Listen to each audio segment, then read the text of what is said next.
Swinging at your cap with a strap ball spill it. Kinda like a bat when the crack gon' feel it. And I'm on a beer cause your whack done feel it. Splatter on the ceiling in a nutshell. I'm on a ride to race hell. Your sound illegitimate, your genitals feminine. Never been better with a giant. Got a couple hundred women in the y'all begging for a shot. So play it how you want it, I still gon' take it. I'm with your baby mama and she trying to get naked. The sucker's probably vegan cause my ride's out baking. Now I'm living in your head cause I'm kinda irritated. I take it out of pressure when I make a song. I got a high-tech weapon so you better play along. The game in my possession, come and meet the Smith and Wesson, bring it on. I take you all down like Babylon. Up front to the back, not head like that. Now fuck where you at, not head like that. Come on, let the man stand, not head like that. Tell lay your ass down on the mat.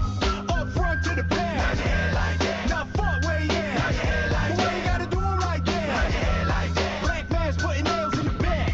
It be the sickest, the wicked, the wretched. Never been second, can't even believe my record. The tombstone terror method. Turn it to 11, got the dance flow kicking like Tekken. But in a second I'ma need just a little more. Cause on the mic I sorta seem like a ghost. All the ladies start screaming and taking off their clothes, freaking out like they sinking on a boat. The man is a go, you wouldn't understand. I got an evil plan that's a little out of hand. Returning to the land due to popular demand. Cause I got them hypnotized by the way I move my hands. So stand up, bounce, I bow down. I lay them all out. It's R.E.I.D. bitch, level in your house. Coming from the tomb to a crack near you. Now put them up or it's the last thing you're ever gonna do. Up front to the back, not head like that. Now fuck where you at, not head like that. Come on, let the man stand, not head like that. Tell lay your ass down on the mat. Up front to the back, not head like that. Now fuck where you at, not head like that. Well, you gotta do 'em like that, not head like that. Black mass putting nails in the back.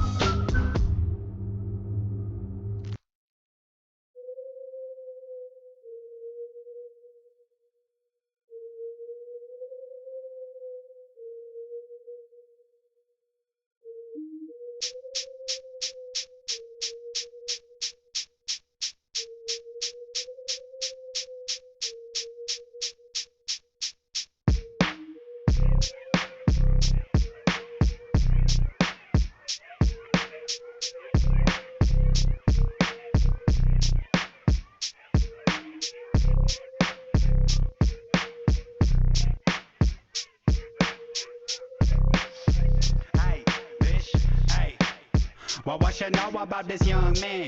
Fully tinted, never playing. Burning hands, make it chilly like it's Mount Shan. Snatch your fat band, sucker. Sloppy bitch, fucker. Double D, sucker. There will never be another one. Do it undercover, son. Think of easy just for fun. Eat that pussy right, they call me liquor ton. Rip and run, never none. Bitch, I want it all. Hella heavy balls, read the final bars. So suck my dick from the back. Matter of fact, lit the stack. I already throw it back. I ain't playing bounce back. Fuck you if you bought about that bitch. This ain't a act. I bend your neck back, hear it snapping, sample that. She a 10, so I'ma handle that. Make a band with that. Choke around and get the candle wax. Man, it maniac, cause a chain react. Tell me what you think of that. One day, never sleep, homie, take a permanent nap. Silly bitch, don't play with me. Mean what you say when you say what you say. From MIA to the Bay. Flip a bitch a day, every day. These bitches wanna lay with me cause I'm paid. All but sister clicker. Chopper with the beam, I pop the whip, look like a sticker. Fan was irritating like the hiccups. Thought he wanted to kill me, but he just wanted a picture with the Florida boy. Sipping soda in Sarasota, I'm overdosing in front of the corner stove. I'm low-key, feeling lovely. Let me bust a nut before you fuck me. Meet me at the back of buckets. Mike Tyson with the dick to fuck you till you love me. Faggot, I feel like Tank the way I'm with the ratchet. If you need it and you want it, you can fucking have it. Baby bone, feel like Davis when I'm faded. I might hit you with the hook, and if I can't knock you out, this 45 will have you cooked. No gimmicks, Whopper make a killing. Evaporate the ceiling, holding up where your bitch living. Yeah, no kidding, stack it to the ceiling, throw your hands to the sky if you feeling how I'm feeling. The silly villain, well over a million. Compete the evil playing with the illest in the building. Yeah, gut spilling, bloody nose dripping. Bitch, we on your ass like a shot of penicillin. Yeah, no gimmicks.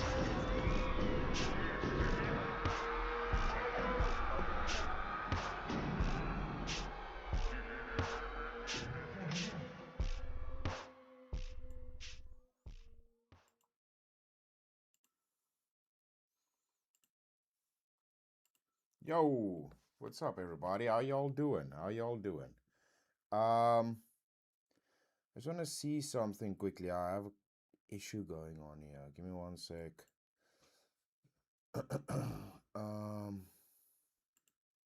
Let's fix this quickly. Give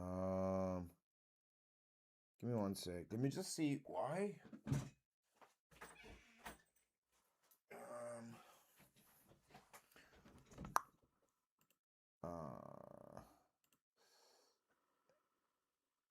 There we go. Okay, it's fine. I'll fix it now. How y'all doing? What's everybody up to? Welcome. Another episode of Good News. Let's go.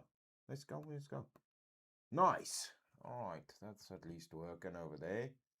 Good News episode 73. Local time, Wakanda time is 10:28 Wakanda time. Let's go. Welcome. Another good ass episode of the Good News. Check Ko-Fi. I'm driving through Chicago, but looking. Hey, Uncle Nate, how you doing? Good to see everybody. What's up? Hey, look at this guy.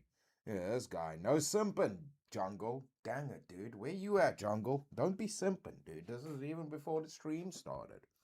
I appreciate the kind words, though, dude. I do appreciate the kind words, you bloody legend. Oh, crap, he's still here, dude. I thought this was just before the stream happened. Him just being nice to me, dude. Wow, that's crazy. Jungle, shout out to you, bro. I'm gonna hit you with your emojis now. Give me 1 second. Hit you with the emojis now. You just send in bloody memberships. Not only helping the channel, but helping out the chat people that we get to hang out with. Dude, massive love to you, bro. What a bloody legend, dude. Thank you so much, fellas. Dang, dude. Shout out to Uncle Nate. Shout out to Jungle. Let's see who was first. First was, I'm traveling today, but I will be listening while driving. Don't be listening and driving. You better be drinking and driving. I'm joking. You're pregnant. You definitely shouldn't be drinking and driving. Shout out to you, Miss Marcy. Good to see you. Uncle Jorms, how you doing, bro? And then Flora, hello, how you doing? And then shout out to Long Haul Nate. You dang legend, sir. I'm going to pull up the Ko-Fi now. Thank you so much, man. I appreciate that massively, Uncle Nate. You bloody legend. Better be driving safe.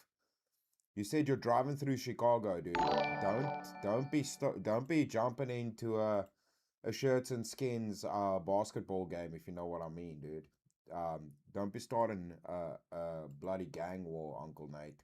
I'm watching you, dude. Hope you're doing well, man. Hey, Vampire Frog, what's up, dude? How you doing? And then Mr. DPG thing, Mr. Jungle. Just coming in, blessing the chat people, blessing the channel. What a bloody legend, dude. Shout out to you, man. Thank you so much, bro. We're gonna kick it off with some jams for you fellas. It's the wrong way around. You know what? I didn't even have to light it. It was already lit. Sorry. My technology made me mad because things weren't working. There we go. Alright, shout out to DPG. DPG thing. Mr. Jungle. The man. The man with the thing, with the DPG thing. Grunge Head. Hey, that's one of Jake Vars mods. Let's go, dude. That's a solid chat person. It be dead bad. It the dead bad call. It a dead badger. It's a dead badger. Shout out to that dude, ZT Den. I know ZT Den, that's a chat person. Humdrum. Alrighty, well then lift the mood. Don't be humdrum. Ocean O'Marler.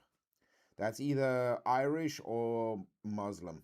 So I'm scared either way. Crucible Ghost. Shit, I haven't seen this wackadoodle in a minute, dude. What a funny bastard.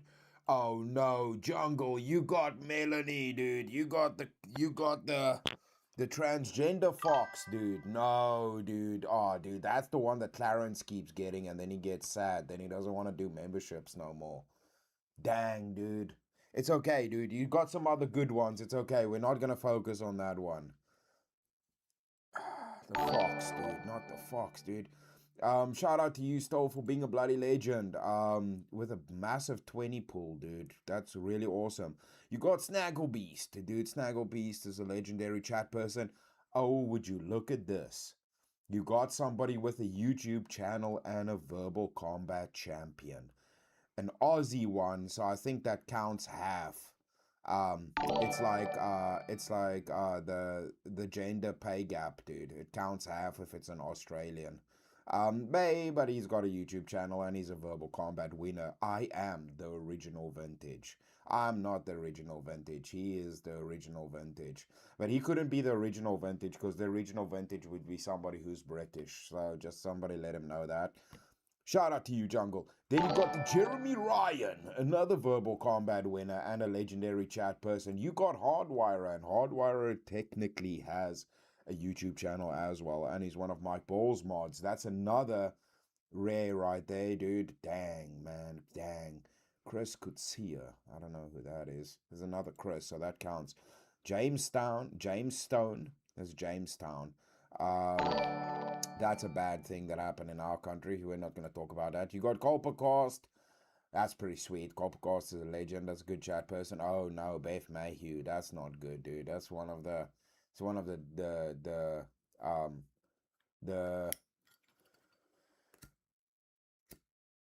I have to think of a name for them. What can we call them? The Coom Vengers over there from Dusty's side of the world, dude. There's bloody Coom Vengers, dude. He's part of the Coom Vengers over there, dude. Andre Lopez. I don't know Andre. His name seems familiar. Then Devon Sanders. I don't know who Devon is. But Miss D is a local, another Aussie bloody legend. Bloody pelican of a koala puncher. Miss D. The Jake Rattlesnake mod and just a good old based Australian lady right there. And then you got Extanglia, dude. Extanglia's another legendary chat person. He's a good dude. Another Orthodox brother. And then Emmett Plays RPGs. Is that Emmett's other channel? Is that Emmett's gaming channel, dude? Holy crap, man. Shout out to Jungle. Shout out to Long Haul Nate. Nate, we also have to get everybody's bloody emojis out because I have to do Nate's one next too. 07, let's have fun, folks. Hey, 07 to you, Mr. Nate, you bloody legend. Shout out to you, bro. All right, let's get this cracking. Damn it. Where's this thing? Why is it not showing? Oh, because I don't have it open. That makes sense. That's a good reason why it's not showing. It kind of makes sense that when it's like it, when it's not open and stuff, it won't work. I think that's generally how technology works. You need to click on things for things to work. There we go. Sweet. That worked at least. Alright, and Mr. Vampire Frog, it was good to see you too, you bloody legend. And Uncle Nate, I need to pull up your Ko-Fi. Shout out to you, Jungle, you bloody legend. And hold on a second. I now have to figure out who broke the first hour extension. This is now the quandary. This is now the quandary to figure out. Why is this thing so big, dude? Has it always been this big? It's like the whole screen, man. Nah, dude. This thing's too big, dude. This thing's not meant to be. Oh, that's way too big. Damn it, man. Why is it so big, dude? That's what she said. Hold on. It's not meant to be that big. Oh, dude, but now I'm probably threw off all my... Okay, let's just leave it like that. Let me quickly see what's going on here? Long haul Nate. Hold on. Long haul Nate. Long haul Nate. That's how. You bloody legend, Uncle Nate. Nate just did a legend and unlocked the first hour, dude. What the hell, bro? Nate, sir, you are bloody legend. You are bloody legend unlocking the first hour. First hour unlocked. Nate, my good sir, God bless, dude. Thank you so much, bro. I massively appreciate that, Uncle Nate. You bloody legend. You stay safe out there on them streets, dude. Well, watch out for them prostitutes and all the bloody DJs out there trying to sell you some fentanyl and magic tricks. Magicians are DJs too, dude. I don't trust them, dude. They always got cards in their pockets, and doves and like balloons and things. It's fucking clowns. They're just clowns in suits, dude, that aren't multicolored. Long haul, shout out to you. First hour unlock for the Emperor. For the Emperor indeed, brother Nate. For the Emperor indeed. Shout out to you, Mr. Long Haul Nate, you bloody legend. And then I just got to hit another jungle for being a legend too. Another jungle, another Nate. I'm going to hit you with another 40 Emperor for that, dude. Appreciate you, Uncle Nate. Also coming in with memberships. Uncle Nate doing a booster pack. Him grabbing Charlie Stevens. I don't know who Charlie Stevens is, but I know who John Mondragon is. That's another legend who also has a YouTube channel. It's one of Mr. Westford's friends and a good dude. And then you got King Blackout, the legend, the mod man himself, Mr. King Blackout. Then the Terminator Turmeric, Terminator,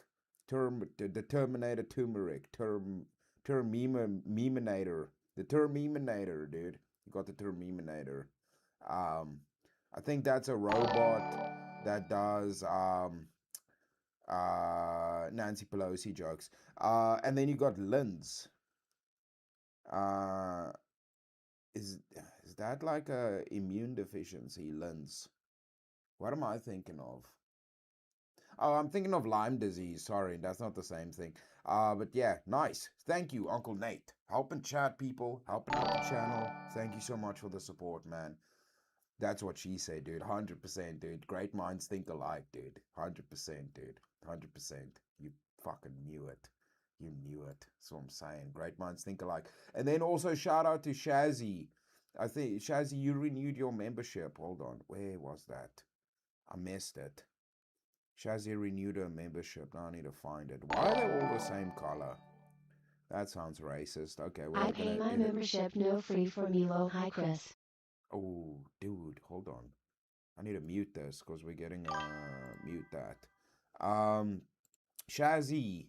Holy crap, Shazzy. 16 months of membership. I pay my memberships. No free for me, lol, Chris. Hey, shout out to you, Miss Shazzy. You are a bloody legend. That's crazy. 6 months membership. You're one of the OG people around here. I appreciate that. Just when I was still a dirty little random African over here on the internet. Before I had to bloody earn my space to do entertainment and things. Shout out to you, Mama Bear. Always being a legend, one of the day one peoples. Hey, King Blackout. How you doing, sir? King Blackout, I forgot you were even a mod, dude. I haven't seen you around in such a minute. I even forgot you were a dang mod over here, bro.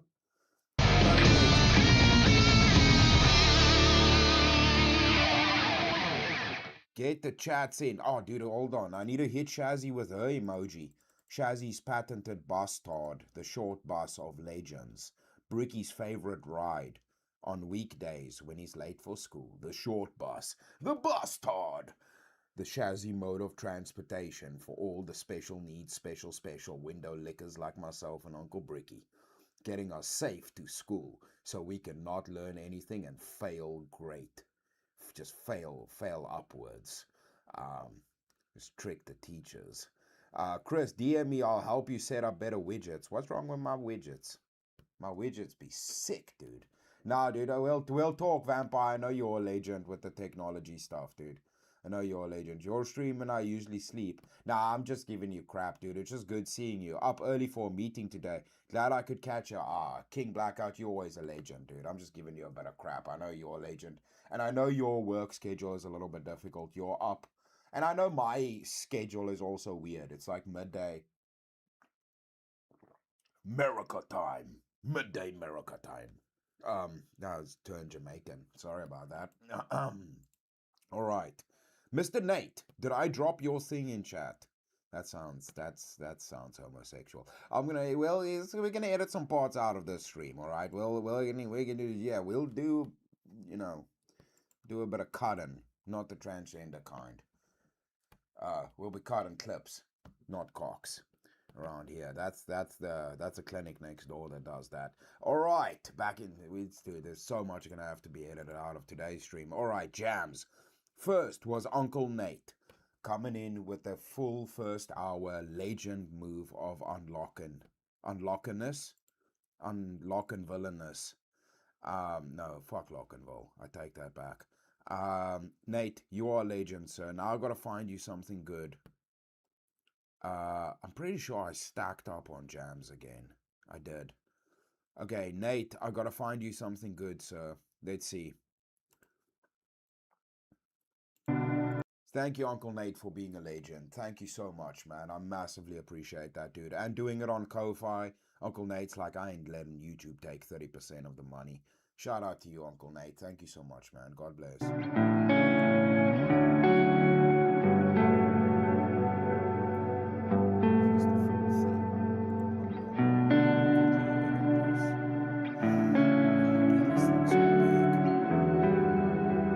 Everything I'm saying today sounds wrong.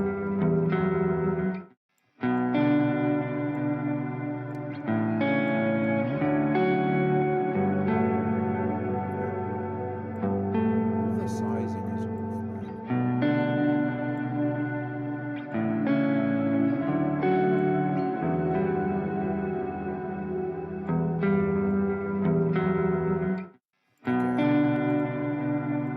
Shout out to you, Uncle Nate, you bloody legend. Okay, let's go.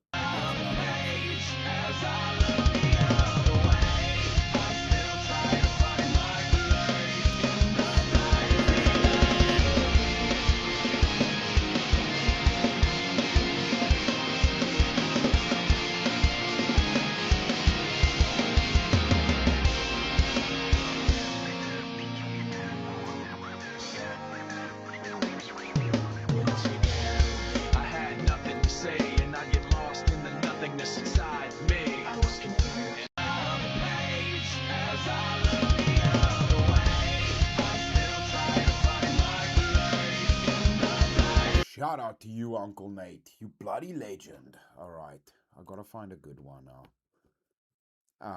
I gotta give you a bass one. I have a feeling I owe Uncle Nate a bass jam. You know what? I need to give you a funky jam, Uncle Nate. I need to give you a funky jam and a big one before we unlock this hour.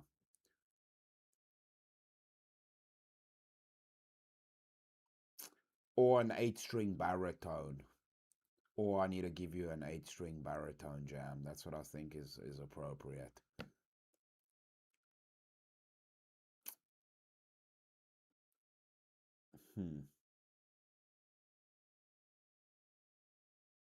I got you.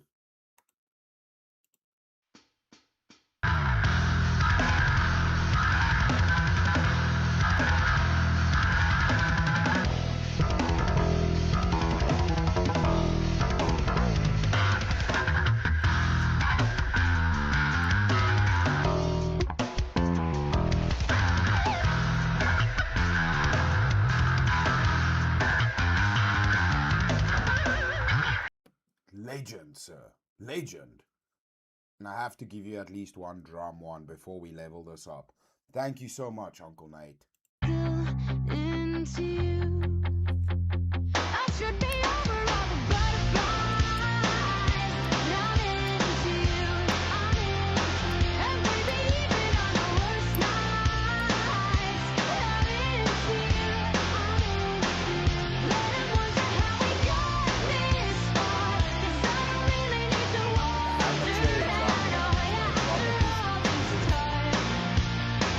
I think you ordered that from Zoltan. There we go. Beautiful. That's Pasty's new edition coming out this Christmas. The chair and the chair and hammer combo right there. Axiom, how you doing, dude? Miss Shazzy, I have to read chat quickly and catch up. Let me do this. Hit you with the For the Emperors for that, sir. Thank you so much, Mr. Nate. You are a bloody legend, dude. I'm trying to see now.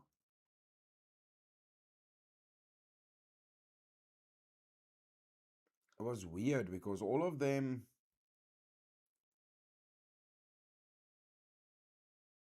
Okay, no, it's fine. It's fine. Let's do this. Do you know what? I owe you another one for the 5 gifted memberships too, man. I owe you another one for the 5 gifted memberships too. Here we go.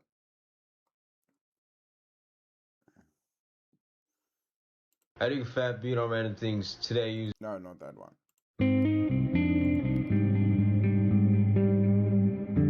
Thank you, Nate.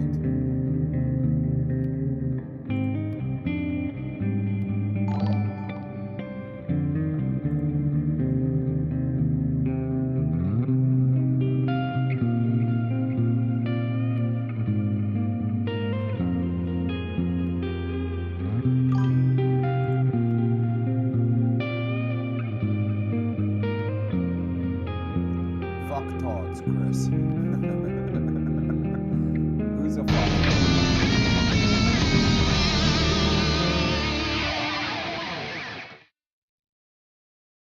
At thing $20. At Shazzy drives the struggle bus, while Chris and Bricky ride shotgun. Chris has no swag, Bricky has the personality of wet toilet paper, and Shazzy's GPS screams, for it, Mrs. Doubtfire wants her trans school kids back. He only has all of the toilet paper in Brick's house is wet because he pees on it. Because he doesn't understand which one's the toilet and which one's the toilet roll. He gets confused with the second part of the wordage. He just heard toilet and didn't forget. He doesn't know what the roll part at the end means, so he pees on the toilet paper. That's not his fault, okay? Damn it, Jungle.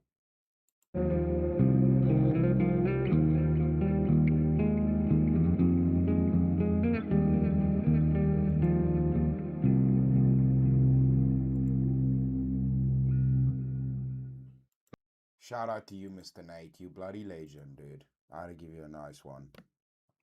Thank you, Vampire. I appreciate that, dude, because I know you also helped Jim Bob with some of his stuff. So I'll definitely... We'll have a chat, dude. I have been struggling with some stuff. Get in the chat. Shazzy is a legendary lady. Yeah, Shazzy is Mama Bear. She is the OG Mama Bear. Appreciate you, Miss Shazzy. You stream when I sleep. Yeah, up early. Okay, I'm off to bed. They buried my... Oh, no, Shazzy. My blessings to you, Shazzy.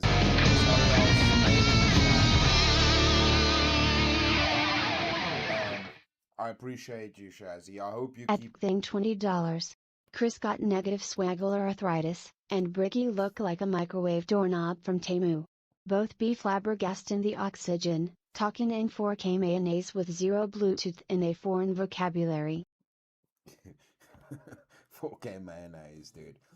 That's like Bluetooth pizza, dude. 4K mayonnaise, dude. I might have to add that, dude. Bluetooth pizza with 4K mayonnaise, dude. That sounds delicious if I was a robot. That's the kind of food I would eat if I was a robot.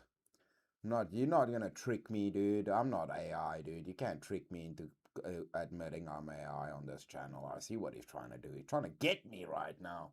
I'm not gonna fall for that, dude. I'm never gonna let people know I'm Agent Smith. Shout out to you, Mr. Bentalk. Hold on, Uncle Bentalk. Dude, you legend. Uncle Bentalk with the Ben 2 wrongs. Because it's been too long since we saw Bentalk. No, Bentalk's always here. It's never been too long for Uncle Ben 2 wrong. Shout out to you, Bentalk. Just because you're a legend, I gotta hit you with one. Bentalk, this one's for you, buddy.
I don't know why it's low. It seems like all my settings are good, but I do see it's hitting a little bit differently. Bin talk. I don't know why it's doing that, dude. Let's turn this up. Yo. Hold on. Let's quickly see if all the settings are correct. That's not the right stuff, dude. What's going on here? Oh, I clicked on the wrong thing. That's my bad. Oh, no, it's using the right microphone.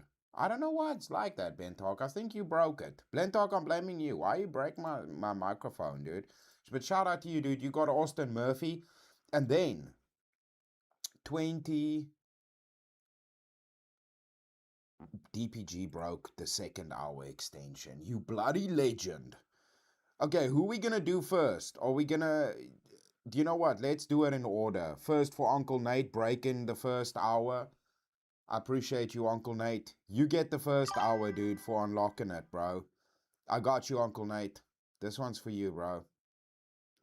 Breaking the first hour, you're a legend. I appreciate you. And then we will do Jungle's Jams, and then the second hour. First hour extension has been unlocked. Chat wins. Flawless victory. Fatality. You gotta tell me, have I gone too far with this one?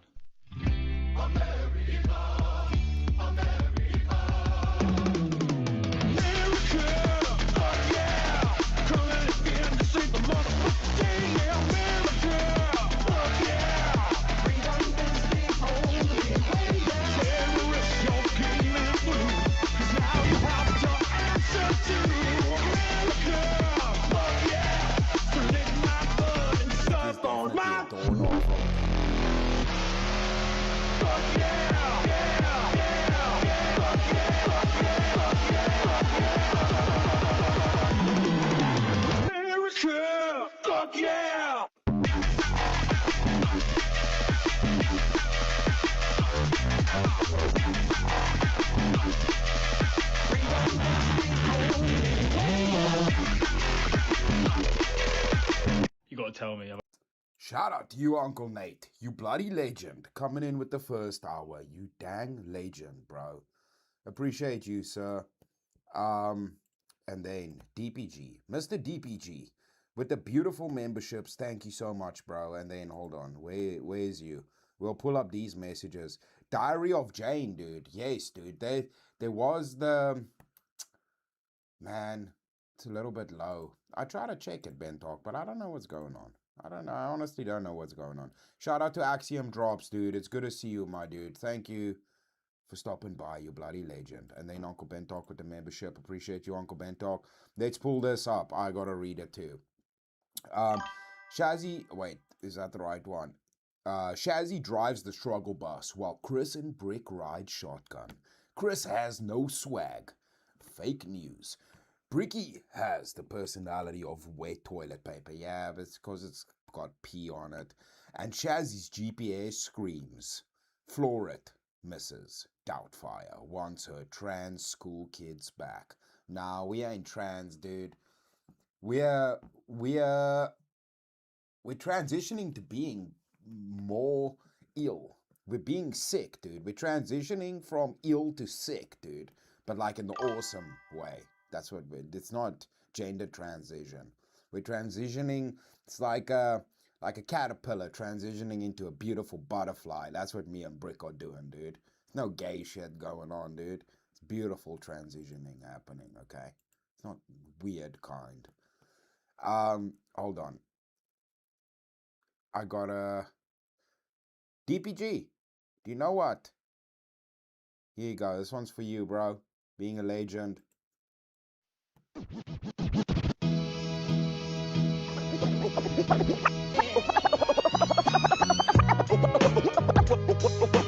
Worst come the worst, my peoples come first.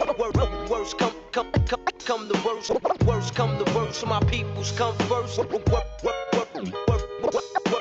Worst come the worst, my peoples come first.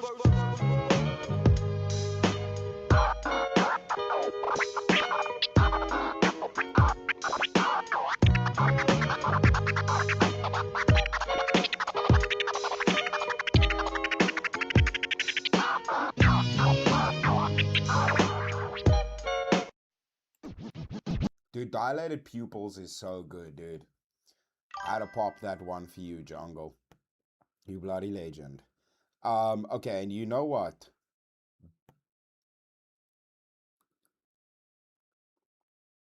I don't want to give you too many. You know what? You get another no, do you know what?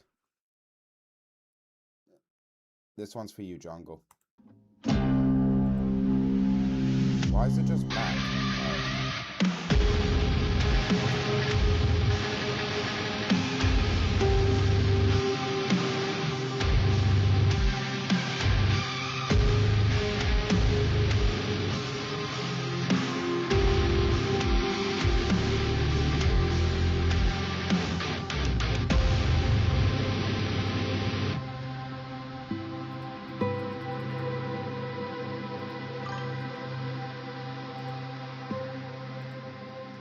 A proper siren song jam for you, Mr. Jungle, man.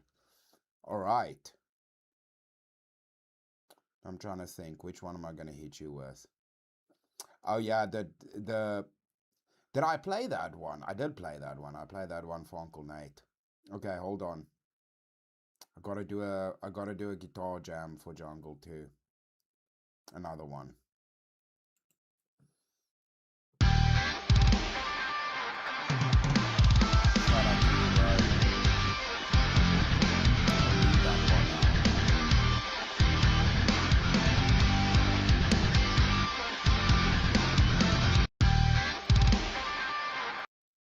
Bloody legend. All right, you know what?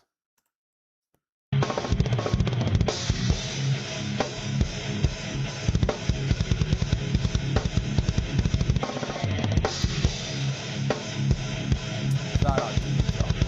Shout out to you, bro.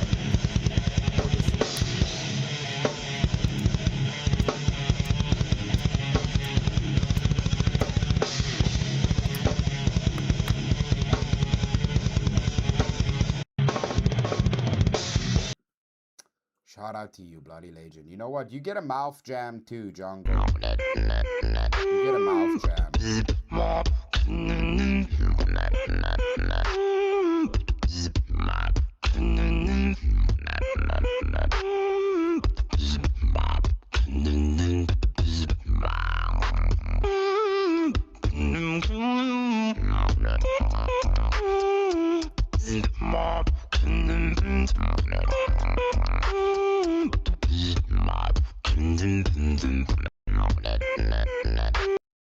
Shout out to you, bro. And you know what, dude? I gotta give you.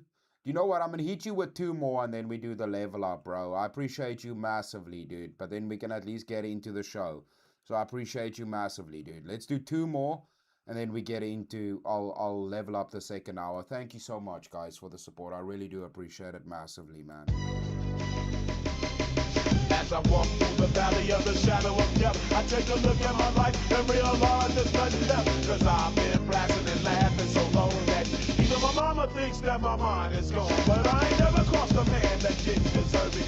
He be treated like a punk, you know that's unheard of. You better watch how you're talking and where you're walking, or you and your homies might be lying and chalk. I really hate the trip, but I gotta know. As they cook, I see myself in the pistol smoke.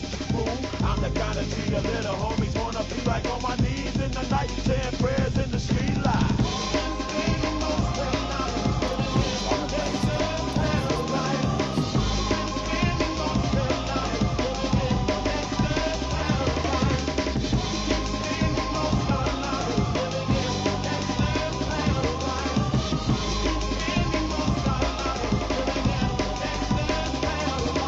Look at the situation they got me facing.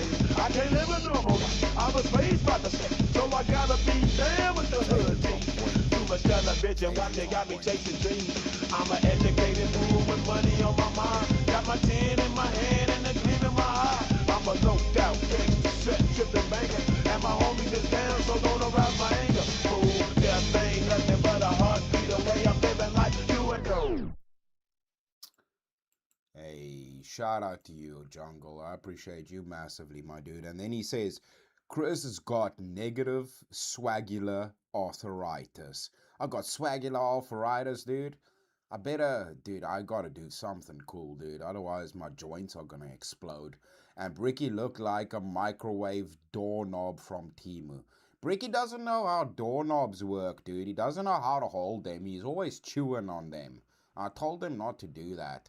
That's why I can't have doorknobs anymore. I will have the handles because he can't fit his mouth over the handle, dude. Listen, don't bring up my personal problems I'm having, all right? I don't want to talk about my domestic disputes. Both be flabbergasted, the oxygen? Oxygen. Talking in 4K mayonnaise with zero Bluetooth in the foreign vocabulary. My vocabulary ain't foreign. Over here the people understand me, all right? Over here where I am, my vocabulary is not foreign. It's local, all right? It's local. When I go over there, I'll have foreign vocabulary, all right? Right now, my vocabulary is on point. It's geologically accurate, all right, for where I'm at. Okay, now something funky for you, Mr. Jungle. I appreciate you, bro.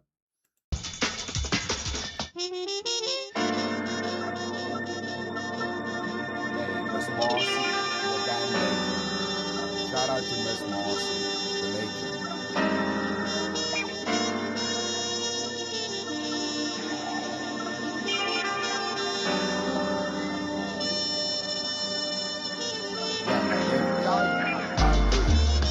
I agree.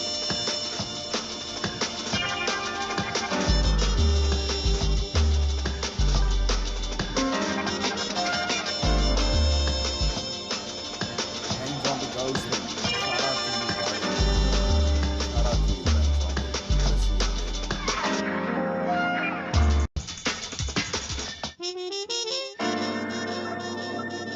How to hit jungle with the funky sax jams, dude. The sax. The saxy jams, dude. You know what I'm saying? It's the way to do it. Shout out to you, jungle. Alright, let's level this up. I think I know of a good one I can hit jungle with. The second hour. Oh, dude, I clicked the same thing.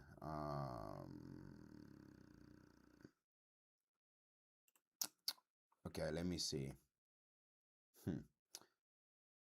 Okay, we won't do that one. Do you know what? Jungle.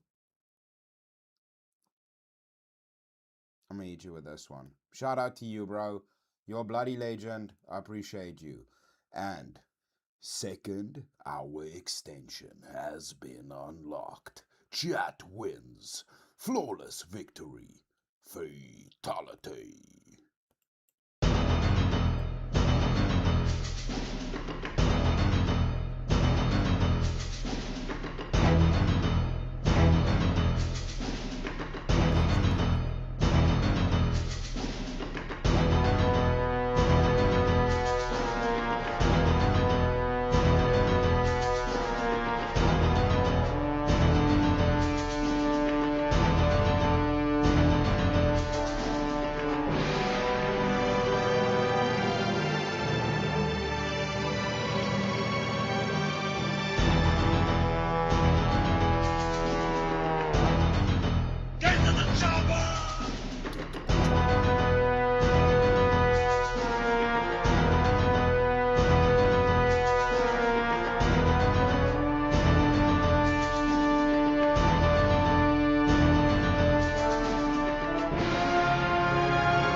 Mr. King, Blackout, Axiom, and everybody in here.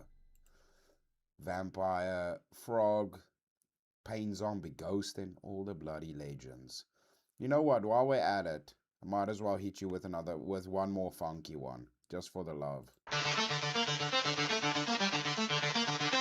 Some Tesla coil jams for the level up. Ronstein.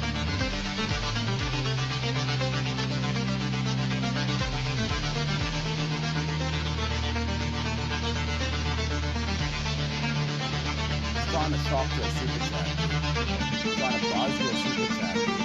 You're down on the ground, sir. I saw you stealing from Best Buy. I saw you steal that Nintendo.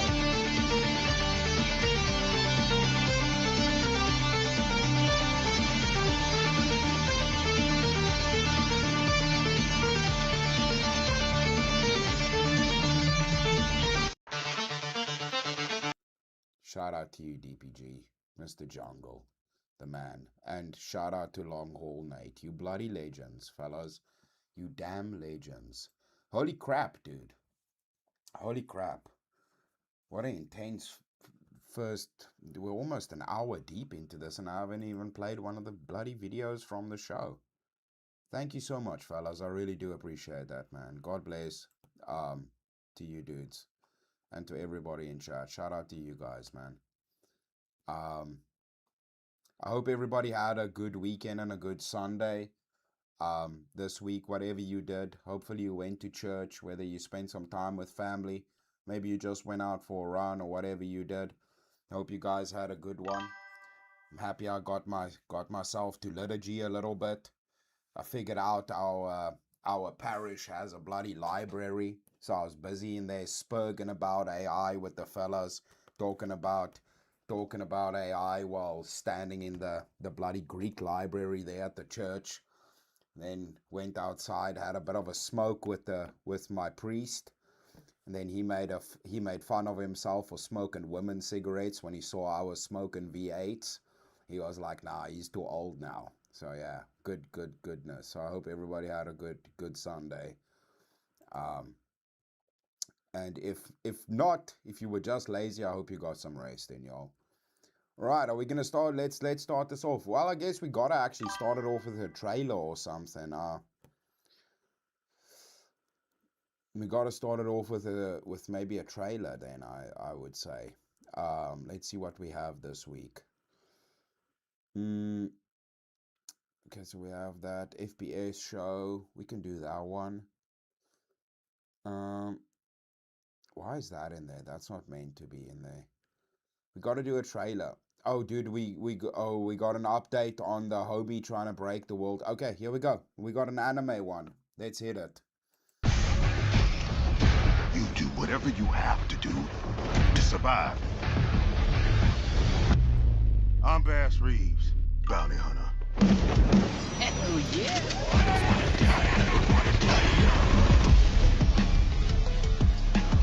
Son, your country still has need of you. Ooh, bring it on. Mister, I don't have a country.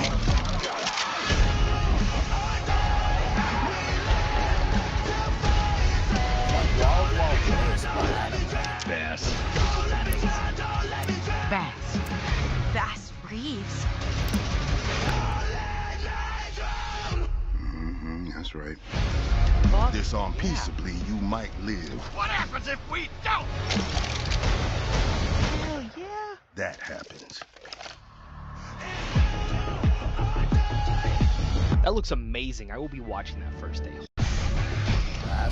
You do whatever you have to do to survive.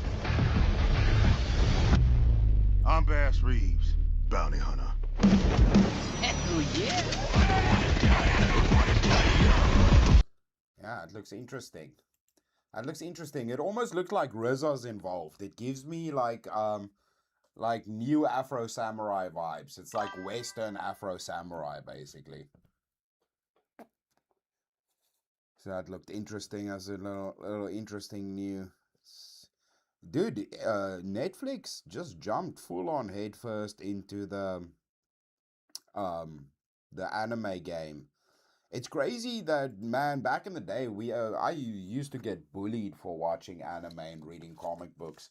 And now one of the biggest emerging markets in the world with people watching is anime, that's just crazy, bro. That's crazy. Now I'm trying to think, are we going to do another trailer?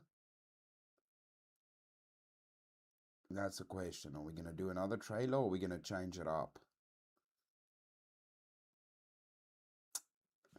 You know what? Let's do a game one. We can do a game trailer and then we can move into the show. I think that's the way to do this. Yeah, let's go from a game one and then we move it in. This is one of the most gorgeous hand-drawn games that not enough people are talking about. The game has been in development for 9 years because the devs didn't want to compromise on the hand-drawn animation. Good for them. You play as this old man named Goldman in a platform adventure brought to life by classic frame-by-frame animation. And when a game like this has such artistic charm, you can't help but love it. I can't anyway. They didn't cut any corners and it really shows in the final result. Every place, every object, every character, every visual effect, everything is carefully planned and executed to the finest detail. It's a side-scroller with influence from many of your favourite Metroidvanias, but the devs say they're turning the genre on its head, leaving out all the frustrating stuff that doesn't make sense and wastes time. It is a game that encourages exploration and will give you a sense of discovery, but it won't have you backtracking in confusion after you gain each new ability. Personally, I quite like that. The game is called The Eternal Life of Goldman, and I love everything about it. It's coming out soon on Steam, PlayStation, Xbox, and Switch. If you're new, welcome to the bonfire, you're safe here. Follow me. It's really well drawn, dude. 9 years to make. It shows in the effort that they put into it. It definitely shows in the effort that they put into that, man. That's wild. Okay, are we going to do an update on this? Are we going to do an update? So we've been following this guy trying to break the world record on a rail that he built. So this, let's see what happens. Let's see what happens. We have the most recent update here. Day 9 of trying to break the world record for the longest grind on a round rail on a skateboard. After making those small changes on day 8 and how well day 8 went, I had a feeling that today was the day. Usually for my first couple attempts, I go really slow because it's usually 7:30 in the morning. I'm literally just waking up, and even on this really slow attempt, I made it to around 220 feet, and I was feeling good about it all. As my body continued to warm up and I was able to go a little bit faster, I started consistently passing 200 feet, 210, 220, and the difference that I was noticing was that it was way more consistent today. Normally, within the first 15 to 20 minutes of skating the rail, I'll have a couple attempts past 100 feet, maybe 120, but today, within my first 15 minutes of... I think what the changes he made is, obviously he made that whole rail, he welded it in the first video, but he painted the rail, he silicone sprayed the rail, and he sealed it with clear, and he's been waxing it. So he made sure that there's no sticking or gripping happening. Skating, I had multiple attempts well into the mid-200s. One of the things that I've been seeing commented most is that I need to cross-lock my 50-50s if I want any chance at landing this. At the end of the day, it is just skateboarding, and you can really do whatever you want. And I've been a heel lock guy my entire life, so I figured why switch it up now? After about only 30 minutes into day 9, we finally got it. And I can't say thank you enough to my mom for filming. She might have been more excited than I was. Dude, that's cool that his mom was filming for him. Get it, bro. Get it. Get it, bro. Get it.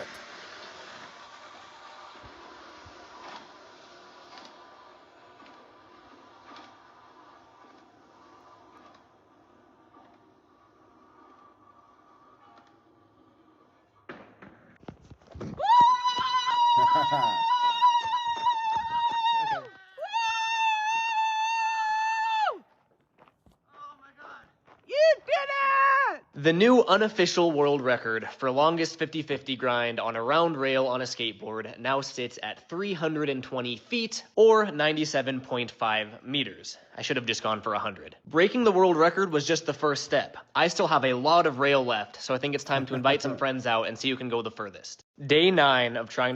He bloody did it, dude. He did it. So, now the record has officially been broken 3 times in the span of a month. That's wild work, dude. Good job, bro. See, I knew he was going to get it. I knew he was going to get it. Bloody legend. I guess, and while we're on this, right? While we're on this. Why not? This is the Redneck Water Park, aka the funnest place on Earth, which is built and owned by this legend, Cody, who has just 2 rules. Do not sue me, and do not land on a board if you go off a ramp. This place has 10 crazy... That's a good rule. Don't sue me. That's good. Come and play in my crazy ass theme park. One rule, don't sue me if you get hurt. Just about to park, made it through Chicago without any lead supplements. And over to Kenosha, Wisconsin's. Shout out to you, Mr. Nate. You better travel safe, brother. You better travel safe on them roads. Not because of your driving, because of the sillies on the road. Shout out to you, man. Drive safe, Nate. Drive safe. Marcy, you bloody legends. Stopping to get gas. Nice, nice. We're driving through coastal Virginia now. Mountains. Tomorrow, Kentucky. Dang, dude, everybody's been on holidays. Is everybody finishing up? What is it now? Is it like the end of summer holidays for all of you guys? That's awesome. You guys must be safe on the roads. Crazy water slides and slip and slides, and half of them have ramps at the end of them that launch you into the water. The biggest water slide here starts with a 60-foot high drop and ends with a ramp that makes all the other ramps look cute. And the water slides that don't end with a ramp end with a smooth boogie board ride across the water. There's also a jumping tower, with platforms that go up to 80 feet high, so you can do things like triple gainers. And if you don't yet think this water park is complete, it has trampolines and diving boards, this super sketchy rope swing that requires all of your grip strength. Oh, and speaking of grip strength, how could I forget the zip line that starts at the top of the 80-foot platform and takes you for a ride that's around 1,000 feet long to the other side of the water park, just as long as you don't fall before you reach the end. This is the Redneck Water Park, aka the funnest place on Earth, which is built and owned by... That place looks sick, dude. Where is this? ...by this legend, Cody, who has just 2 rules. Do not sue me! Wait, where is this? This is the Redneck Water Park, aka the funnest place on Earth, which is built and owned by this legend. See, it doesn't say where it is. That's a sweet water park, dude. That's a sweet. You Americans with your water parks are sweet. We actually do have a pretty sweet one here in South Africa. It's called Sun City. But it's not like that. That's wild. Actually, you know what? Wait, we got one that's kind of like that here. But it's not as cool. It's definitely not as cool as that one. That one's sweet. We had an action park here in New Jersey. It's permanently closed. It's original run. Yeah, but it's because everybody wants to bloody sue everybody nowadays.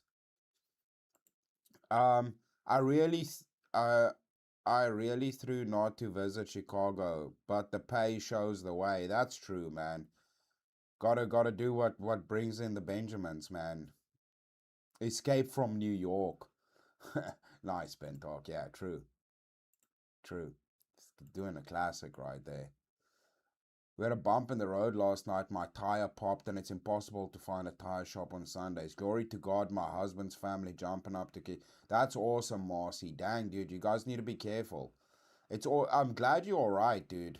Good driving, man. It's always a bit of an issue if you pop a tire while at speed. Yeah, it's not a fun mission. We just went to a water park this weekend. Nice. But not the Redneck Water Park. That place looks dangerous.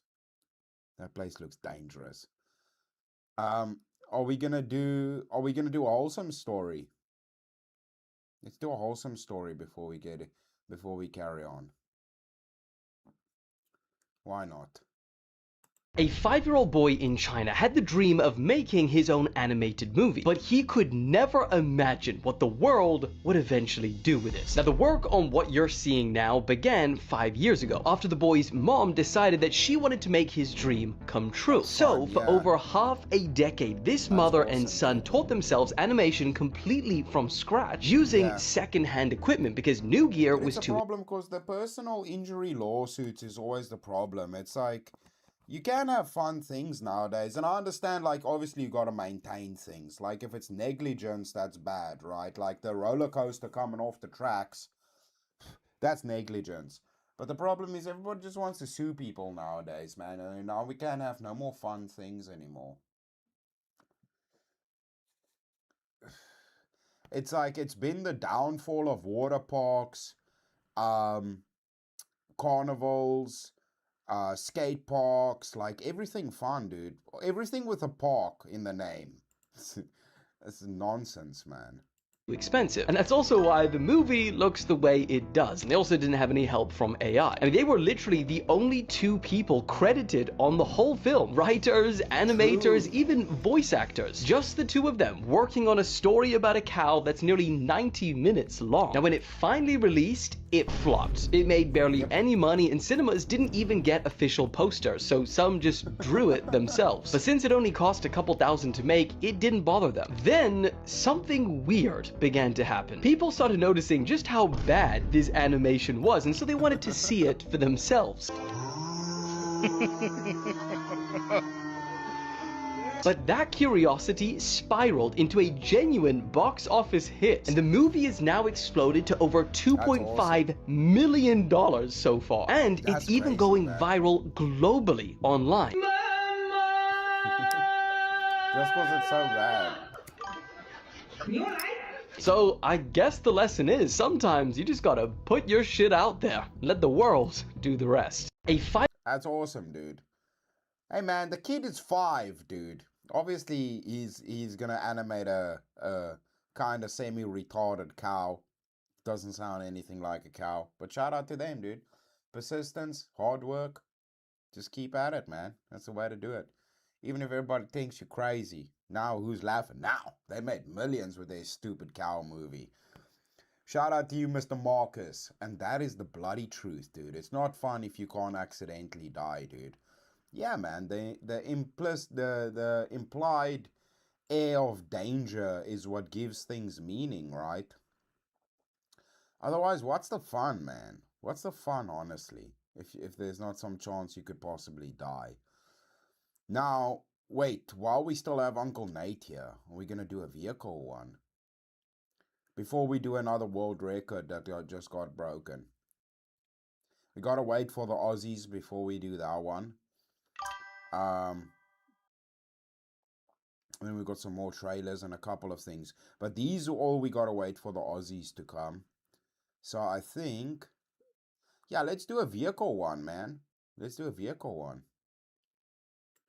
We are so back, and this is not a concept car. This is not a retro car. This is a brand new car. 0 touchscreens, gorgeous design, outstanding vibe, and all of that for the same price as this in Tesla. I see the future, and it's bright. I mean, just look at this interior. The attention to details is just awesome. Do you know what else they have? Colors. And this is one of the best combination of a pure craftsmanship and style I've seen in the last decade. And I need one of those right now.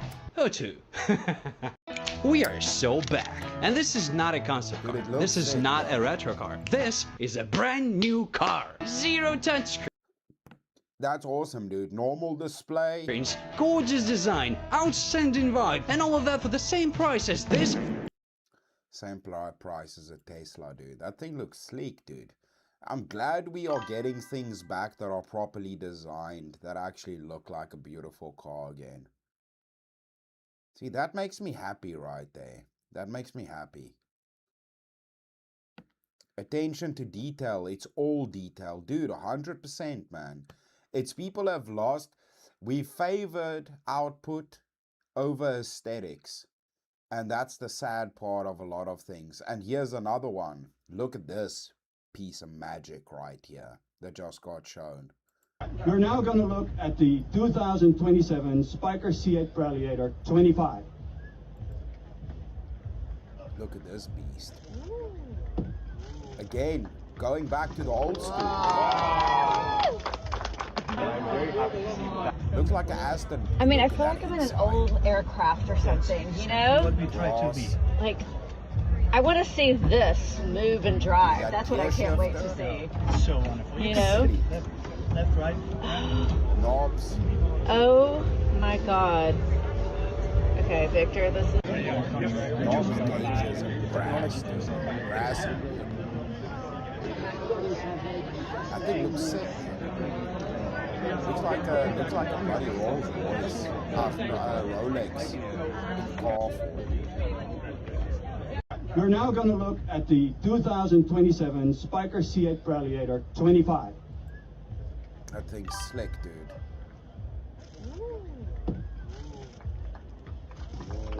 That thing's slick. Attention to detail. Predator, sus. What predator? Where's a predator? I don't see a predator. Was there a tiger somewhere? Yeah, dude, it's nice. I'm glad that we're getting some old school aesthetics back into things. Oh, Preleator. Okay, I get you. I was just like, wait a minute, did I miss something? Let's see, was there another vehicle one? I don't think there was another vehicle one. No. Now the question is, where do I take it from here? Do we go into music? We kind of done a lot of music already off this jump. You guys want to have a fun story? Let's do a fun story. Let's go. Did you know medieval European beer was strong enough to make people hallucinate? Before the Bavarian purity law of 1516 restricted brewing largely to hops, many European brewers used herbal blends. Hey, I appreciate it, Bentalk. You know, I try and keep it varied on good news.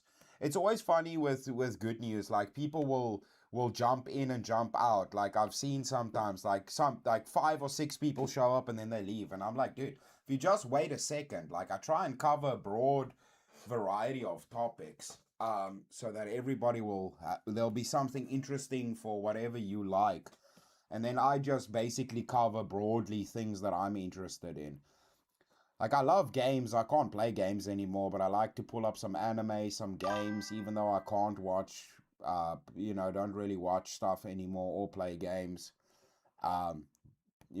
But yeah, there's something for everybody. But most of it is like man focused, blue collar.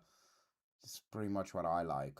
But yeah, shout out. I'm always glad. Sometimes I hear somebody or people message me often. They're like, "What was that thing? I really like that." And then that makes me happy. At least then all of the work digging through garbage and AI brain rot, slop, and garbage, nonsense, negative stuff is worth it. Because damn, man, putting together good news is definitely the hardest stream to do.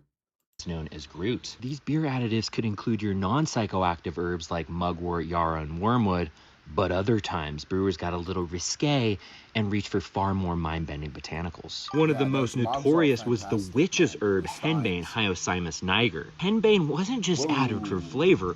Oh no, this herb made ale significantly more intoxicating. In lower doses, it was considered an aphrodisiac and deeply inebriating, but taken in excess, which was dangerously easy to do because one of... Yeah, man, those German and Belgian steins are awesome, dude. The ones with the lids. You flick the lid, it's got the little thing to flick the lid open and closed. Yeah, man, those are really cool, dude. That's awesome. So your grandpa collects them. That's really cool, dude. Yeah, that's awesome. Henbane's side effects is extreme dry mouth, so people would just keep drinking and drinking and drinking, trying to quench their thirst, conveniently helping line the bartender's pockets in the process. But unlike classic psychedelics, henbane is a deliriant capable of conjuring hallucinations completely detached from waking reality. Visions that feel real but bear no truth. The 16th century Italian scholar Giambattista della Porta once wrote of henbane intoxication. Man would seem sometimes to be changed into a fish, another would believe himself turned into a goose and would eat grass. I'm curious. Would you put back a pint?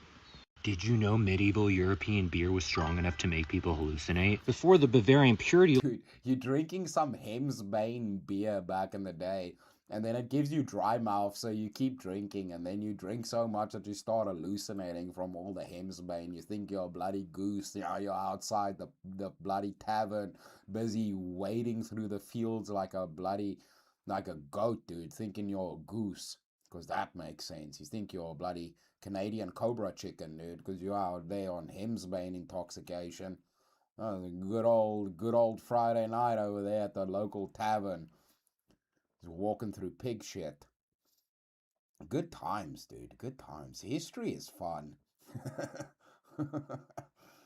Hey, speaking of history, do we want to do another one? While we're on the historic note. I'm trying to think.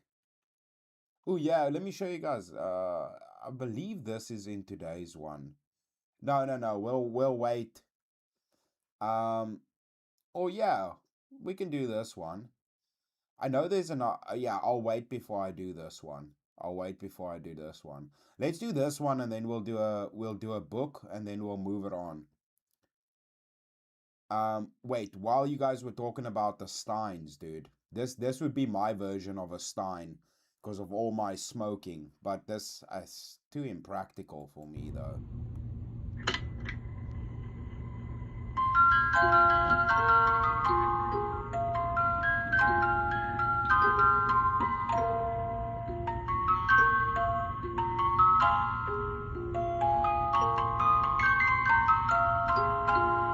Did a little musical cigarette holder, dude. That'd be beautiful, dude. Dude, old things, dude. Just aesthetics, dude. Aesthetics. It's not about performance or function. Just about it being cool.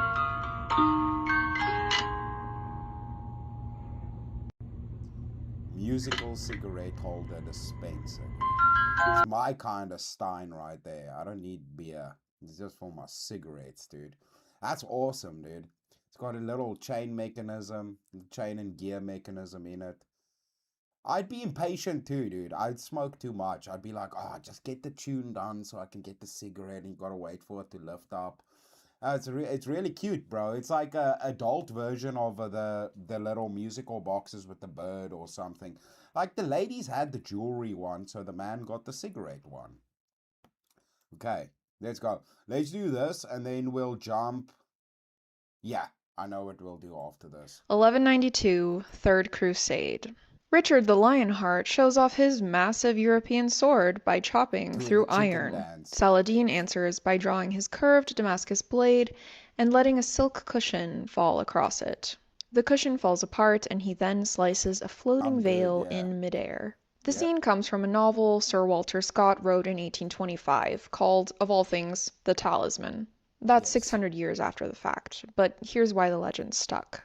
Damascus steel, named naturally for the city of Damascus, was forged from ingots of crucible steel called woots, shipped from India. The surface carried an unmistakable watered silk pattern, and the blade simply held an edge far superior than any a European smith could produce. Sometime in the 18th century, the knowledge of these blades disappeared. European smiths spent generations trying to reverse engineer surviving Damascus blades, and they failed. All of this brings me to one specific sword. A shamshir, the Persian saber that probably gave us the word scimitar. It ended up in Switzerland in the Historical Museum of Bern. And in 2006, the museum let a team of researchers from Dresden do something that sounds like a major crime. Dissolve a piece of the blade in hydrochloric. Hey, by the way, shout out to Dresden, dude. Those that might not know, this season of Good News, if you look at the thumbnail, the Second World War image that's on my thumbnail is after the bombing of Dresden. So shout out to Dresden, dude. Coming in clutch over here with the theme of this season of Good News. Acid. Under the electron microscope, they found carbon nanotubes. These are cylinders of carbon atoms a fraction of a nanometer wide, and are among the strongest structures known to science. This is a material that we consider cutting-edge technology today, and it's sitting inside a 400-year-old sword. So no, Saladin never sliced a cushion in front of Richard. That was given to us by a novelist. But the real story gives us a blade that was so far ahead of its time that when we finally caught up, we needed an electron microscope to see what the smiths had done blind. Seems like the magic was in the metal all along. 1192, Third Crusade. Richard the... Yeah, that's crazy, dude. And it's funny because the Indian crucible, the pieces, the Damascus that they got from India, it's also why the Japanese and the Asians, like that whole area, figured out Damascus way before everybody else did, especially with like the katanas and stuff with the Japanese. They figured out how to layer that steel before anybody else could. And it's funny because also with the Japanese, so some of you might know this, they actually ended up doing Damascus because their iron was inferior. So like England and that didn't really have the need to figure out Damascus because they had bog iron in like Europe had bog iron. And bog iron is pretty good. Like, it's quite easy to get good metal out of bog iron, like wrought iron and stuff that pretty much the whole of medieval world was built on, was like bog iron.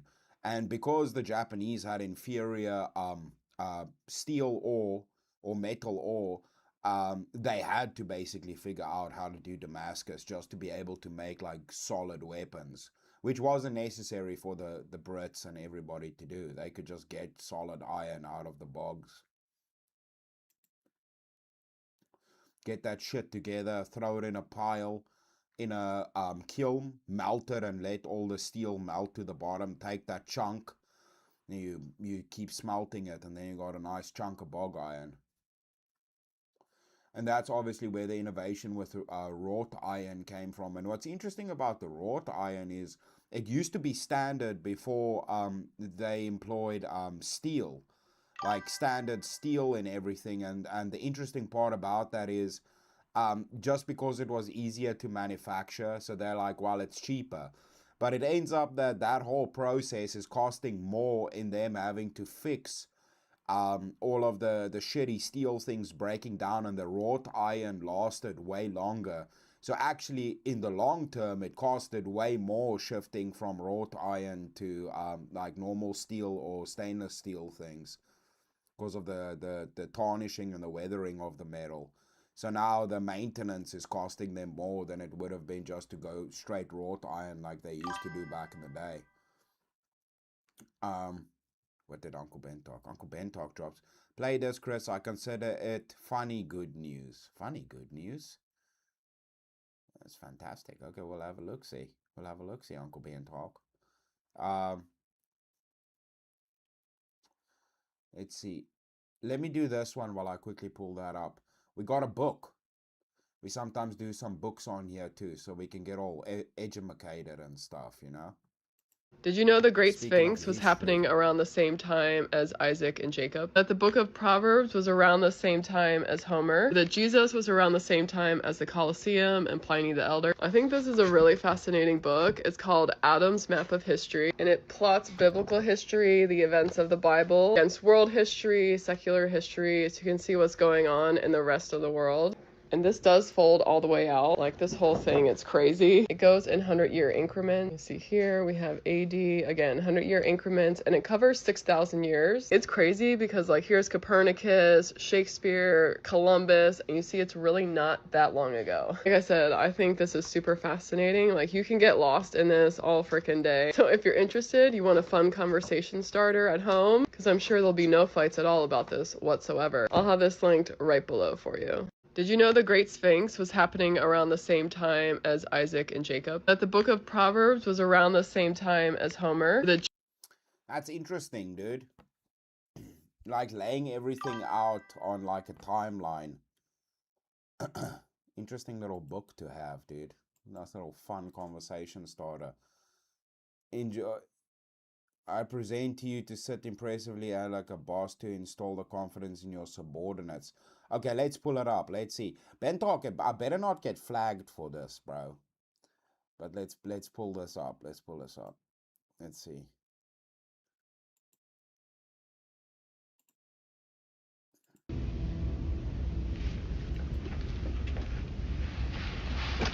Now. The transfer has been completed. Dr. Pulaski's being shown to her quarters. We're ready to get underway. Grand. Number one, I'll relieve you at 0300. Now, first words out of your mouth are the most important. You may want to start with something like this.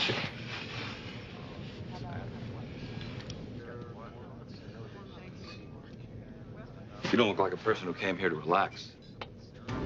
Mind if I join you? No, sir. Is there something wrong, Wes? Something's wrong? Counselor Troy's ill. I'm sorry to hear it. That's how you sit in the chair, dude. You just whip over it, bro. Okay, Morta.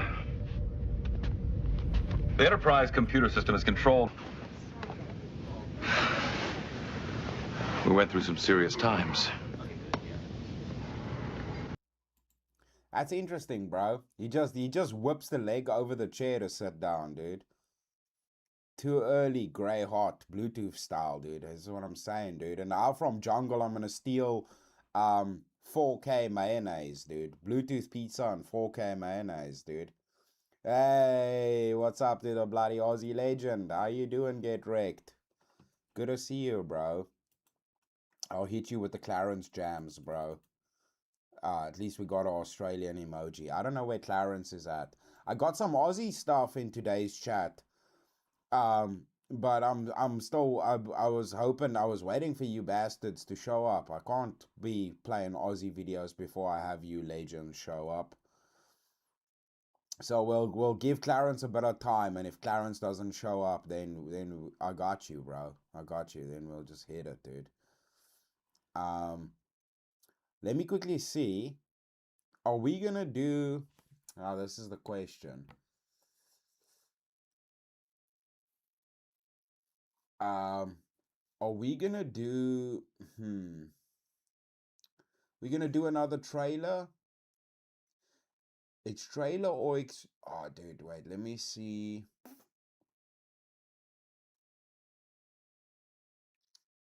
We'll save that. Maybe David James shows up. We'll save that for him. Let's do. Okay, we've done a couple of history ones. Are we gonna go back to? We're gonna go back to extreme sports. Let's go back to a sports one. We got another world record that got broken. I think that's what we're gonna do. We got another world record that just got broken.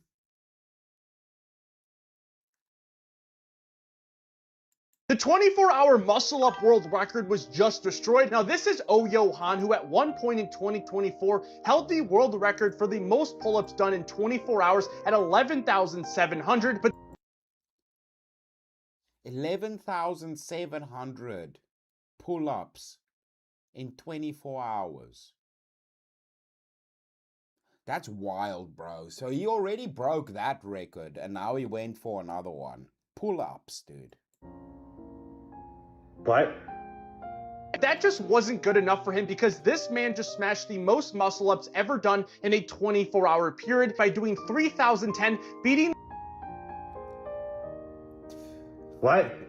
Previous record by 700 total reps. And this is one of the few times I feel like we've seen a guy basically use up all 24 hours for a pull-up world record. Most of the guys will stop around 3 hours left or so, but this guy was a former South Korea 707th Special Mission Group, which is an elite special operations unit for the Korea Army, and now he's doing things like this. And to be honest, he looked pretty fresh after breaking this world record. And pretty fresh.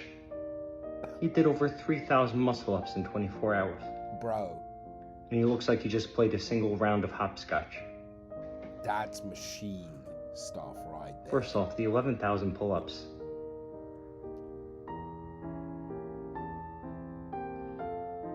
$300 muscle-ups would be impressive. This guy needs to fight crime now. Do you know how fucking impressive this is? The 24-hour muscle-up world record was just destroyed. Now, this is Oyo Han, who... Dude, 11,000 pull-ups in 24 hours. 3,000... Dude, what the... Bro, beast mode, dude. Talk about beast mode, bro. That's beast mode right there. What the hell, my dude? That's wild, bro. That's a crazy world. I don't think anybody's going to touch that world record, my dude, if I'm going to be honest with you. I don't think anybody's going to touch that one. Hey, wait, while we have Get Wrecked here, dude, because he showed up, we got to at least do one Aussie adjacent one before we move it on. Dude, I remember this. Who else remembers the martial arts kangaroo movie? Warriors of Virtue is an absolute fever dream from 1997 that for some reason I just remember like once a year. It's about a young boy with a leg brace who gets bullied into doing some stupid stunt and ends up falling into an exposed whirlpool that's just running 24/7. And he comes out the other end in an alternate realm called the Land of Tao, where there are like sorcerers and other creatures, including 5 anthropomorphic kangaroos, the Warriors of Virtue. each one harnessing a different elemental power: wind, water, earth, fire, or metal. Each one representing a different virtue, like wisdom or integrity. One of them is played by Doug Jones. The villain is played by Angus McFadden. It's not good, but I will say, holy shit, these sets, these costumes, these makeup effects by Tony Gardner's Alterian Inc., who also worked on Return of the Living Dead, The Blob, and a ton of other great shit. This was clearly just trying to capitalize on the success of Power Rangers and Teenage Mutant Ninja Turtles, and it failed miserably. Unfortunately, it was a huge box office bomb, which makes me wonder, how did I discover it? Did my parents take me to see this in the theater? Or did I find it at the video store? Or was it on TV a lot after it came out? I don't remember seeing this movie for the first time, but I do remember seeing it multiple times as a child. I'm pretty sure I had the toys. The Roos have arrived. Warriors of Virtue action figures each sold separately. And fun fact, it was directed by Ronnie Yu, who made a name for himself in the first half of his career making just badass Chinese martial arts movies. And then he did Warriors of Virtue in 1997 and followed it up with Bride of Chucky in 1998. He would then, of course, go on to give us Freddy vs. Jason a few years later. What a resume. Anyway, the movie came up in conversation recently, and I decided it was time for me to finally rewatch it. And I did. Apparently it's got a sequel, which I never saw, but that one doesn't look as fun. Have you seen Warriors of Virtue? Do you remember it? What more can you tell me about this insane film? Who else? I remember Warriors of Virtue, dude. Those were some sick-ass roos, dude. Some kung fu roos, dude. They're beating the crap out of people, dude. That was beautiful. I remember that shit. That, Small Soldiers, what's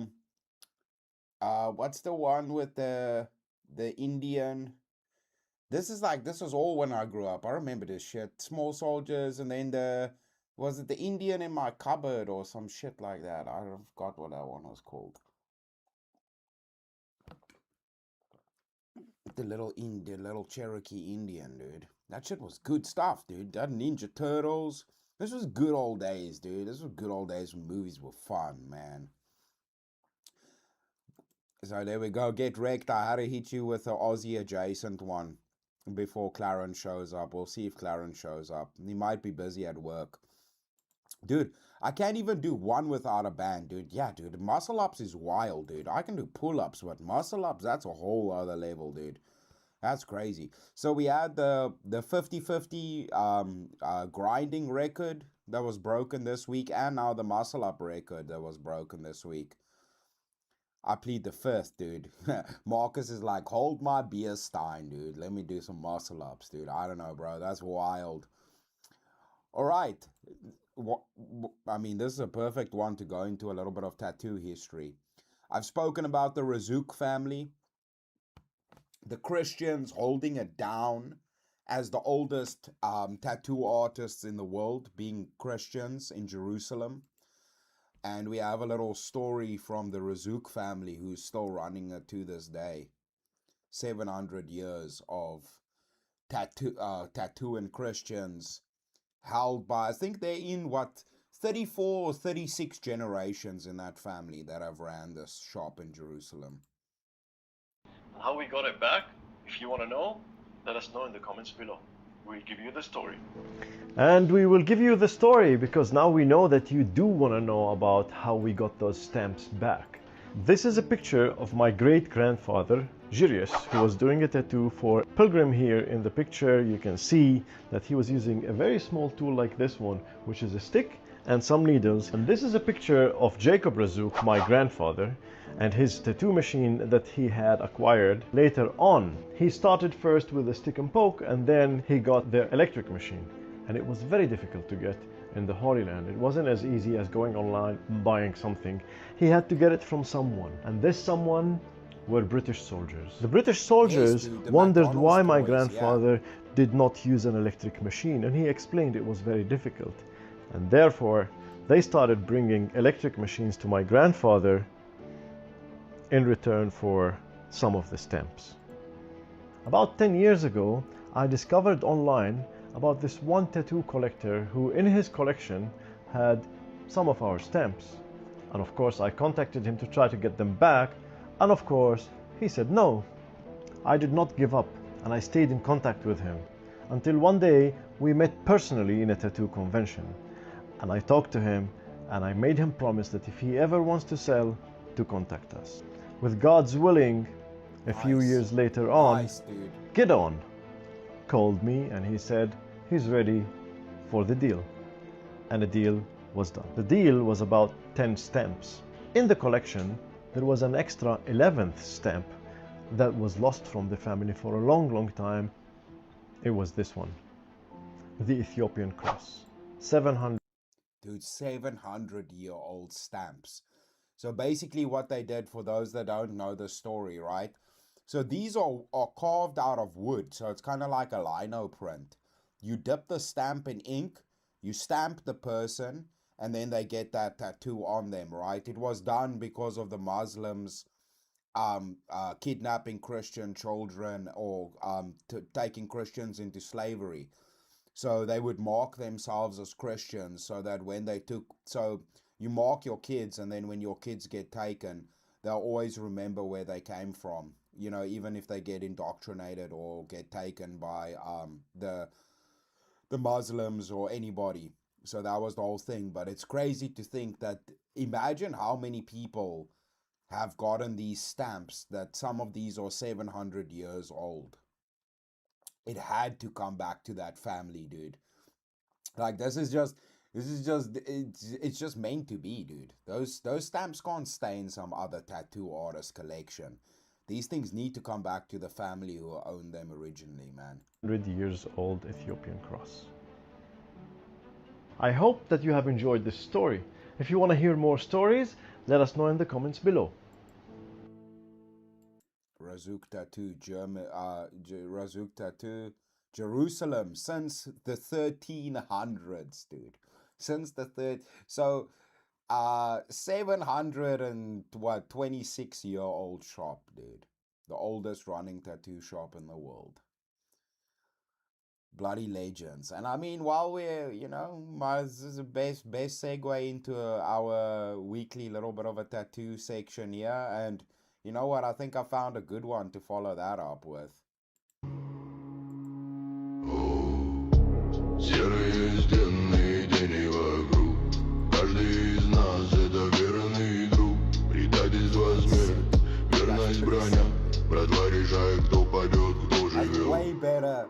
Way better than the... Братва, рядом и мы не они. Закон улиц наш вечные огни. Верность дороже, чем золото и кровь. Братва, со мной, я жив вновь. Братва, рядом. Boondock Saints, dude. You know Boondock Saints? This beats the hell out of Boondock Saints' back tattoo, dude. Full orthodox back piece, dude. Oh man, hold on. My clicker didn't work. Full orthodox back piece, dude. With the Byzantium double.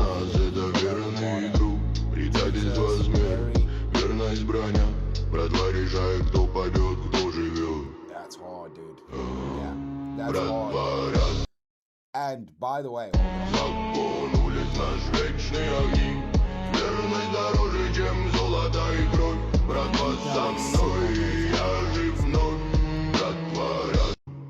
dude, the detail on the icons and Jesus and everything is sick. And get wrecked. Do you want to know what the best part of it is? That's an Aussie tattoo artist that did that, bro. That's an Aussie that did that tattoo on that dude's back. That's an Australian. I obviously researched the people to make sure we don't get AI slop or nonsense in the video. So I researched the tattoo artist. That's an Aussie, bruh. That's an Aussie dude that did that. I'll tell you now, wait. The shop's name is... The shop is called Sacred Heart Tattoos. And here's the dude that did it. Josh. Sacred Heart, Sydney. Yeah, he's in Sydney, dude. He's done a couple of these, man. Here's another one that he did. So yeah, dude, this guy's work is solid, man. And then the shop's called Sacred Heart Tattoos. Dude,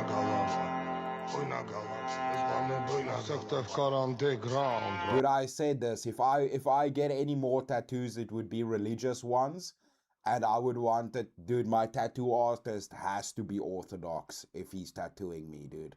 This is like, this dude does sick work, man. С одной головы соседина, весь пух и прах, все с одного ребра и одна сатана, а в глаза бело-белен, до сорта пена бело брызжет, кипит буйно голова, да моя яма глубже рва, два надреза по три шва, сочетает расправа, здесь в синей форме орава, и железные оковы, да на руки рукава, терпи буйно. I mean, I think that's Gabriel. I think that's Gabriel. And then I think at the bottom that's John Chrysostom. I don't know like saints and stuff too well. I mean, I'm still a newbie, but I think it's Gabriel, John Chrysostom, and then Mary and Jesus. But yeah, dude does sick work, man. I might actually have John Chrysostom as my patron saint. Well, we'll see because of the name. Golden Tongue. Oh, here's another one, but this is a Catholic one. Baldwin.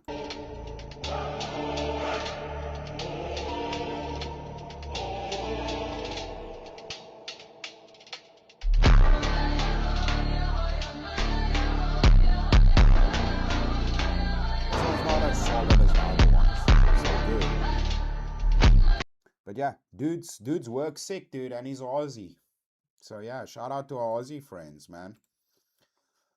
But yeah, definitely if I'm getting like religious tattoos, the tattoo artist has to be at least religious as well, or especially Orthodox if you're getting Orthodox tattoos or icons and things, man.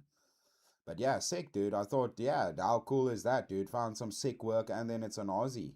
Let's go, dude. Aussie, oi, oi. Bloody legend, dude. Let's see. I believe we had another one. I believe I had another one in today's one. There was meant to be another one in here. I don't know where it is now. Huh. It's not this. Did you know medieval Europe? That's the beer one we watched. No, I don't know where the other one was. There was meant to be another one in here. But I don't know where it is now. Dang. But yeah, he's legend. Yeah, so he's in Sydney, man. But yeah. Alright, but then I don't have another tattoo one though. But we can move it. It seems like there's not another tattoo one in here. But what we can do is we can move it into still art related, but maybe go into, yeah, well, I mean, we can do art. Yeah, fuck it. Let's do art while we're at it. Why not? Here we go. Dude, there's a Russian chick, dude, and she's on point too, dude. This Russian chick's on point. But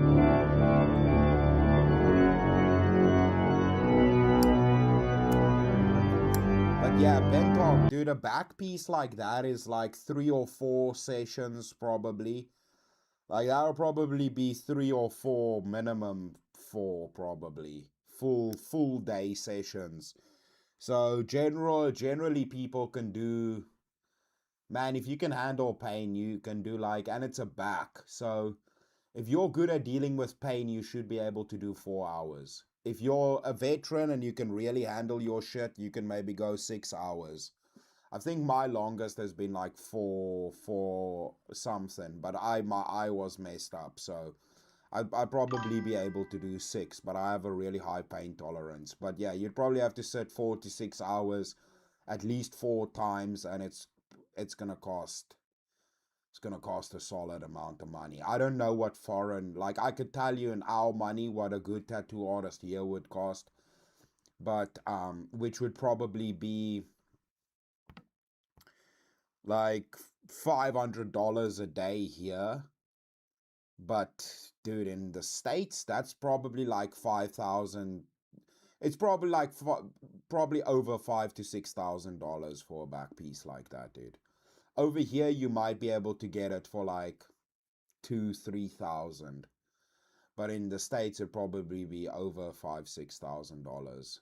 Depending, like some tattoo artists are just insanely, like they charge a lot. Depending, but yeah, it's like with tattoos, it's really hard to say how much it's exactly gonna cost. But remember, you have it for the rest of your life. So like that's one way like like if you really care, like let's say like with that where it's like icons and it's like a religious tattoo and it's your whole back and you're gonna have it for the rest of your life, I'd say pay. If you find an artist that's good, whatever he says the price is, you pay that price. You can have it for the rest of your life. You pay whatever the price is. That's why they can charge what they charge. Because, I mean, it's like, dude, your TV, your computer, you're going to buy new ones. A back piece, you're not buying a new one. You have that for the rest of your life. So you find the best possible person, and then whatever the cost is, you figure out how to pay that cost if you want that tattoo. But like tattoos is not something you go and find the cheapest price or worry about the price. If that's what you want, you think about it as art that you're gonna have for the rest of your life. And it's one of the few things in this world you can buy that you can never lose. Like, except for a severe accident or something, it can get damaged, but you know, it can't really get stolen, or you can lose it, or none of that. You're gonna have it for the rest of your life, you know. Yeah, 4K black and white, probably 5.5. Yeah. But remember, that's Aussie dollars. That's why I said for American, like 5,000 to 6,000, probably American. Probably like Get Rec said between like 4 and 5K Australian, and then South African it'll probably be about $3,000 American over here, like around 3,000 roughly American over here for a full back piece like that. Like my arm was like $300, $400 my Terminator. That's what I said.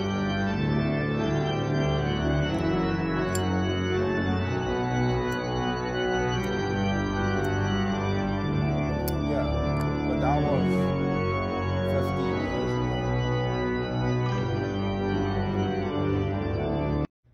Yeah, this lady kills it, dude. She's so good, dude. This is the Russian lady, so good, dude.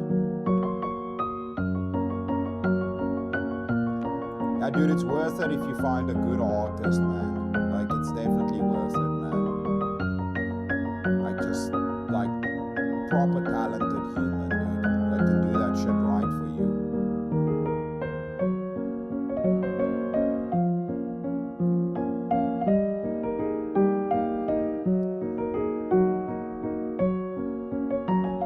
Yeah. Hey man, it depends, man. If you don't have tattoos and you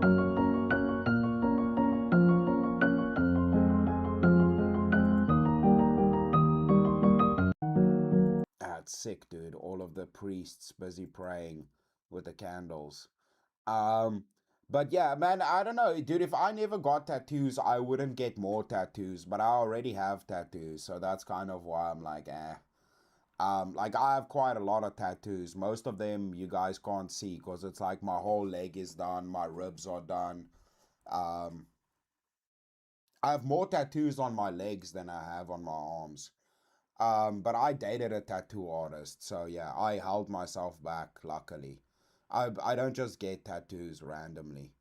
But yeah, I don't know. But yeah, if at this point, especially like moving into like orthodoxy, if I had virgin skin, I would probably not get any more tattoos. But the fact that I already have tattoos, I'm like, I'll probably get more, but if I get more, it'll probably be religious tattoos. It wouldn't be like anything else.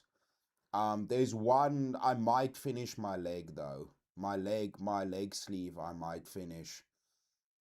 That's not religious, but it's my animals, because I already have the one that I grew up with. So I have the animals I grew up with as comic book characters. I might finish that one. So I have the wizard already, and then the one's a ninja, and the other one's a zombie.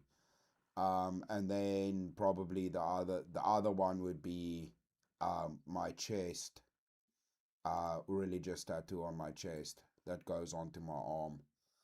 But I probably won't do anything after that. After that, I probably wouldn't do anything else. And that's a if, maybe. I'm not 100% whether I'm gonna do that or not. But yeah, there's nothing to do. Bro, it's to each his own, dude. I mean, I had bloody stretchings before I had tattoos. Talk about a bunch of nonsense, bro. Gauges is a bunch of nonsense, dude. It hurts way more than tattoos. It's way more of a bitch to heal than tattoos. It's annoying. And I messed up my ears because of my gauges, dude. I used to have like fat gauges, dude. I used to have like carbon black steel like barbells that you had to take out of your ear with like a bloody special pliers, dude. They were so like they clicked. You had to bend them closed around a ball, dude. So like that shit was like I had to go to a specific shop that had the correct pliers to open the thing and get it out of my ear.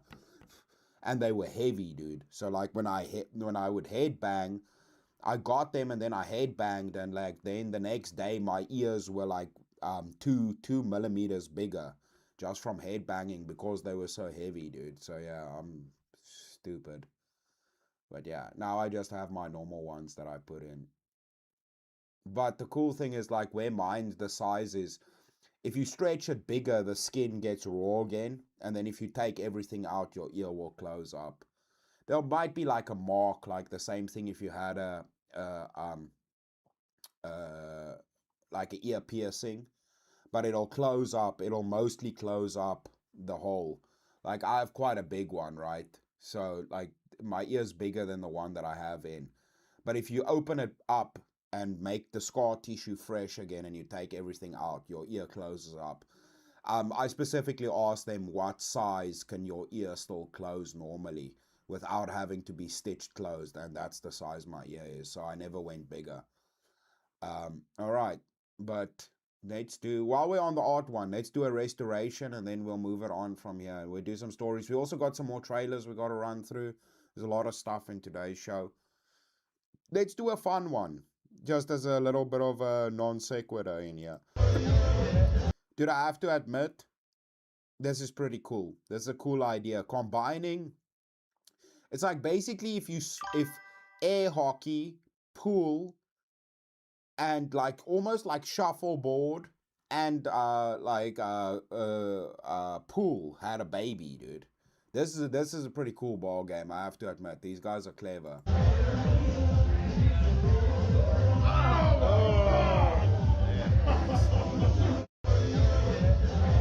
That looks like fun. It's dude, like, I mean, golf is pretty lazy already, but that's like lazy. That's like lazy golf for actual, well, maybe it's not, I mean, it's lazy. There's no walking involved, but I mean, it's like bar sports golf. I have to say, I prefer air hockey over foosball.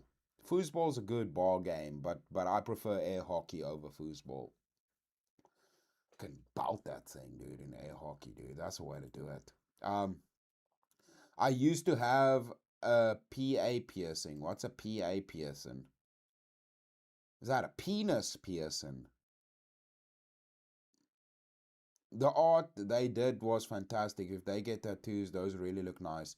Yeah, like I said, man, that's the thing. Like tattoos, you really have to put thought into. If you can read this, Chris, you're not actually South African. Why am I not South African, bruh? Says who?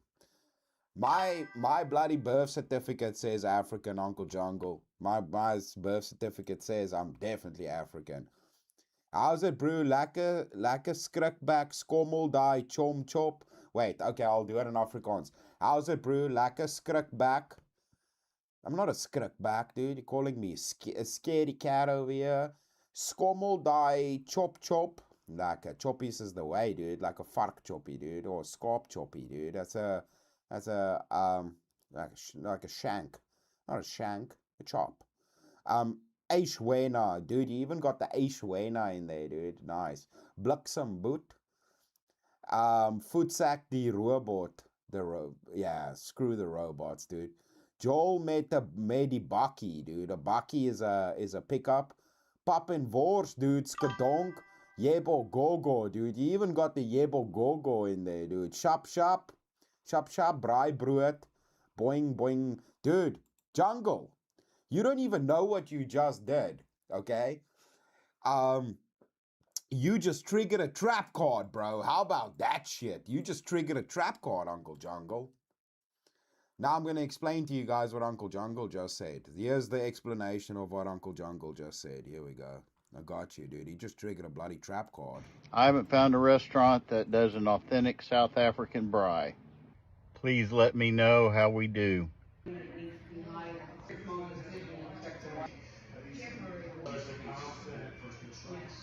Robin's making a relish called Sheba. Our Sheba is complete. Thanks, Howdy, for the ingredients of this South African braai. Bull tongue and druivorse. Brewervorst. Lamb chops and ribeyes. Yep. And Clippies and Coke, dude. Brandy and Coke. It's called fight water. We're ready to start our braai. Brandy and Coke, dude. Cheers. Oh, dang, dude. Let the braai begin. Dang, dude. That's a rough one. We are using real wood today. That's the way to do it. You got to use real wood, man. Malva pudding. This is Patrick. He's my nephew, and he's loving Clippies. Brandy, dude. Clippies. My niece, Remy. Proper South African brandy, dude. What are you drinking, young man? Zamalek. He's drinking Carling, Zamalek. Black Label. That's Black pretty Label. good beer. South African Our meat staple will be right seasoned with South African 6-gun spice. 6-gun spice, dude. That's the way. Boerewors, chops, boerewors, druivorst, biltong, barbecue on the wood. Beautiful. Braaibroikies. There we go. We are Jungle. ready to taste. Got you. Braaibroikies. And this is our braai. What's the back of that Brandy shirt Coke, say there? Meat Kent? Braaibroikies. And Malva pudding. Uncle Ken. So Robin's got the pup, the Sheba. Pop and sauce. Good. Wait, let me pull up his comment. Pop and sauce. There we go. I got everything, dude. Got your trap card. I just don't have the bucket. Dude. What, the Sheba? The red stuff. For me. Lamb chop. Just tomato and onion relish, basically. Braaibroikie and pup. There we go. The Brewervorst is excellent. Time for dessert. Cook Sisters, dude. Homemade Malva pudding and Cook Sisters. Sarah, what do you think about the Malva pudding that you made? Where the custard, bro? South Africans. Is it for you or did I do it wrong? Nah, I haven't found a here's Uncle restaurant Good, that dude. does an authentic South Respect, African braai. Uncle. South Africa to America, respect. This uncle gets it, dude. He understands, dude. He spent time down here. He knows what's right, dude. He knows what the good stuff is. Shout out to you, Uncle Jungle. See, got the trap cards, bro. We got all the trap cards there, dude. You guys, you better watch out, Jungle. You guys just be triggering trap cards over here, dude. I'm locked and stocked over here, dude. Gotta watch out, bro. Watch out, dude. And by the way, while we're at it, now we might as well give a shout out to our Aussies, bro. When we're talking about the barbecuing. It's a serving of sausages with a side of sass. Hasta la vista. Look at these suckers. 15-year-old Ethan Johns is a budding butcher and a viral sensation. One that I did, I was Look at that, linking guys. snags. Look at this kid's mullet, dude. That's a pristine mullet. That's an exceptional mullet. That's a mullet with character right there. It's a distinguished mullet. I think it had almost 5 million views. His butcher shop antics have put Roadie Road Meats at Stafford Heights on the map. Let's start slicing. Ooh, almost forgot me glove. No glove, no love. But the plucky punster had no connection to the store until he rode past 2 years ago. I was just riding my bike out the back one day and the boss come past. He's like, oh, you want a job? I thought, yeah, may as well. Come in and work, started scrubbing dishes. Now he's a year into his apprenticeship. His educational and entertaining videos drawing customers from far and wide. People come and they go, oh, we've come up from Melbourne, we've come down from North Queensland, come from all over the place to come see me, buy some meat. While he hopes to manage or even own his own butcher shop one day. I don't know why I got to do my apprenticeship again. I did it about 30 years ago. It's safe to say he's already bringing home the bacon. It's a serving of salt. Hey, what do you mean? I just triggered the trap card. Did you miss it, dude? I played the whole bloody video. Let's see. Where's your wife from? Let me see if I can figure it out. Let me see what your wife is. Amwen Reme Grigo Akipilis Akapikilis Diricola Akawepa Banana Peze Tasot Cabri Supoyoma Akalao Banmayon Bon Pate Qualio Mayala Moleno Akosoapa Epifini Akados Marcos Ikea T Coroso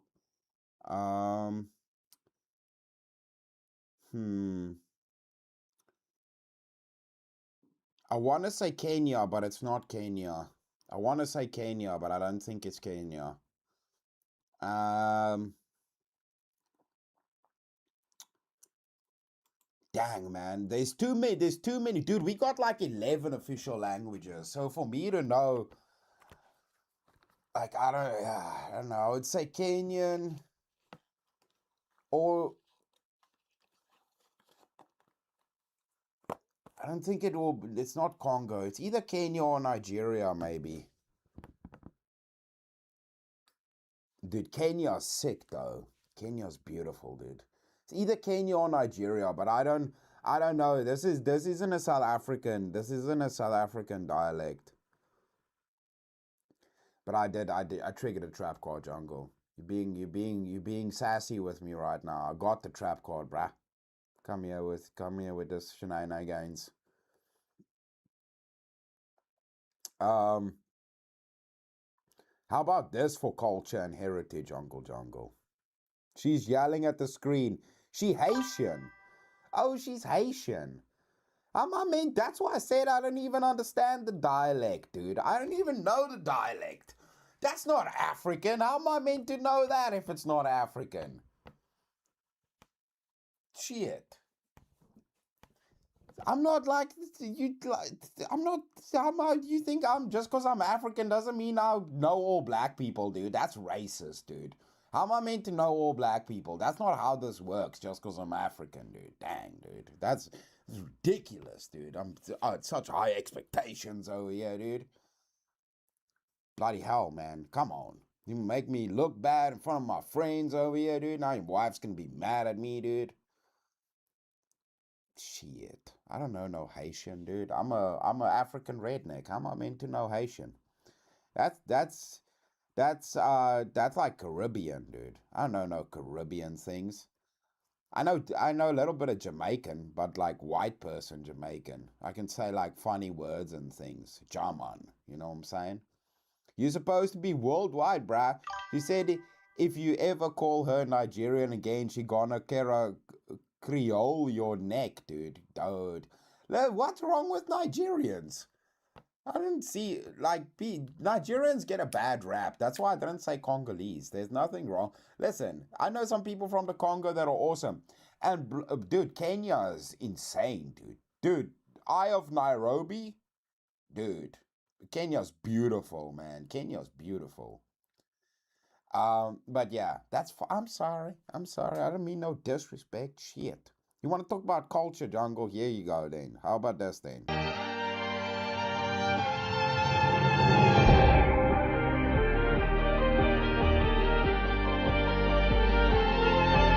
is all Creole. She got a Creole.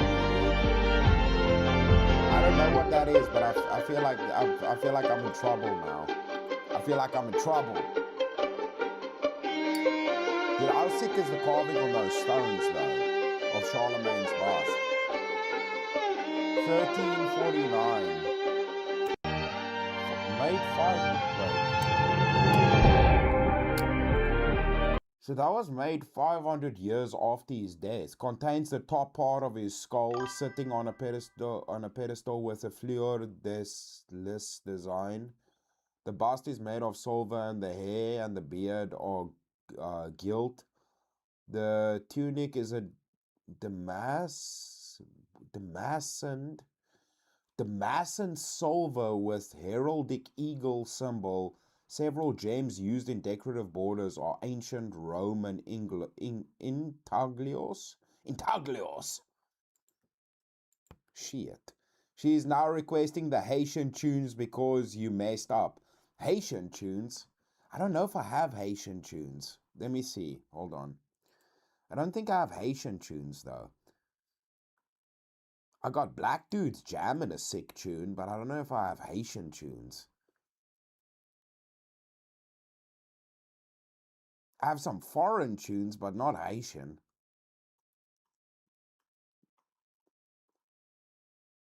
I have some retarded white people tunes. How about this jam for you, Jungle?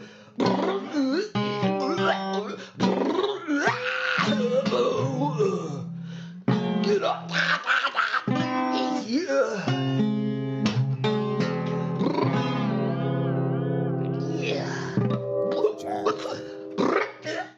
Jam.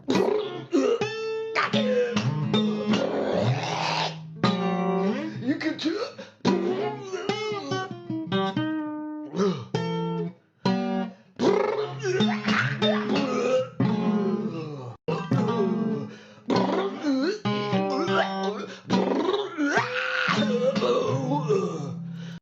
Okay, wait, some sweet Haitian tunes, dude. I don't know if okay, I'll find a Haitian jam for you. Hold on. I got this though. I think I have some black dudes that jammed a really good tune up in here that I did have. I got one funky one for you. I'm gonna while I do this. Hold on.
That was pretty funky. That was pretty funky, alright? That's pretty funky.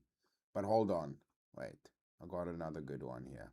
And then I have something. I think I found something good. We'll have to see now. Wait, where's the dudes at? Where my dudes at, bruh?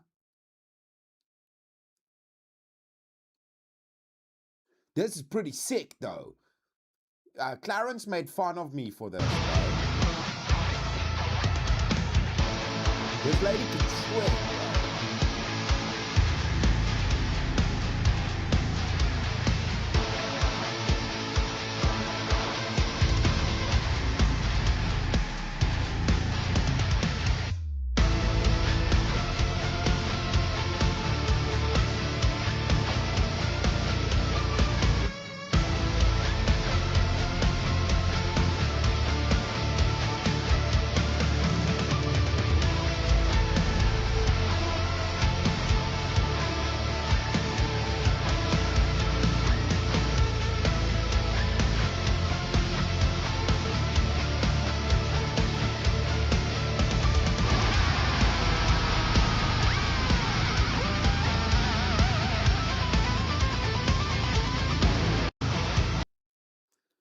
Where did dudes at, though? Where my other dudes at, dude? Where does dudes at? I had the dudes here, dude. Where the dudes? There we go.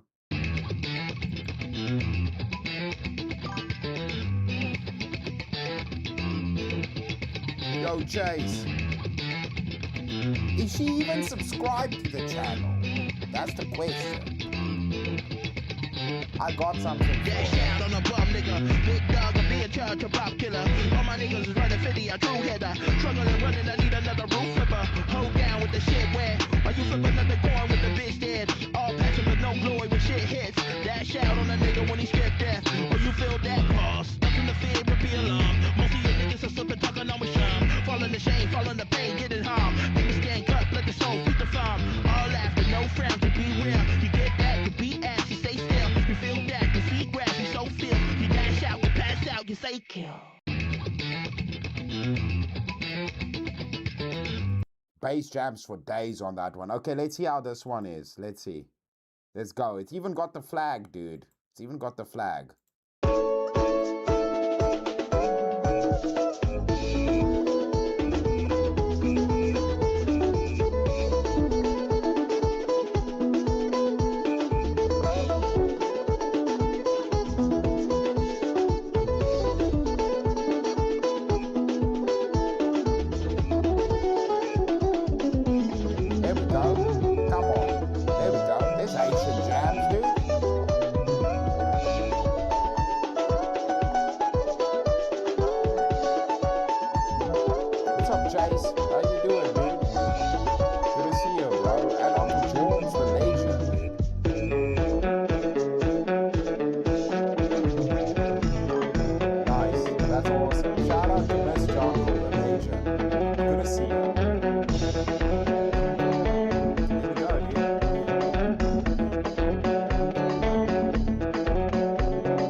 That was Congo versus Haitian. We got to do another one now.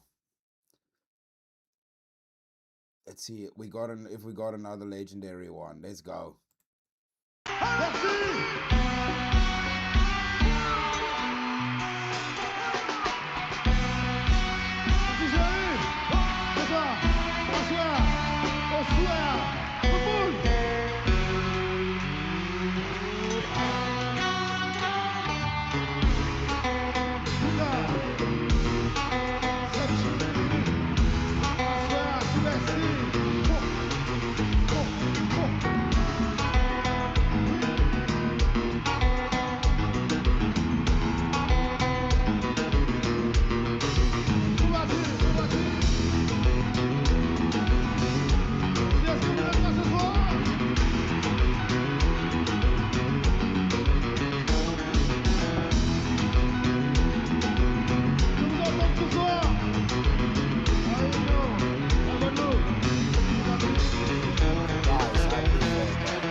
Okay, but hold on, that one's long. Check what I did. I did something. Hold on. Bam. Oh, wait. What I need to do is I need to do this. I needed to hit a refresh. Oh, wait. Wait, I know how to do this.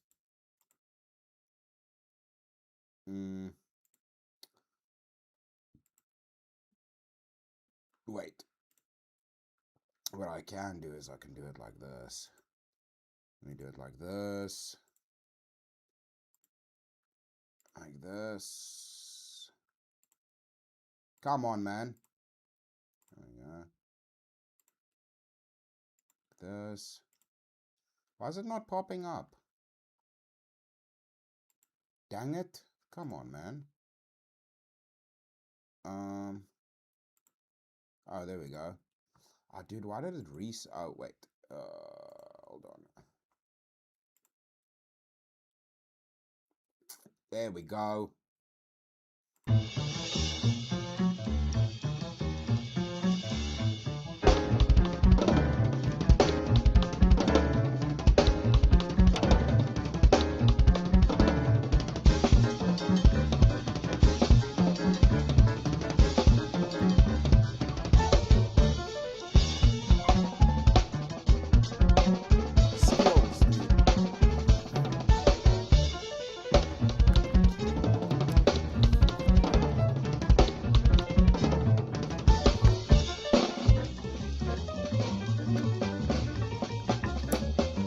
No, dude, it's like fusion jazz.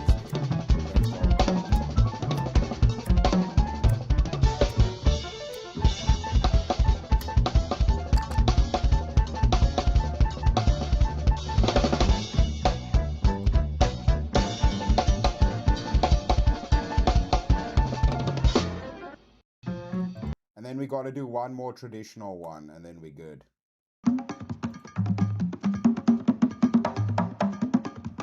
Almost like a djembe drum. It's like a djembe, but it's longer, which is interesting. I kind of saw this where we have like standard djembes here, but that's like a djembe. It's just a longer version of a djembe, where djembe is like shaped differently, slightly, but it's like similar. The skin and then the bottom is similar.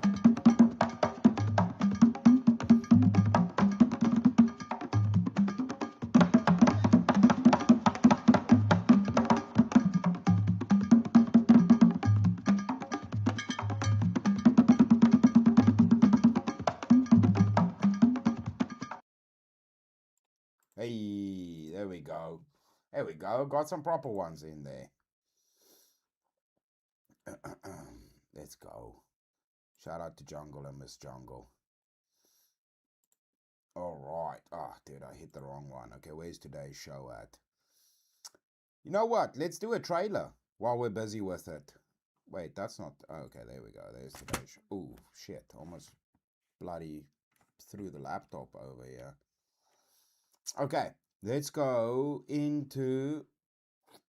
Yeah, why not? We can do the news. Yeah, let's do the new Snyder. Let's see. Zack Snyder's got a new movie. Let's do this one. Just gonna take this guy reviewing it out of frame.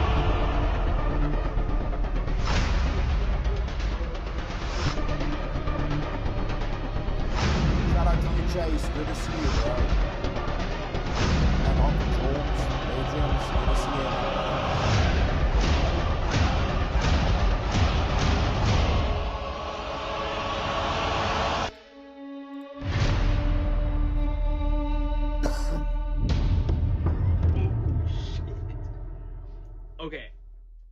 the teaser trailer, that intrigued me immensely. Also, very different than I expected that movie to look like. Because when it was announced, I was like, oh, is this going to be like kind of like a drama? I did not expect what I just saw. This looks awesome. It kind of gives me like action, horror, drama vibes to it. I'm all down for it. Let me know down below how excited you are for this movie. And if you're a fan of Zack Snyder like I am. So, the first teaser for The Last Photograph is here, and I'm fascinated. The movie follows an DEA operative searching through the South American mountains for his missing niece and nephew after his parents are murdered. A war photographer who witnesses the killer. Interesting. So it's a new Snyder film. Oh, dude, that's awesome, Chase. Good to see you, bro. Hope you're doing well, my dude. Well, while we have Chase in here, he's one of our metalheads. We can jump to a little bit of music news here for a second. So we have apparently new Beartooth song teaser premiere. I'm gonna let you hear a new song from Beartooth before it's released. Beartooth is releasing their new album Pure Ecstasy this Friday, August 28th, and I've heard the whole thing already. Because I am a very important person, obviously, I have many expensive leather vests. Okay, fine, I only have one expensive leather vest, but the new album is awesome, and I'm not gonna gatekeep you. And that is my very clever lead-in to let you know the band is letting me premiere a clip from their song You. A song their frontman Caleb Shomo says is a good old-fashioned ripper through the lens of a man who can't come to terms with an uncomfortable reality, no matter how much it's forcing itself into his life. Of course, I want to hear from the Legion, so let me know, what do you think of You? Do I feel so restless? This life's too nice to fuck with.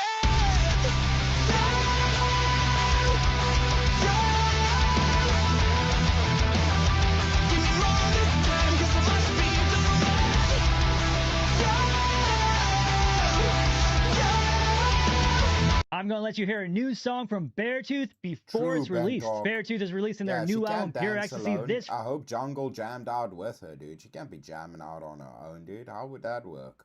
How would that even work? Guys, want to do an interesting story? I want to quickly.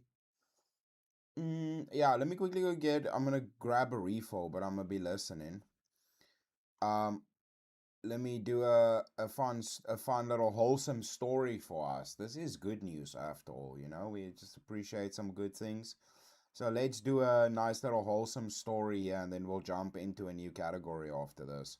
This is an unedited photo of Russian politician, children's show host, and former heavyweight boxing champion Nikolai Valuev. And at 7 feet tall and 330 pounds, Nikolai is always very easy to see in photos. Like literally, these aren't staged photos. This is just every single photo that has Nikolai in it. He's that guy. Nikolai, for some unknown reason, was nicknamed the Russian Giant, and he had an over decade-long career in boxing, where most of the photos look like that. During his time as a boxer, he was able to win a world title twice, becoming the tallest and heaviest championship boxer of all time in boxing history. He also went up against several boxing greats, such as Evander Holyfield, during which he always looked like a computer-generated enemy in a like Mike Tyson's Punch-Out game, and the other boxer always looked like Little Mac. After he retired from boxing, he would return to Russia, where he would begin his career in politics as a member of the parliament, presumably becoming the biggest and tallest politician ever. And also, as a very fitting role for his stature, in 2016 he began co-hosting the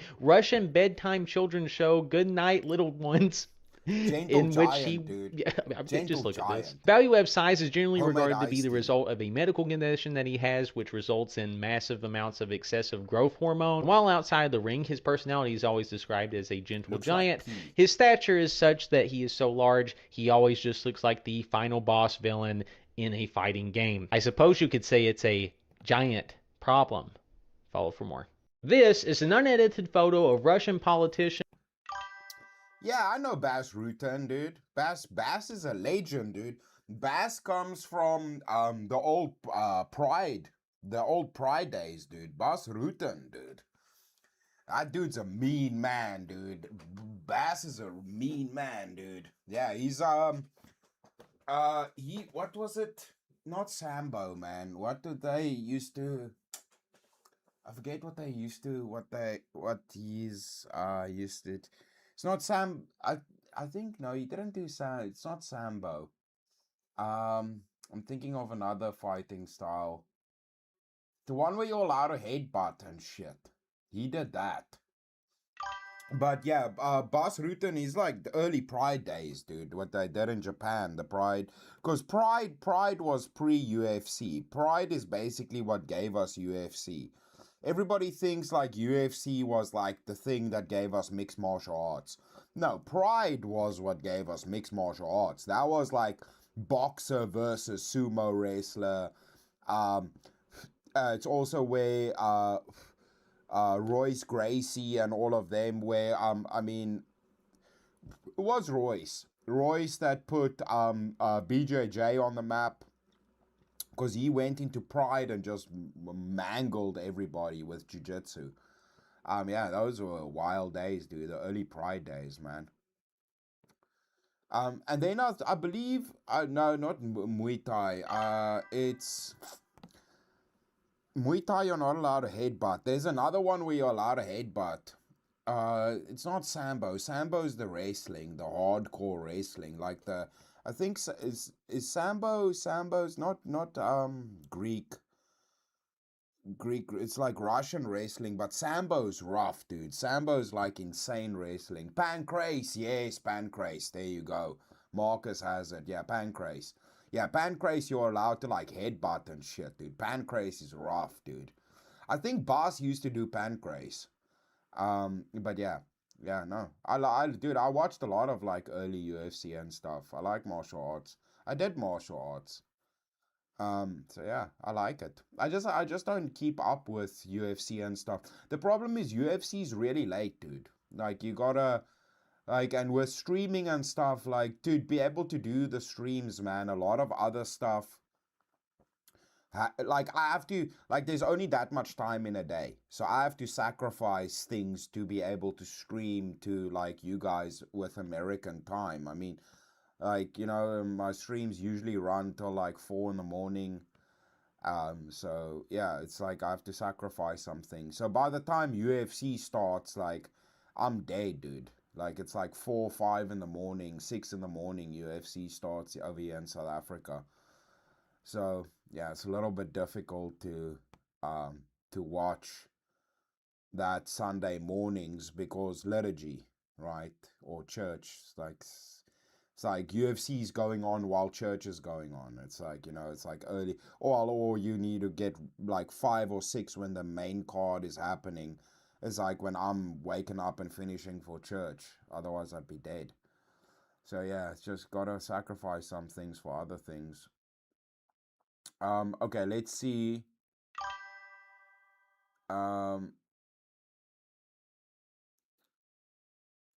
ECW, dude. I remember ECW.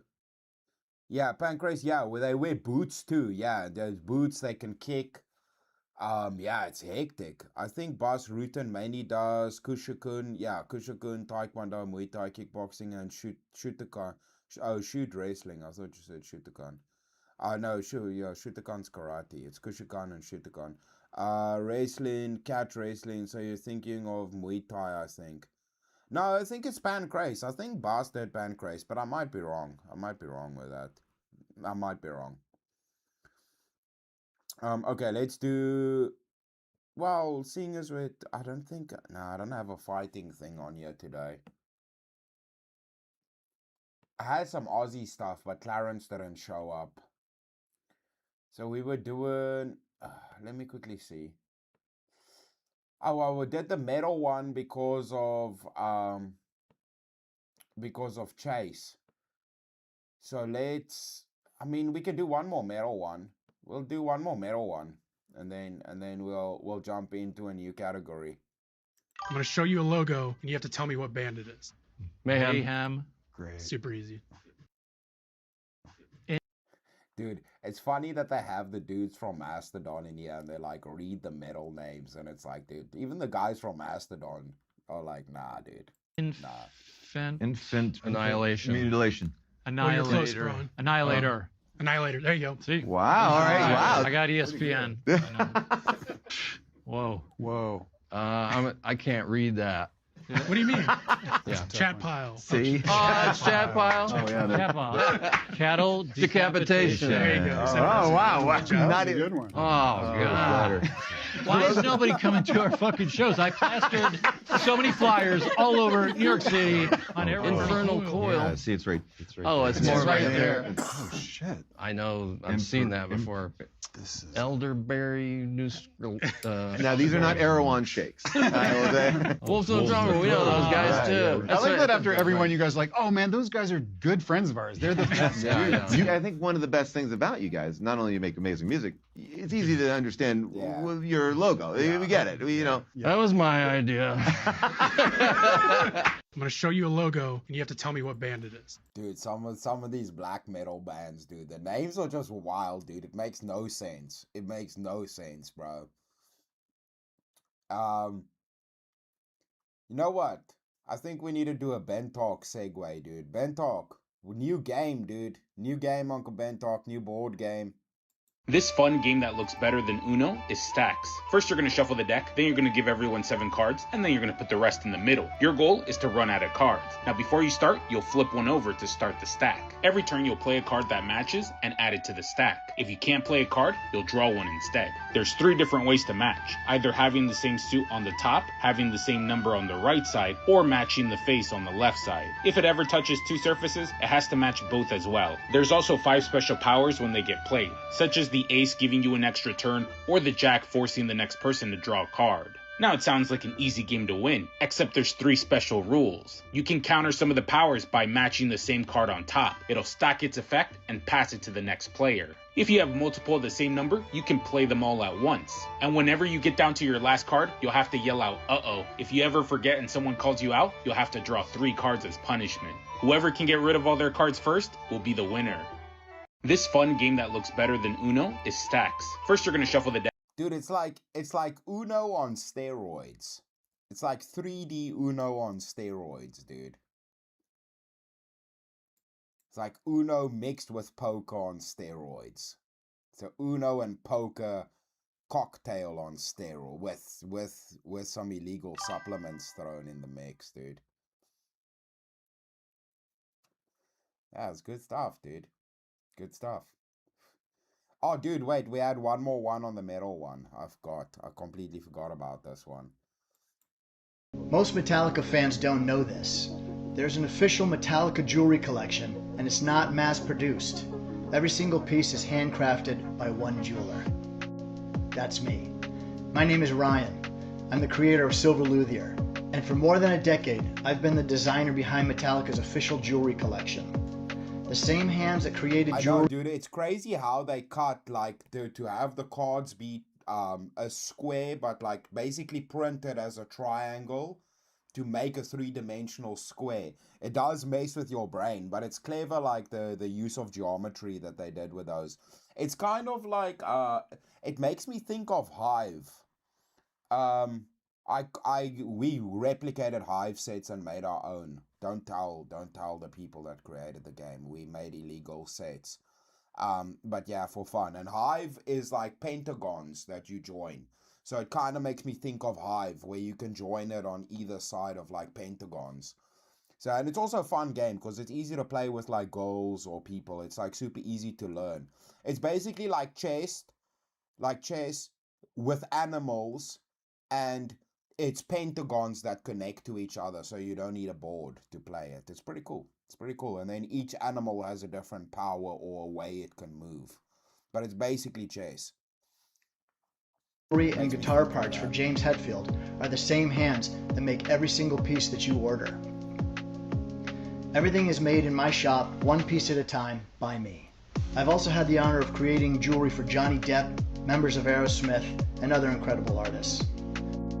And if you're looking for original handcrafted rock-inspired jewelry made by the same guy behind the Metallica jewelry collection, visit silverluthier.com. And if you've gotten this far, do me a favor and follow my page. You'll get a behind-the-scenes look at new designs, custom pieces, and the latest creations from my shop. Thanks for your support. Most Metallica fans don't know this. That's crazy. So Metallica's jeweler does like custom Metallica one-off pieces or like jewelry collections. Like, I think, when was it? Last week or the week before, we showed that Lord of the Rings, they have the dudes that created the jewelry for the movie that are doing like actual runs of jewelry collections that are the pieces from Lord of the Rings. And while we're on this, and with the Hetfield Zippo, here's one for all of my Warhammer 40k friends. I have a question for the men. What the fuck do you want? For the Emperor. What is the Emperor's will? For the Emperor. I have a question for the men. What the fuck do you want? What is the Emperor's will? That's obviously done with laser. This isn't hand done. This is like laser done, but it's still pretty cool. But if I look at like the inside of that Zippo, that's not an OG Zippo. So this is like a reproduction of a Zippo, but it looks like it's good quality. It looks like decent I have a question for the. I just don't understand why you guys have like the Zippo thing. What the fuck do you want? And then why is it in a Zippo box when the bottom of it also doesn't say Zippo? So it's like obviously their own design that they fabricated for that. That they did. But yeah, it's cool. It's cool. It's nicely made. So I'll give them credit for that. Hey, and then while we're on this, might as well do another one, huh? Yeah, let's do a little bit of a blue collar. Oh, well, we did the Charlemagne one. That was kind of like already an intro into it. You know what, actually, while we're on the Warhammer one. This is something that many people don't know exists, okay? These are the Marvel-made comics about Warhammer 40,000. Many people don't know it's a... That's funny, dude. Chase, you bastard. It's dance time, dude. Yeah, you can't let her dance alone, dude. You can dance if you want to. You can leave your friends behind. Because if don't dance, and if we don't dance, I ain't no friend of mine. We can dance. We can dance. Jungle better dance with his wife. Oh.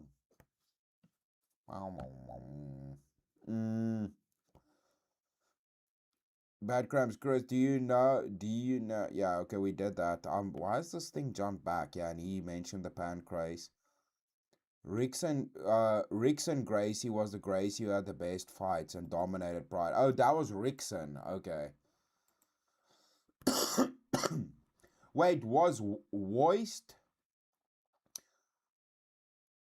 Hoist was the OG, and then Yore and Rickson were the brothers, right? Because I think Hoist was the dad, and then Rickson and Yore. Am I right in that? Well, I feel confused. Anyways, doesn't matter. But yeah, I remember EFC.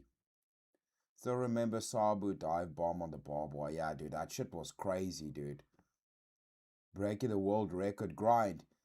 Yo, yeah, dude, we played that earlier, dude. We've been following him trying to break the record because I showed everybody that, so it's like the world record longest 50-50 grind has now in what, a month been broken 3 times, which is crazy, dude. Yeah, he committed, dude. We're going to keep following because he's going to take it even further, but he now has the official record, dude. Which is pretty sick, man. Yeah, I had to show that, dude. Nice little good news section, but you funny bastard. What's the difference between a hippo and a Zippo? One's heavy and one's a lighter, dude. That's big facts right there, dude. That's big facts. Thing. I'll just do a brief kind of thing, showing you the pages here and there, but this is it. This is it. I'm sorry about the light reflection. But the light reflection is saving me from, Warhammer copyright striking my ass. But this is it. This is it. The actual comic books made by Marvel for Warhammer 40,000. So Marvel Kid is cool as hell, bro. Cool as hell, okay? Comics. Not going to show you the whole thing, but this is it. This is it, man. And the same thing goes for Sisters of Battle, and there's another bunch of really, really cool comics about Warhammer 40K made by Marvel. I'm sorry. These were gifted to me by... This is something that many people don't know exists, okay? That's crazy, dude. So yeah, I did not know that. Yeah, well, Games Workshop, dude, it's like, do you know what's funny is like everybody can criticize Games Workshop, but it's like, I mean, clearly they've been owning compared to everybody else, dude. They've pretty much they've been killing it, dude. Like let's not be wrong or have it the wrong way. I mean, they've been going forever, dude.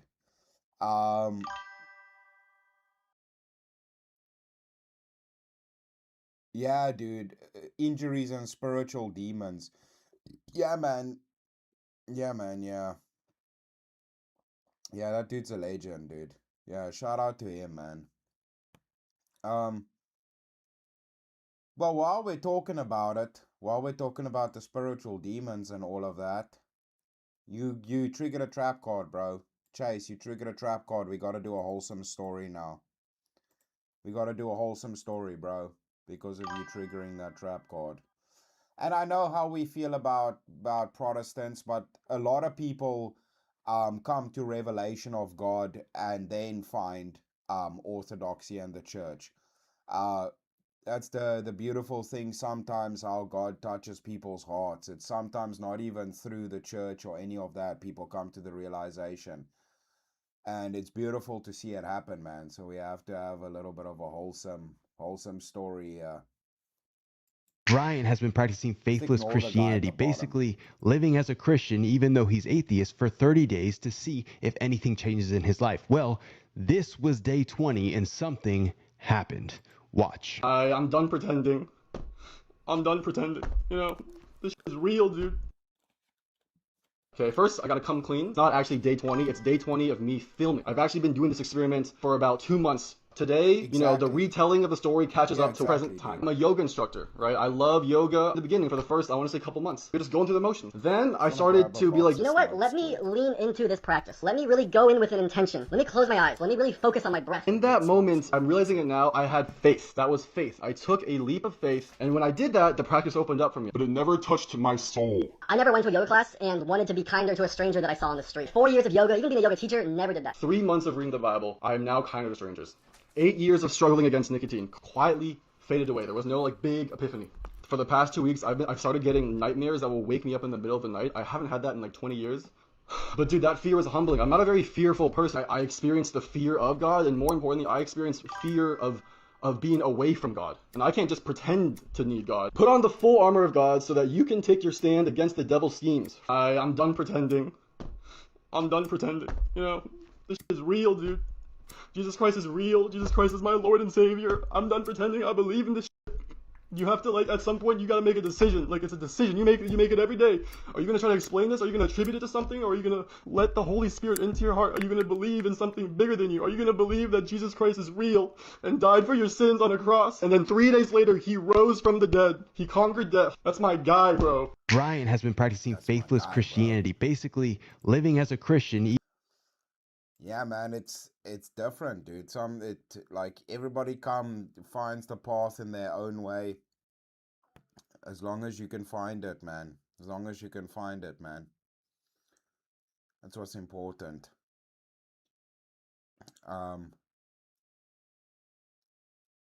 Yeah, it's beautiful, man. God bless, bro, to that dude. And do you know what? While we're at it, let's do some extreme sports, bruh. Let's do some extreme sports while we're having a good time.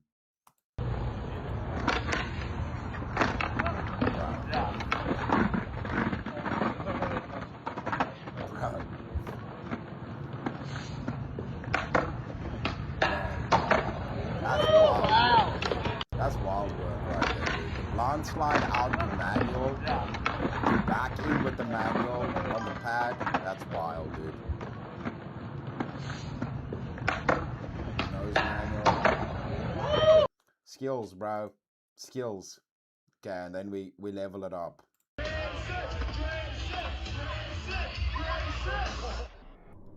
Bro, that is a fat Ollie North right there, dude. That is fat, bro. I'm exactly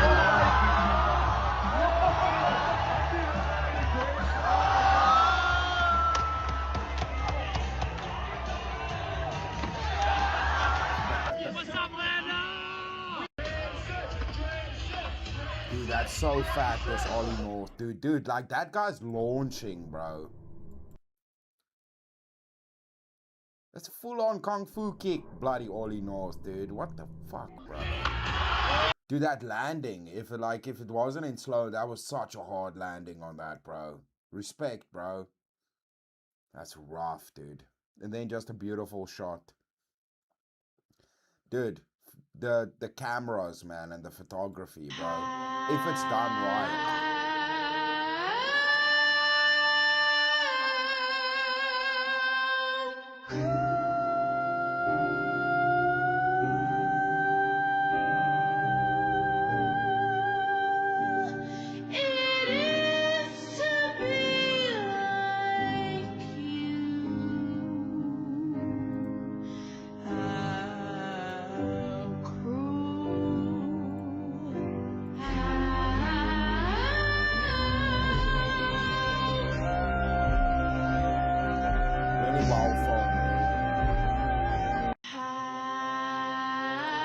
Really well filmed on that one, dude. That's wild. What's up to the Elder Lion, the Shrimp Pope? How you doing, my good dude? And to the legend, Mr. Rev Russ, the unapologetic preacher. Good to see you, fellas.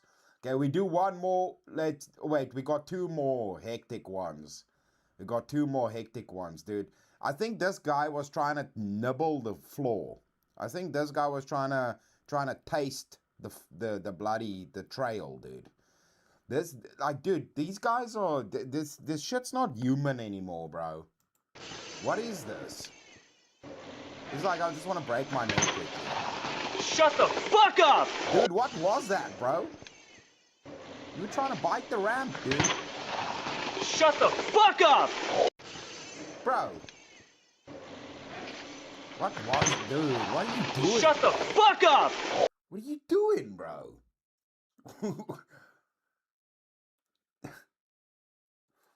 Dude, these dudes are getting too good, bro. What was that, dude? What was that, bro?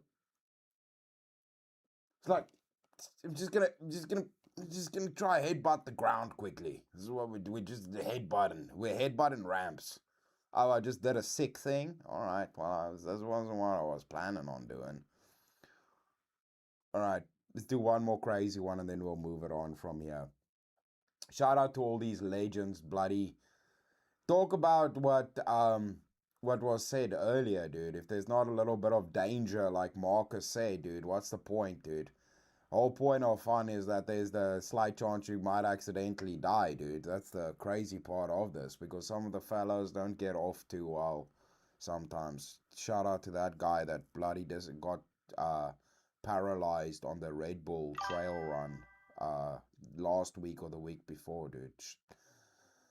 God bless to that guy, dude. Damn, that was rough, dude. That's why I didn't even show that, because I was like, I'm not showing this on stream, dude. That was so bad, dude. Bro. What? He fucking went under it, dude. Dude. That's so fast, dude. Holy shit.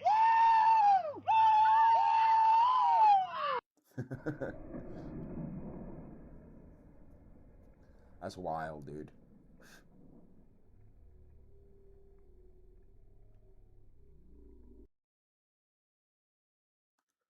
Dude, that's balls of steel, dude. You went on. Dude, that's so fast, bro. He fucking went under it, dude. Human Iron Man, dude, in the squirrel suit, dude. Holy shit. Dude, that's wild, bro. That's wild, dude. Talk about balls of steel right there, brother. Dude. Yeah, shout out to those legends, man. That's crazy. Hey, and shout out to you, Mr. Rev Ross. How you doing, sir? Good to see you. Always good seeing the unapologetic preacher himself. It's good to see you, Alder. Sam Wise Skateboards video is a 43-year-old legend with a ton of heart, dude. Yeah, dude. Yeah. That guy's a legend, bro. That dude, that Ollie North, dude, that's fat, dude. That was so fat. Like, a lot of normal people that don't skate in here, they're like, okay. It's like, dude, you don't understand how fat that was, dude. That's like, that's wild work right there. It's wild work, bro. Hey, thank you, Miss Marcy. Yes, dude, I always forget. Please hit a like on the stream, man. I'd massively appreciate that. You know what? The show's free. Luckily, we have legends that support, so the show gets extended. But the least you can do if you're over here hanging, and I'd massively appreciate it, is at least hit the like button, man. It helps the stream. Helps you see the streams. Even if you don't want to watch them, at least you'll know they're happening, you know? Jason Lee. While we're talking about this, dude, Chase, let's go out to this one. And the funny part of this story, it's not even added that Jason Lee came to Christianity recently. Jason Lee. Most people get one shot at greatness. Jason Lee somehow got two and absolutely nailed both of them. Born in Santa Ana and raised in Huntington Beach, California, Lee's mom bought him a skateboard hoping it would burn off his endless energy. It worked a little too well. He dropped out of high school, turned pro in 1988, and became one of the most celebrated street skaters of his era. His style was loose, creative, and deeply influential, and his signature trick became legendary. The tray flip. He didn't invent it, but he perfected it. His was so clean, so effortless that even Rodney Mullen, the guy who actually created the trick, credits Jason Lee with stylizing and popularizing it and turning it into the cultural staple that it is today. Think about that. The inventor points to you as the one who made it matter. In 1991, he dropped his part in Video Days for Blind Skateboards, directed by a young Spike Jonze, and one of the most revered skate videos ever made. At the end of his part, Lee broke into an impromptu song. There's a war outside of your window. It's destroying our Shout world. out to Jason Lee, dude. So take the hand of a boy and a girl. And that moment caught the eye of Kevin Smith, who cast him in Mallrats. Just like that, a second career was born. But he never let go of skating. In 1992, he co-founded Stereo Skateboards with Chris Pastors, a brand built on jazz, creativity, and a distinctively artistic vision. Meanwhile, the acting exploded, Chasing Amy, where he won an Independent Spirit Award, Almost Famous, then voicing Syndrome in The Incredibles, and my favorite, Earl Hickey in My Name's Earl, earning 2 Golden Globe nominations. He also appeared as a playable character in Tony Hawk's Project 8 and voicing Coach Frank in Skate 3. In 2019, Lee was inducted into the Skateboarding Hall of Fame, cementing that no matter how far Hollywood took him, the skate world never stopped claiming him as one of their own. And then he picked up a camera, becoming a serious film photographer with work shown all around the world. From skater to actor to photographer, Jason Lee didn't just prove that you can build a career from skateboarding.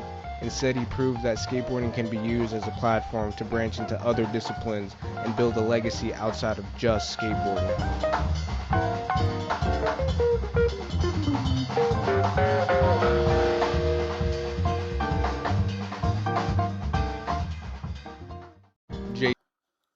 Another one was Owen Wilson, dude. A lot of people like that part where there's I forget on which skate DVD it is, where Owen Wilson's like 50-50ing the rail with everybody, bro. And they're like, dude, just do it. And he's like, oh, come on, first try. And dude, he just hits it first try. And you're like, dude, shit. Yeah, the legends, dude. But yeah, shout out to Jason Lee, dude. And he became Christian recently. It's like full on converted. And I was like living a peaceful life, still skating, the legend, dude. Shout out to him, dude. Bloody My Name Is Earl was good stuff, dude. That was good stuff right there, dude. All right. Now the question is,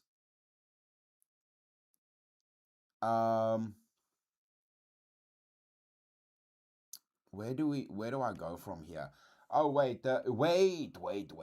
I just realized we need to do the top trending metal and alternative tracks for this week, dude.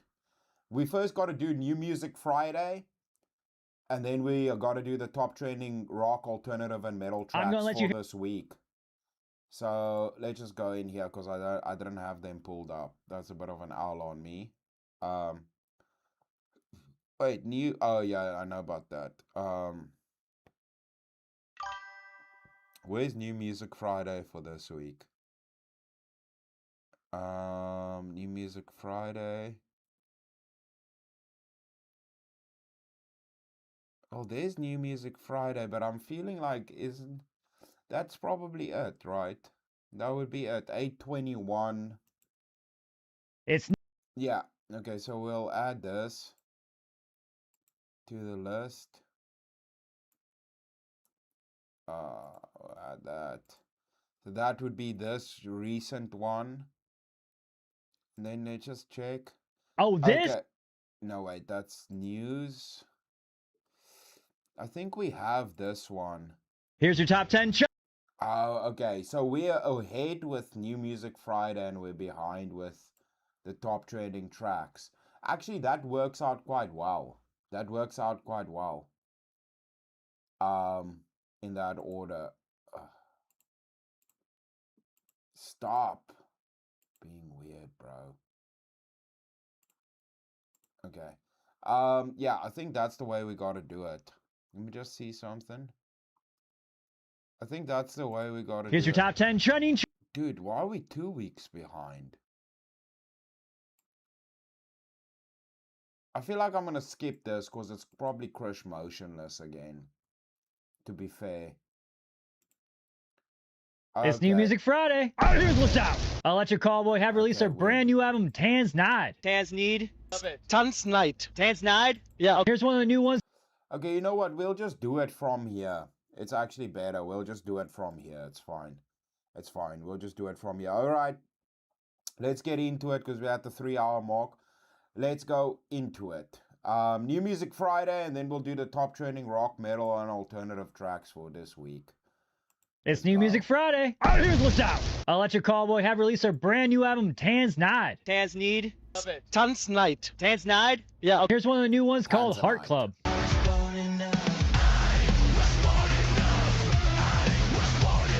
A band like Monster Flames released a new song called Where the Quiet Devours My Hole. I mean, me hole. Devours me hole.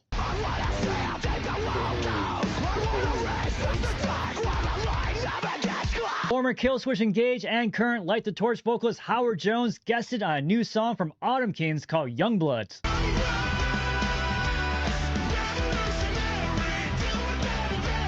Anthrax released the song Everyone's Got a Plan, and the music video features footage from their tour with Iron Maiden. Sure, Speaking of, today is Iron Maiden frontman and licensed pilot Bruce Dickinson's birthday. Jutes released his new album, Chin Up Beautiful. And if you would like some more backstory on this wild album art, then check out the interview we did.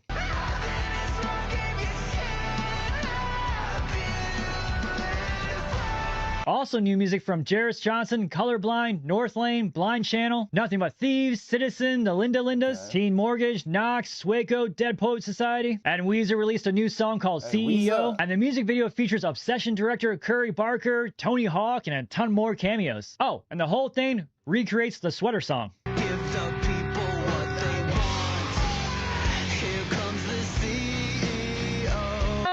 Anyway, I have all these and more songs from this week on my New Music Friday playlist. But as always, I want to hear from the Legion, so let me know what songs you're adding, skipping, and which ones you're pissed that I didn't mention. It's New Music Friday. Here's what's out. Alright.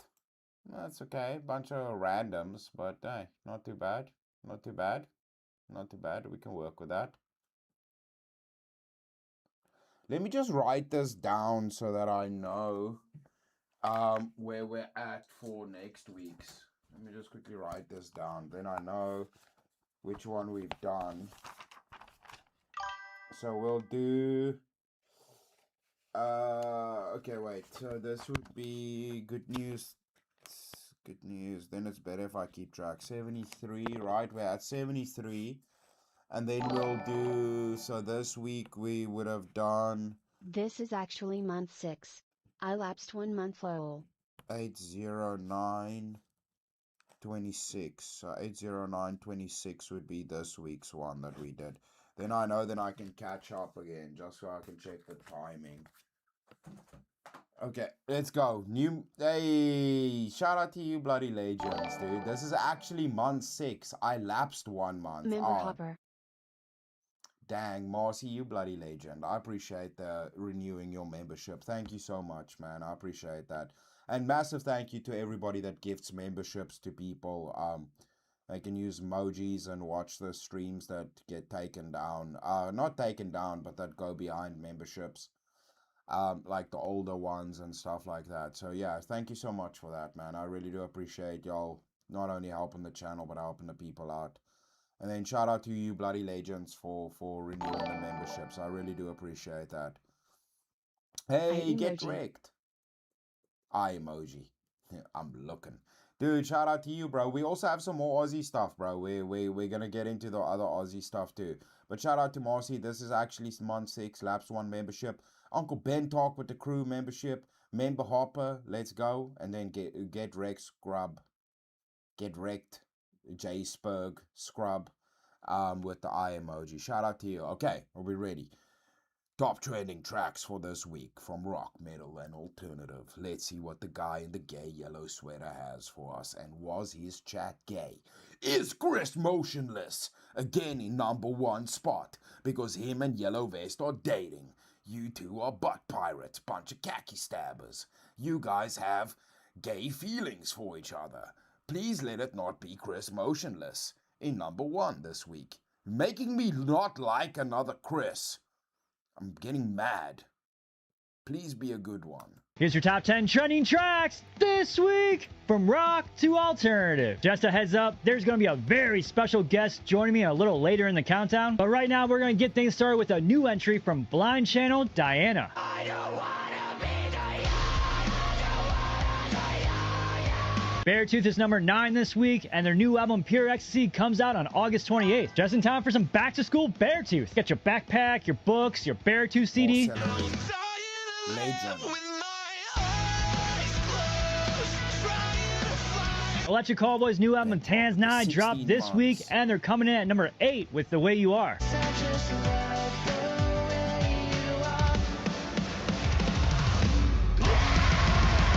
I Prevail and Amiro Fxck Take Your Ass to Paradise at number 7.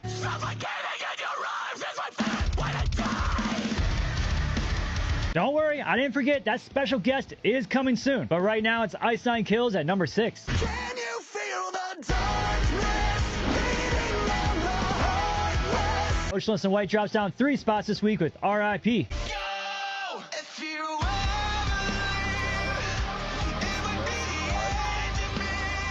Bring Me the Horizon is still bear hugging that number 4 spot with Dehumanized.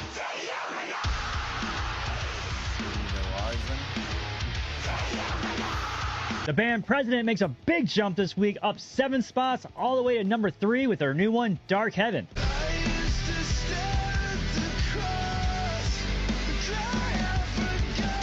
They might be motionless in white, but they're moving this week up to number 2 with Fight Like Hell. If you want my cold heart, come and take what's left. And for the number 1 title spot this week, I think I'm going to let someone else do it. Hey, it's Brian. Just wanted to say thanks to every single person that voted for Scatterbrain to get to number 1 this week. Got another new song coming next month as well, so stay on the lookout for that. And big shout out to Jesse for putting on this countdown every week. So many rad bands and artists. My favorite right now is Ninth Key. And if you want to see your favorite get on here, make sure to go vote.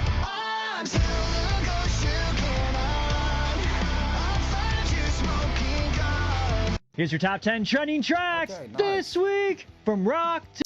I'm just happy it's not Chris motionless again, dude. There was too much Chrisage going on, dude. It's too much, bro. It's just too much, dude. At least it's not bloody motionless in white again. Dang, dude. Couldn't have dealt with that, dude. It's too much, bro. Well, wait. While we're on... Wait, let me quickly think about this. I'm gonna roll through here, and then I'm gonna quickly think. It's either... Oh, by the way, dude, how crazy is this, dude? While we're on the music news, Tattoo are touring again. I don't know who knows here. Like, I think a lot of us are similar age group. But how is this, dude? Like, after all of these years, bloody Tattoo is touring again, dude. What the hell, bro?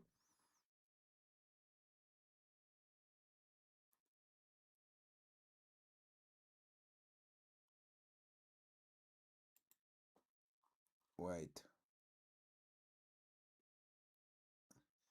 In 2005, Tattoo officially reunited for a major concert as to perform together. Reveals his back more than 20 years later. That's wild, dude. Let's talk about some weird music news right there. I guess we can do one more. I don't know how I feel about these dudes. Wait, let's first do an Aussie one. Shout out to Get Wrecked, bro. 3D printed. I don't know how I feel about this, dude. I feel like this is heresy, dude. Is this didgeridoo heresy? Get Wrecked. You need to tell me, bro. Is this I feel like this is didgeridoo heresy, dude. You're not meant to be. I think he abused that didgeridoo, dude. You know, I don't know, dude. He's just poor little fella. That didn't even grow up to be a proper didgeridoo yet, dude. He's just 3D printing little abused didgeridoo, dude. Didgeridoo, or kind of. This is called nano dig or trumpet didgeridoo.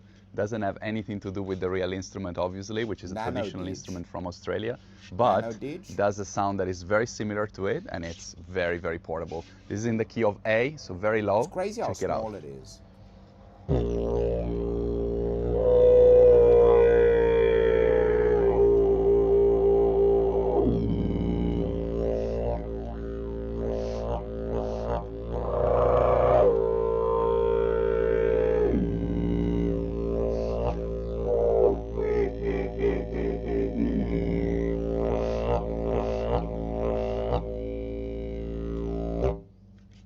What do you think?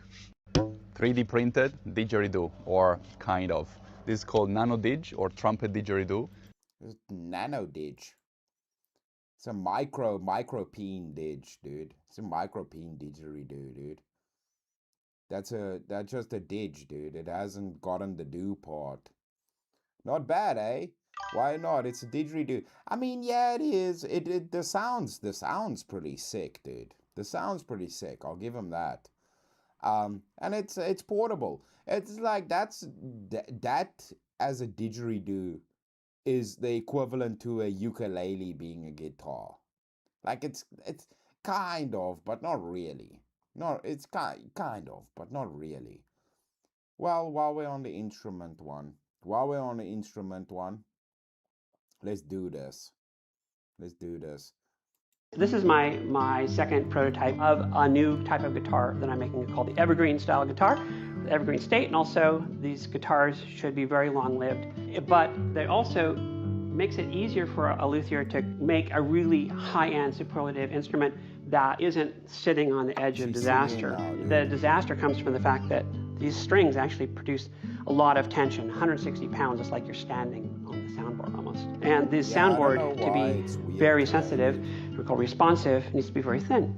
And so 40 years ago, I came up with this idea, saying there must be a solution to this problem after having seen a lot of guitars self-destruct. In this particular case, I came up with a different technique, which is to carry all this tension into a tailpiece, more like an arch top, but then into cables and inside the guitar. This is my second prototype of a new type of guitar that I'm making. No, I appreciate that, Uncle Bentalk. I appreciate that. I just don't know why it's different today. Because, like, the audio levels seem to be standard. But I see I'm not peaking as much today on the audio itself, which is interesting. That, let me quickly see something. No, dude, all of my all of the settings seems to be stable. That's what I don't understand, man. It's like, it's weird because all of the settings are stable. Let me see something quickly. Volume mixer.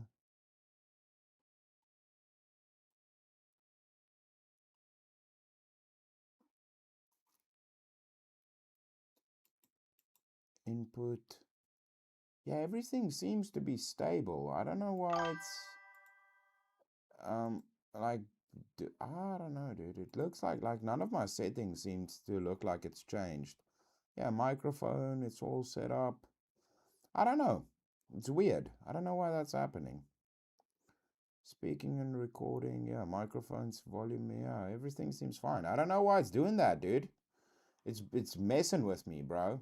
It's just messing with me. Okay, shout out to that lady making some interesting. That's interesting how she did the bass on those guitars. Looks sick though too. Okay, speaking of guitars, look at this guy, dude. This guy definitely doesn't have kids or a wife, dude. Okay. So anyhow, this is my bedroom. And haters are gonna hate or whatever. Or people aren't gonna believe. Oh, it's AI. Yeah, well, okay, it's not. Yeah, it's yeah. I'm an older guy. I'm around 60, and I'm a guitar dealer too as a hobby because I'm retired. There's guitars everywhere. It gets worse. I have guitar cases up there. Guitars here. Oh, better. There. Better. Gets everywhere. Better. Not worse. And I have 93 of them, not counting basses and acoustics. I only had a handful of basses, like right there, and I keep track of them in a spreadsheet. Dude. And dude, imagine you have so many guitars, you need to have a spreadsheet to keep track of your guitars. And I also use the collection database on Reverb, which is really cool because you get to save them in there. But this was the closet, and when I had my vision for my room here, I used the flooring and put it on the back wall of this closet. I removed the doors, and those are all Strats in this closet, except maybe just all Fender Stratocasters, dude. And there you have it. I have those racks that roll around, you know, those ones I bought from Amazon. And then how do I get to those? Well, I step right here. Yep. Hold on to that bar and grab it. And if it's really hard, and I take it out very gingerly so I don't smash into any of them. And yeah, and I don't. But if I really need to, I just... He's like, dude, there's enough space for me to move, and if I really have a problem, I'll move some guitars, dude. He's like, nah, there's space for more guitars until the house is full of guitars, and then we'll just figure out how to walk in between them. Simply This is mad logic right here. Them aside. Yeah, that's my Ruffini. I love that guitar. Anyhow, I collect mostly boutiques. And that's a crazy part. Like, he has all the Fender Stratocasters, but all the other ones are like boutique or custom made guitars. Yeah. So that's an I'm at 93. I just looked because the database, I can look at a glance. I can see the count. 93 guitars. And there you have it. And it's my rig. I use all of them at once. I have a splitter. This whole dude's house is just different except that that's a bass. For my buddy Bill, he comes over. It's like he's got in his room is set up to jam. His office, guitars, and a jam space. And then the other room is a jam space. It's like, dude, every room in your house is filled with guitars and a jam room, dude. Over and he plays bass, and he's an awesome bass player. Later. Okay. So anyhow, this is my bedroom. I mean, that's his bedroom. And haters are gonna hate or whatever. Or people aren't gonna believe. Oh, it's AI. Dude. Legend, dude. Shout out to you, bro. Shout out to you, dude. Don't let anybody give you crap, dude. I think it's beautiful what you've done, dude. No floor space. No floor space neither, dude. You got guitars, dude. Who needs floor space when you got that many guitars, bro? Floor space is overrated, dude. Who needs to walk when you can just jam wherever you're at in the house, dude? Shout out to Uncle Sports Brand. What's up, buddy? How you doing, dude? Shout out to Mr. Sports Brand, the legend. How you doing, brother? Good to see you, man. Oh, Dio, dude. Could it be picking up a different mic than the normal? Nah, I checked. The mic is standard. Everything's good, dude. I don't know. Maybe it's just because I connected everything later. It might be what I was struggling with before the stream started, dude. Would you call... Nah, I call that collecting, dude. That's not hoarding, dude. If you... Like, hoarding is if it's like junk. That's definitely not junk, dude. Nah, that's collecting, dude. Nah, that's He's a serious collector. That's what I call that. I call that commitment.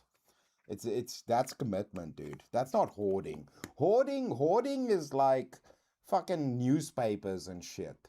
Like maybe, dude, it might be some cool ass newspapers though. Depends. The hoarding is a dirty term. We don't say that around here, dude. You know, he's doing what he's wanna do, dude. He's doing his things, dude. And then, okay, let's do last one on the music section, then we move it on. So I don't know how to feel about these dudes. I've played some of their stuff. I don't know how to feel about them. But there is juice, though. There is juice, though, so, you know. The Israeli band that's doing numbers on social media right now.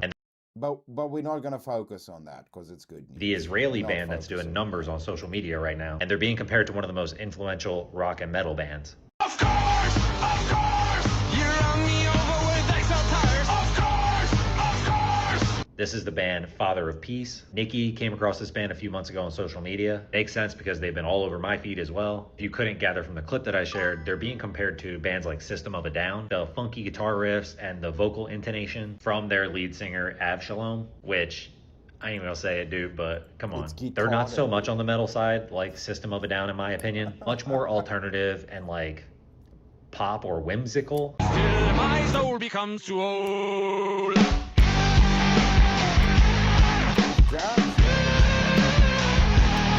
It's hard to describe. It's almost like Red Hot Chili Peppers meets System of a Down meets like Weezer. I'm pretty partial to this more laid-back song, The Land of Foreign Suns. I personally wouldn't say it's something I would go out of my way to listen to every day, but I do think it's a pretty interesting project. I already mentioned they've been doing really well on social media. They just have that bright, eye-catching aesthetic, along with the interesting or different sounding music, and Father of Peace is currently on tour. Might as well give him some free promo here if you guys are into this. Give this.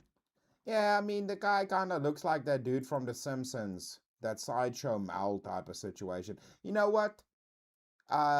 Jewish System of a Down, or based Armenian Darren Malakian System of a Down. I choose Armenian.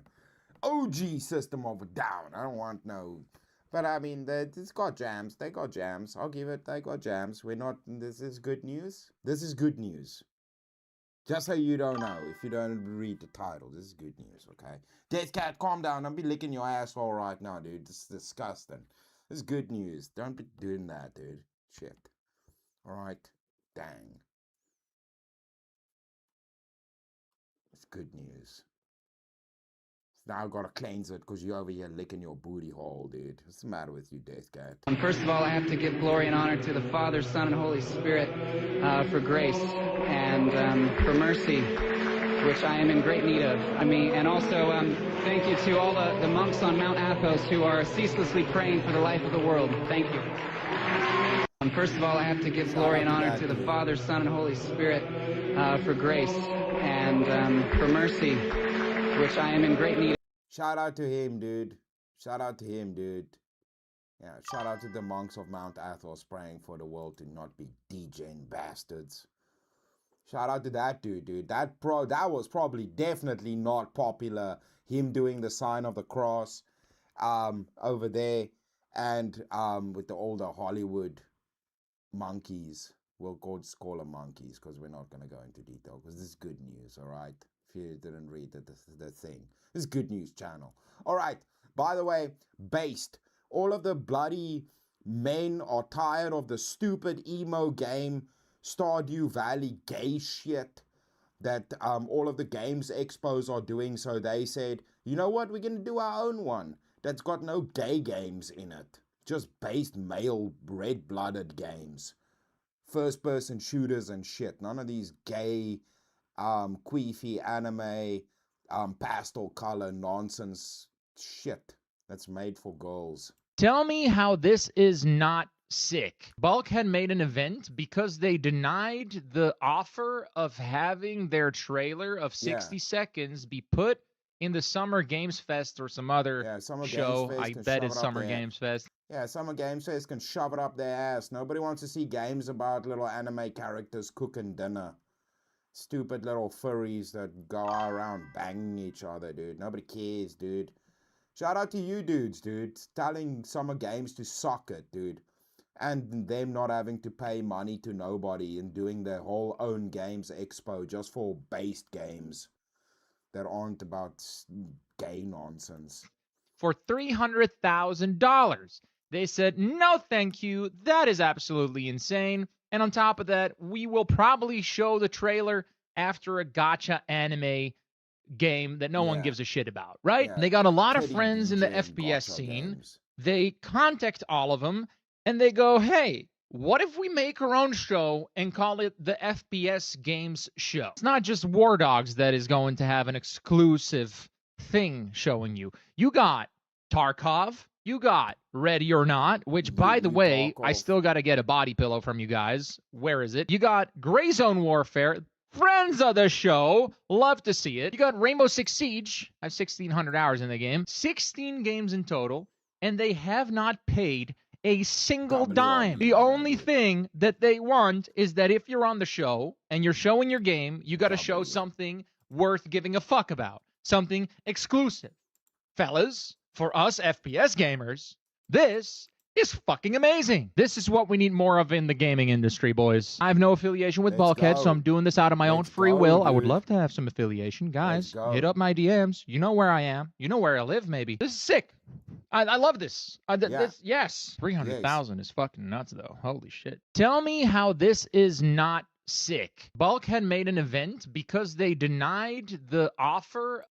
Dude, hell yeah, dude. We don't want to be associated with those stupid goal cooking games and DJing gotcha games. Bunch of anime girls with their titties out. We don't care about none of that. We want shooting games and based games made for men. We're our own show that's not bloody sponsored by these stupid companies.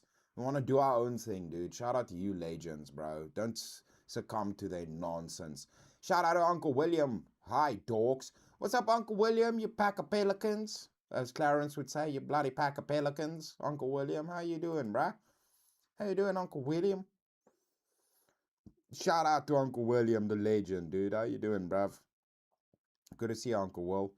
Okay, let's do some Mandy stuff, and then we'll switch up the topic again. Back to this. Wait. Are we gonna do, it's either that or another, wait.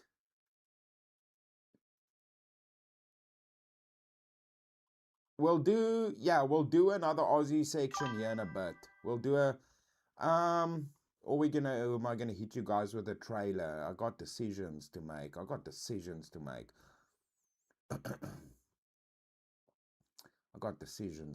over here.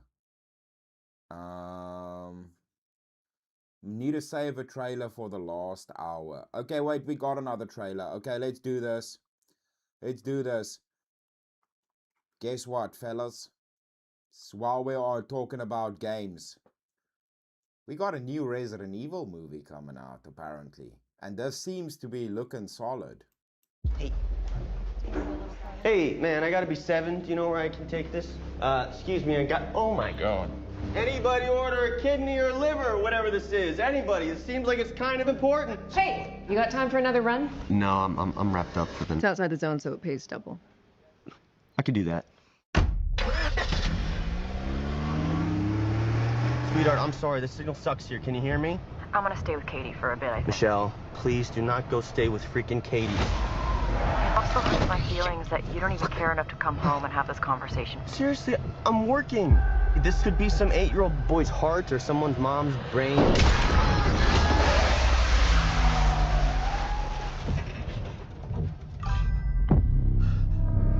Dude, this looks like it's... so, it plays off before Resident Evil. The events occur. Huh? Solid director, maybe solid script.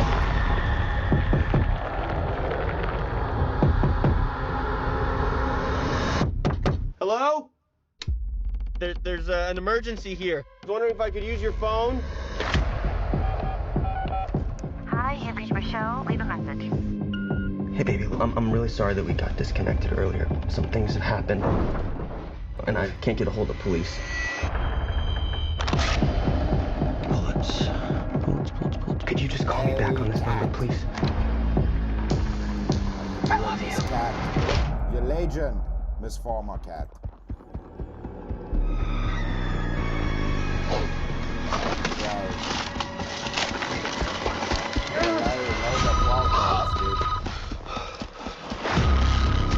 Everything that has happened in this town transpired in a matter of hours. You've got no idea what you've got there in your hands.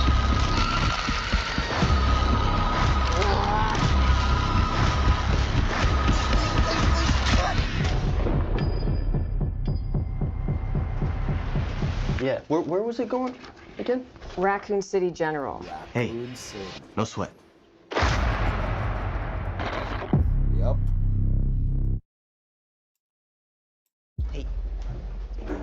Hey, man, I gotta be 7. Do you know where I can take this? Excuse me, oh my God.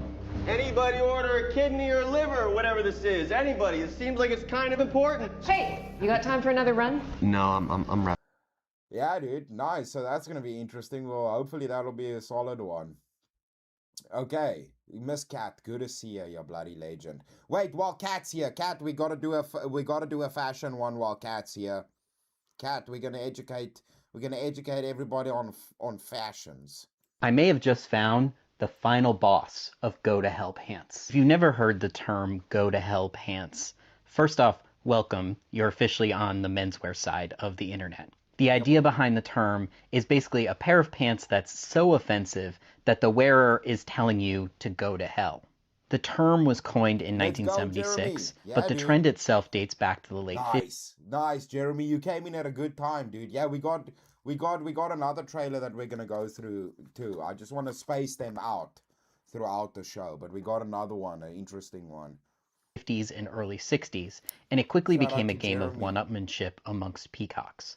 Basically, there's levels to this. It may not be the first pair that was ever made, but I tend to think of the Nantucket Red, produced by Murray's Toggery Shop and made famous by JFK, as the entry-level go-to-hell pant. On the tame end of the spectrum, you have your solid, bold colors alongside Madras and Seersucker, which are all pretty commonplace these days. Then we move on to some of the more advanced flavors. Patchwork, which is not just limited to Madras. Embroidered motif pants, often called critter pants, due to the little critters emblazoned on them. 4-panel pants, in which each leg panel is done in a contrasting fabric. And lastly, prints, the boldest of which come from Lily Pulitzer's men's stuff line. What makes my pair here from Murray's Toggery Shop so advanced is that levels of pants, and that's too much pants for me to pantaloon in, dude. There's too much pantaloonings going on there. Those shrimp pants would be great for the shrimp pope, though. He could rock some critter go to hell pants, dude.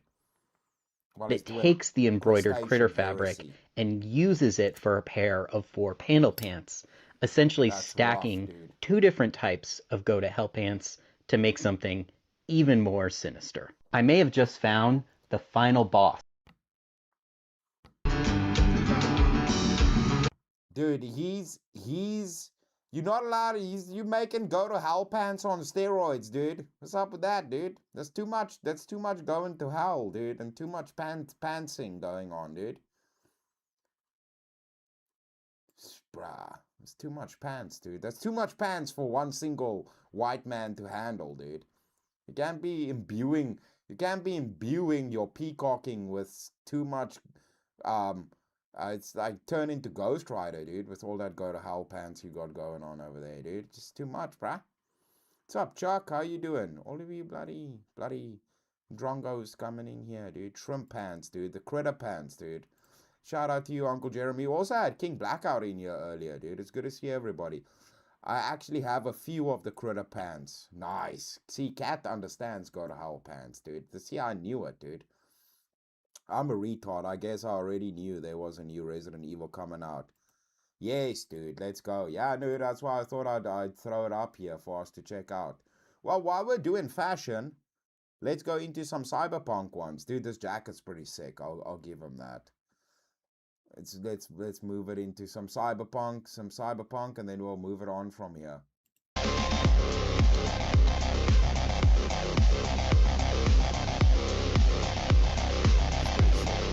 I want that jacket. Oh,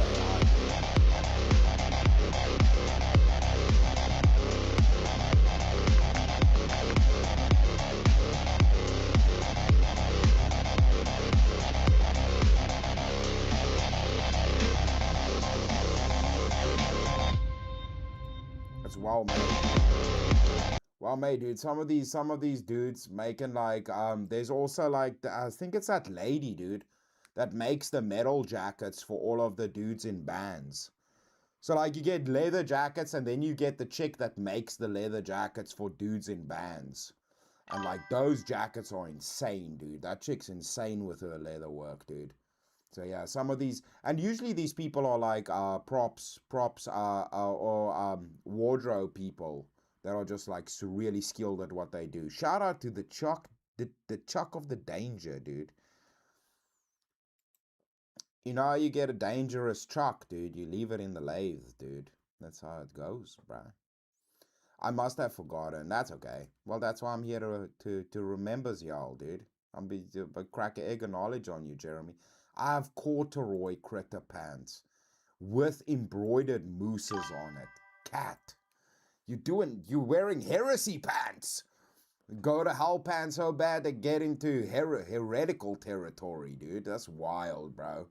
While we're on the cyberpunk. I just built the world's oldest motorcycle suspension from scratch. It's called a girder style front end, and they were the first big evolution for motorcycles that made them more than just a bicycle with an engine. What's cool about the girder is that you can make one with pretty basic tools, and it actually has a more stable trail than modern telescopic forks. On this one, I made a dual front disc setup using small 4-wheeler calipers and a Harley front wheel. All pivots have needle bearings inside and bronze bushings for lateral loads. I used an air ride shock designed for a CRF 110 mini bike, which gives a lot of control for stiffness and rebound. I built this front end for a Honda Shadow 600 frame, and fun fact, an NT650 engine bolts right up into them along with the single-sided swing arm. I did have to do some work to fit the extra wide Kineo wheel from a VFR. It'll be fueled by a single Mikuni TM36 flat slide carb, and the next step is to build a custom frame for it because the one from a Shadow is too obviously a Shadow. My goal is to create a bike that blends modern performance and style with old school design themes. I've been inspired by the cyberpunk aesthetic lately as well, so I'm thinking long, low, and like someone built a chopper in 2077. I haven't figured out a color scheme yet, so comment your ideas, and if you want to keep up with this build, give us a follow. I hope this helps, and ride safe. Dude, you've got to build a Kira motorcycle, dude. With that tail end out far like that. Okay, let's see. Are we going to do an interesting one? Cat. Yeah, dude, the interesting thing is the critter pants are big over here too in South Africa, dude. It's quite interesting. The critter pants are huge over here in South Africa. It's quite a thing. It's quite a thing.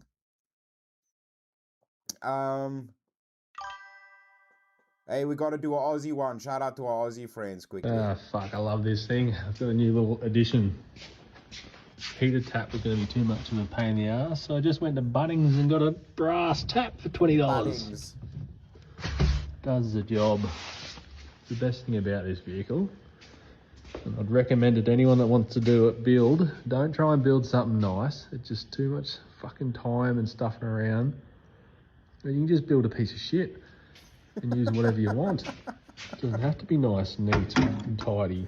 Fucking airfoil and ammo crate. Just has to get the job done. BMW engine in a Jeep, dude. Ah, fuck, I love this thing. It's got a new little addition. Heater tap was going to be too much of a... Why build something nice? Just go down to Bunnings and get a tap and build a piece of shit, dude. As long as it works, dude. That's the way, dude. I love that, dude. This guy understands how life works, dude. You see, there used to be an aesthetic to life. We used to understand. There used to be an understanding of what's important in life. Let's do a little bit of a flashback reminiscent to when people still understood how life works.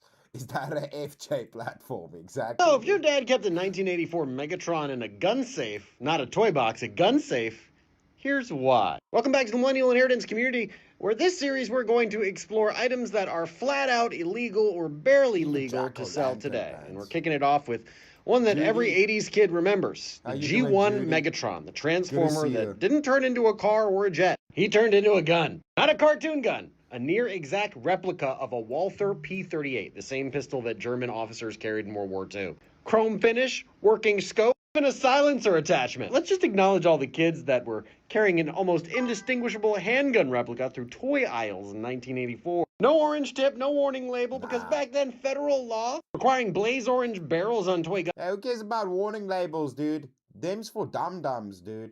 Warning labels are for, that's just countering natural selection. Guns didn't exist until 1988, which is why this toy is now legal to sell today. It's grandfathered in because of when it was made. Now, if Hasbro re-released it tomorrow, no orange tip, they'd have a problem. Back in the day, this is a big eBay story because they pulled listings down thinking that it was a guy trying to sell a gun, but it was just a guy trying to offload a childhood toy. Follow for more, wait, is that legal? Stories. This is just the first one. So if your dad kept a 1984 Megatron in a gun safe, not a toy box, Cat, did you just trigger a trap card? You talking about fishing over here? Cat, you triggering trap cards? You talking about fishing up in here? Well, let me show you. We have a new American fishing rod right here. We have a new American fishing rod. I'm gonna show you. I'm gonna learn ya, cat. I'm gonna learn ya. This is the superior form of fishing. I myself like a bit of fly fishing, but this is the superior fishing rod. I just, I have to concede to it. I don't know what else to tell you. Where is this guy now? Where is he? Where is he? I'll show you. Where's the trap card? We gotta trigger this trap card. Damn it, where's this guy now? Shit. Well, if I don't find what I'm looking for, I'm just gonna hit you with another vehicle one. Talk about over-engineering right here. Gotta find a fishing one. Where's the fishing guy? Fishing guy isn't this week's show. Where is he? It's American fishing rod. The superior American fishing rod, I might add. I don't know where he is, dude. He ran away, dude. The video ran away. He went on holiday. Went to Disneyland to go look at fat liberal people that can't fit on rides. Okay, it's fine. I don't know where it is right now. I'm gonna find it. You happy, dude? I would have trap carded your ass, cat. Where is he? I don't know where it is. It's making me mad right now. Now I feel mad. I'm mad and constipated right now. I feel uncomfortable. It's fine. Here you go. While we're on the vehicles. Saturdays is a location that does not exist. 2 dance floors, 1 fever drink, memberships available. It's so unpractical, but it's beautiful. Many dining options to satisfy the given appetite. Dine in the belly of the meat. So Our impractical. eat and eclectic eatery. It's right. It just makes sense. Coffee and quick bites at Conduit Cafe and satisfy your soda and candy cravings at Rocket Fit. Yep. Saturdays is a location that does not exist. 2 dance floors, 1 fever drink, memberships available. Dude, you know how heavy that thing has to be, dude? That's the only thing that's like getting me is like, how heavy is that some bitch? Cat, wait, I actually have one for you. Cat, you need to upgrade to this, dude. This has got to be your new daily cruiser. I got you, Cat. I got you. You need to get yourself one of these. Let me help you. Make some good vehicular investments. Dude, why am I not finding my stuff, dude? This is pissing me off. Here we go. This is going to be Cat's new ride.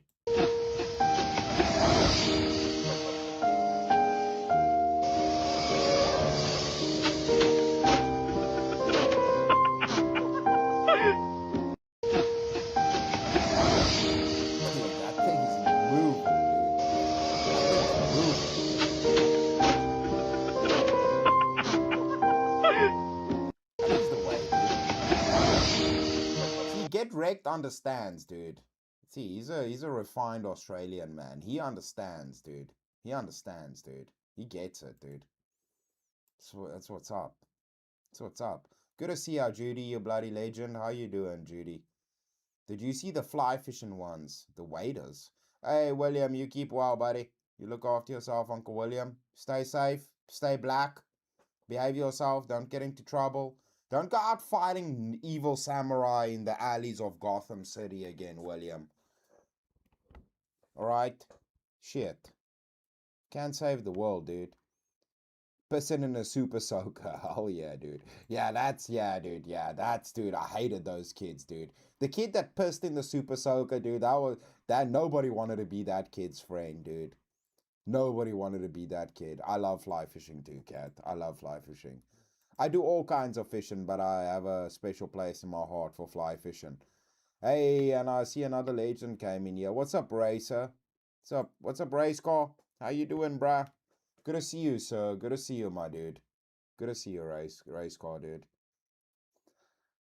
Because Race Car. Shout out. This is so interesting exhaust system though, dude.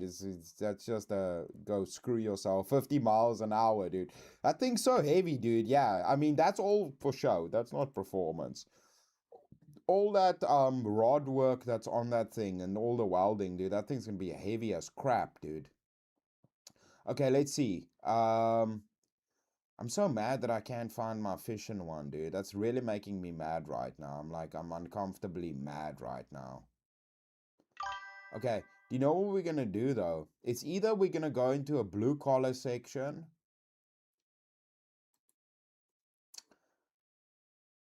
It's art or blue. I haven't done the vice of the week.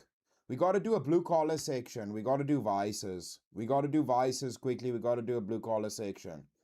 Vice of the week, dude. This thing is pure aesthetic. Restored beauty, dude. Till I get my money right. Gotta do the vice for I had the week. a dream All I the could buy fellas. my way to heaven. When I awoke, I spent that on a necklace. I told God I'll be back in a second. Man, it's so hard not to act reckless. To whom much is given, much is tested. Get arrested, guess until he get the message. I feel the pressure. You just clamp a piece of metal in there, dude. Ain't no problem. Under more scrutiny, and what I do, act more stupidly. Dude, that wooden base in the stand, dude. That's wild work, brother. That's wild work. Bought more jewelry, more Louis V. My mama couldn't get through to me. Till I get my money right. Obviously, I'm not gonna leave you all like that. We gotta even more viceage, dude. More grip, dude. Get a grip, bro. Get a good vice, dude. Keep it old school. But first, let's see. I'm sure you guys will know because. I got it.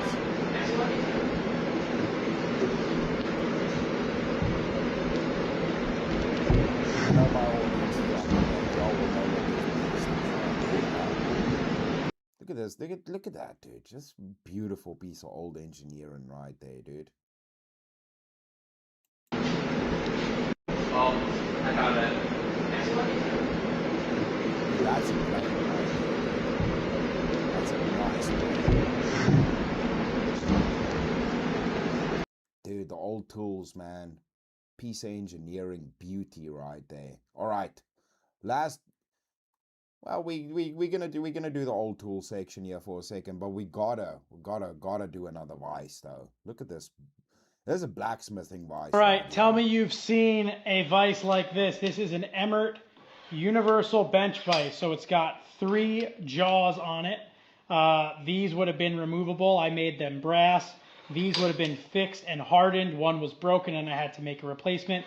And these are pin jaws that would use changeable jaws like this and would allow you to grab tapered pieces like this shank. So what's very cool about this vise, aside from the fact that you can use it in any orientation, right? I can turn it 45 degrees. As you tighten it, it locks itself in on that rotation.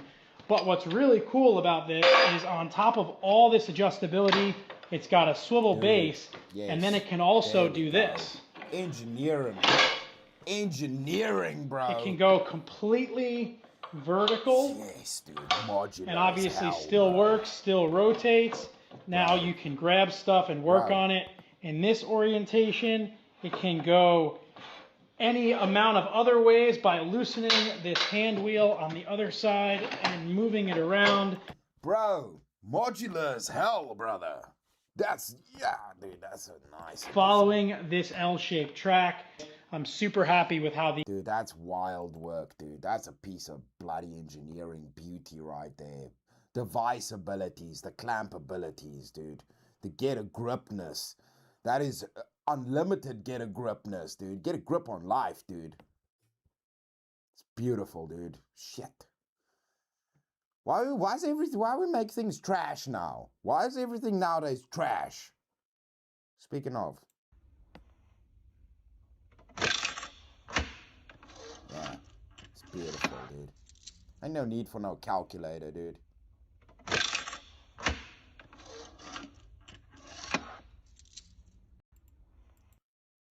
Dude, that's sick. So it must work on weights. It's either, no, it's not. It won't be a weight system. It's probably calibrated. probably got a gear system that's calibrated to the numbers. That's sick. Okay, last one, and then we're gonna move it on from here. While we're doing vices, we might as well do an anvil. Dude, the bounciness of that anvil, dude. The bounciness. Dude. There's a French anvil.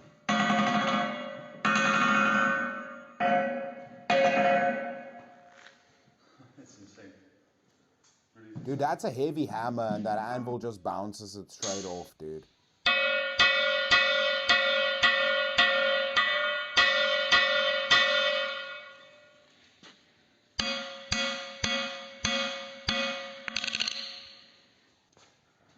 Dude, machine. It's a machine right there, bro. Dude, these giant French anvils are ridiculous, bro. They're ridiculous. Alright, fine. New trailer. New trailer. Here we have another one. Let's go. Oh my God, it's them! I'm a huge fan. 3 heroes, Axe, Tyrus, and Gilius, level up to save the kingdom of Uria from the evil giant Death Adder. To defeat Death Adder, we need an actual plan. We're going to do what we do best. Face a series of progressively harder enemies until we have a big final battle with Death Adder. And then we kill him for good. Till he's dead. All the way. Fire magic! Was she stepping on a gnome and there was like health potions coming out of his ass? Were you just gnome stomping to eject potions out of a gnome's booty hole? I approve of this message. Hoping I could join your quest. Why don't you go first? Found the trap on the first try. And so our heroes fight all sorts of stuff. For Uria! That was for Uria. You better not be another mini-boss. You better be the final one! Legendary kill. It's just what us kitty cats do. I'm so excited, I'm gonna throw up. Because we're us. Sorry, we don't have a group name. We were barely getting along until 8 minutes ago. Sega! Chop first, axe questions later. What else would you do with an axe? I don't know! Golden axe. Whoa, like the game? Heck yeah! Oh my God, it's them! I'm a huge fan. 3 heroes, Axe, Tyrus, and Gilius, level up to save the kingdom of Uria from the evil giant Death Adder. To defeat Death Adder, we need an actual plan. We're going to do what we do best. Face a series of progressively harder enemies until we have a big final battle with Death Adder. And then we kill him for good. Interesting. So Sega Golden Axe inspired series. Interesting, dude. Some good stuff. Some good stuff. Looks like we might be getting some good stuff. Is the whole woke nonsense era, are we free? Are we actually free? That is the question. Are we actually free from it now? Is the new age dawned upon us?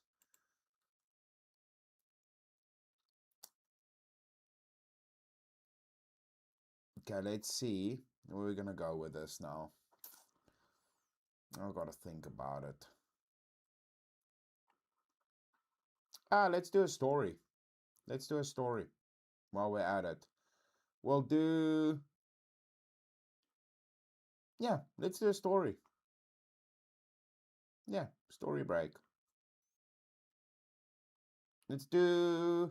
Well, let's do historical stories, and then I'll jump from there again. Let's do historical stories, then we'll jump again.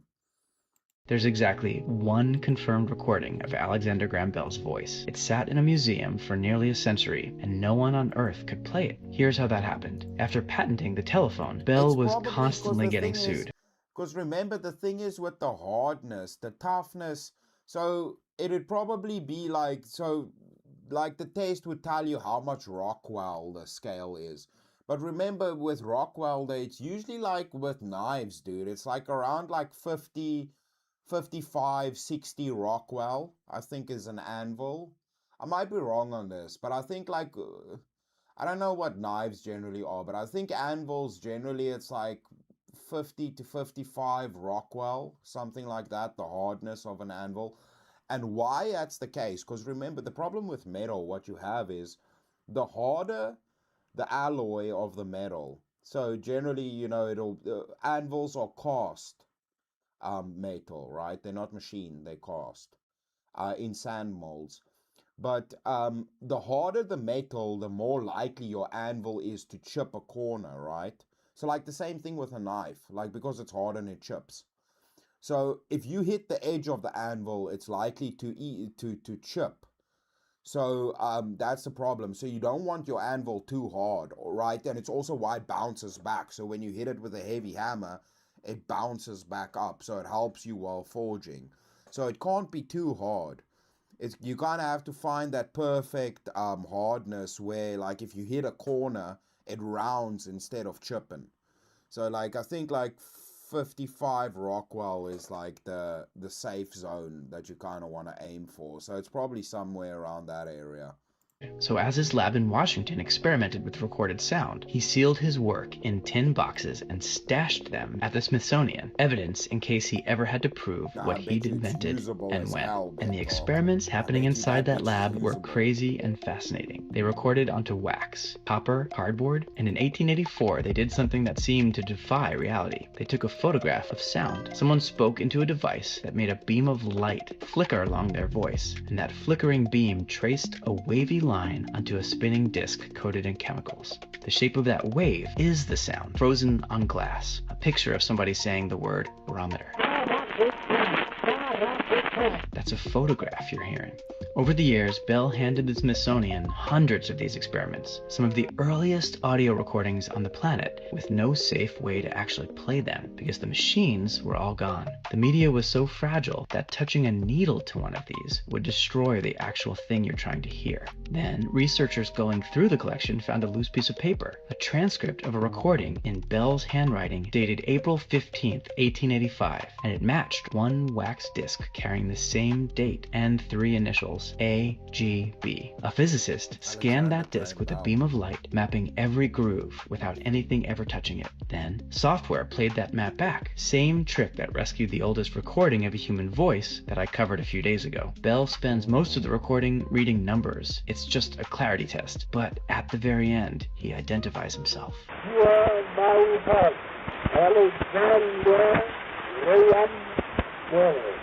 It took 128 years to hear him, the inventor of the telephone. For more videos about the strange world of sound and music, follow me. There's exactly one confirmed recording of Alexander Graham Bell's voice. That's crazy. So was that the first recording ever? It took us 128 years to figure out how to play it. That's wild, dude. Alexander Graham Bell. Sir.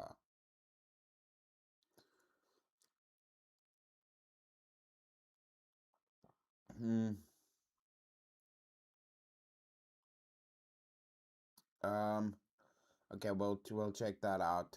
I'll check it out now, Uncle Ben Talk. Let's do, yeah, we got another one.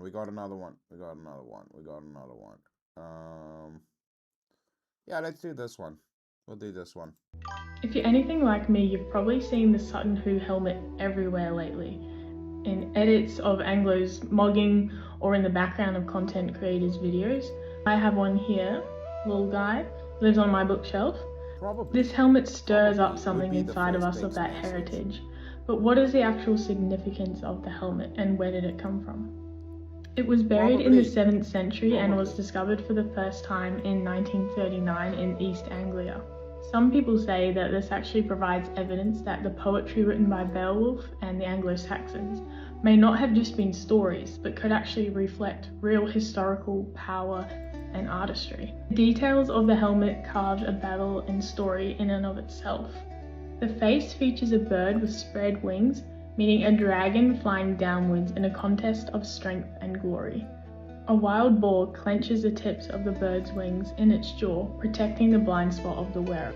It was crafted for victory, including a panel to carry a plume, and the side panels showing triumphant warriors giving an aura of dominance.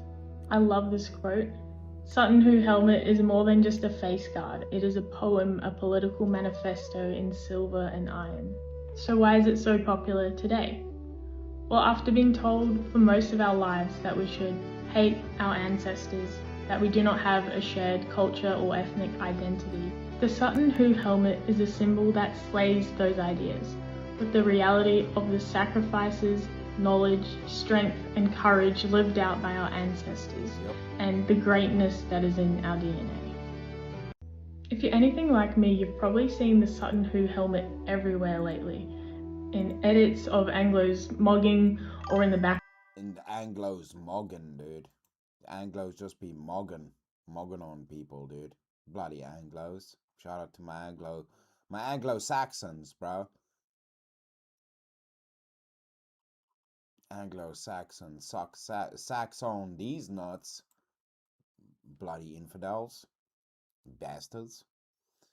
Shout out to you, Buncle Ben Talk. Yeah, well, I'll check it out now. While we're on it with the Anglos, dude, I don't understand why that bloody thing didn't work, bro. I'm trying to look, like, some of my stuff that's meant to be here isn't here, and it's making me mad. This is a beautiful Swedish fireplace that was actually designed to solve an energy crisis back in the days. In the late 1700s, Sweden needed to use less firewood, and the kakelugn became a much more efficient way to heat homes. The smoke travels through the channels inside, heating the whole stove and keeping the room warm for hours.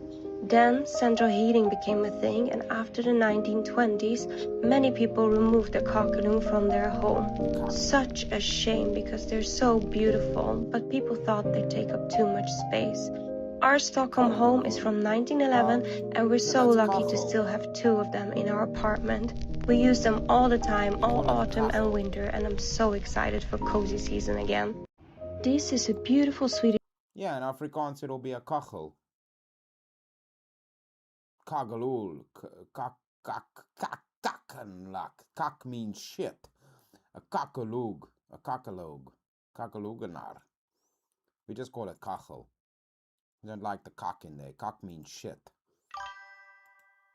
Yeah. The kagenul. Alright, so that's probably why they line it with like ceramic, because it's like stones heating up. So the ceramic surrounding probably heats up. So it's like those dishes that you use to cook pizza on, like a pizza stone. Oh, dude, we got some Aussie good news. How about this, dude? For the Aussies. These bloody party rockers be stealing Aussie culture, dude, while we're speaking about culture here for a second. The Melbourne Shuffle features, or a version of it, in that song. And Melbourne Shuffle obviously was an underground dance. It was created in the raves in Melbourne warehouses. Yeah. Were you influenced by that, or had you seen that prior to it being in that song? Yeah, absolutely. Yeah, and I'll tell you the story. I know about we made Party Rock Anthem originally for Flow Rider. We're making this song. The drop used to go beep, beep, beep, beep, beep, beep, beep, beep, beep, beep, beep, beep, beep, beep. And it had too many chops in it to me. So I took it and I said, let's just copy do, do, do, do, do, do, do. Like, let's put them all together. And then I remember going like this with my finger, like, do, do, do, do, do, do, do. And I was like, hey, this is like some jazzy Charleston stuff, right? And then I was like, hey, this reminds me of those tracks that all the rave kids, when we do shows, I always take a group of kids in a circle and they're doing that Running Man thing. And I was like, what is that called? They call that shuffling. And I was like, oh, so I looked it up. Like, yeah, that's it. And then I came across, I think it's Sarah and Pay. But when I remember going on that page, they had this groove. And I think they were doing hard style too. Always. So it was like, I liked the way they would go sideways. And there was two of them together. You know, and I think I really fancied, shout out since to I'm Aussies, in dude. Oz, the way Sarah was doing her shuffle, and I think her arms were like floating around. I do remember like watching that and going, I love this. But when I saw the T-step and I saw both of them going sideways, I was like, oh, that's choreo. That's planned. It's not just a freestyle thing. When I saw it, everybody would do it doing their own thing in a group of people, and people would spin and this and this. But then when I saw that, I said to myself, what's the biggest record in the world, like ever? And we looked up in the Billboard, and it was Do the Twist by Chubby Checker. And I said, what is that song about? I said, oh, he's talking about a dance. And I said, oh, it's a dance record. And so we have this party rock anthem with all the lyrics are there. What if we went every day I'm shuffling? And I said, that's it. That's it. But I know the second drop's gonna go, shake that, shake that, shake that. Every day I'm shuffling. And then we're gonna need to do something. And then I said, what if everybody, the video idea was like, what if everybody in the future is shuffling and no one's walking anymore? And I told the choreographer, which was from the America's Best Dance Crew, and I said, do you know how to shuffle in the beginning? And he was like, what? What are you talking about? And I said, it's this dance, right? And I said, okay, look at these YouTubes, right? And I sent him some links, and I sent him Sarah and Pay. And then we learned it, and then we did it. So Party Rock Anthem is one of the most viewed videos and songs in the world, right? Yeah. Numbers, I think 6 all-time in the world. They stole that shit from the Aussies. The Melbourne Shuffle features, or a version of it, in that. Those bastards be stealing Australian culture, dude. They stole the shuffle from the Aussies, dude. What's up with that, dude? They stole it from the Aussies. Okay, hold on. Let's pull it up, Uncle Ben Talk. Let's pull it up. Bloody, well, we don't even have Get Wrecked or Clarence here, dude. I'm trying to show you all these Americans appropriating the Aussie shuffle culture. I didn't even know they were the founders of the shuffling, dude. Speaking about shuffling, I haven't seen Bricky's little retarded nephew shuffling in a minute, dude. I wonder if shuffling's still alive, dude. Uncle Bricky's little retarded nephew shuffling, dude. Alright, let's see Uncle Ben talk. China. Oh, dude, that Indian one looks like a piece of shit. American one looks good. Indian and the Chinese ones look like a piece of shit. That balance is completely off, dude. As many ones. The Chinese one looks like a piece of shit. The Indian one definitely looks like a piece of shit. Look at that. Look at the pitting on that thing. Look at the pitting on that thing, bruh. See, that American one looks nice. That looks nice. Solid base to footprint. Well, Russian one looks decent. American one's probably gonna win from just observation. From just observation, the American one looks like it's gonna win. American one, Russian one, Chinese, and then Indian probably. Or Indian one looks like dog shit.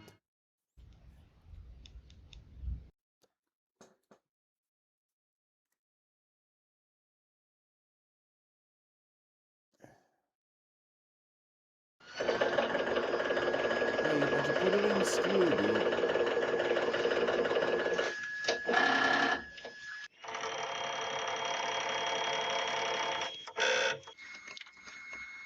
Yeah, but he was kind of cheating because he put that in skew, dude. He put it in skew, though.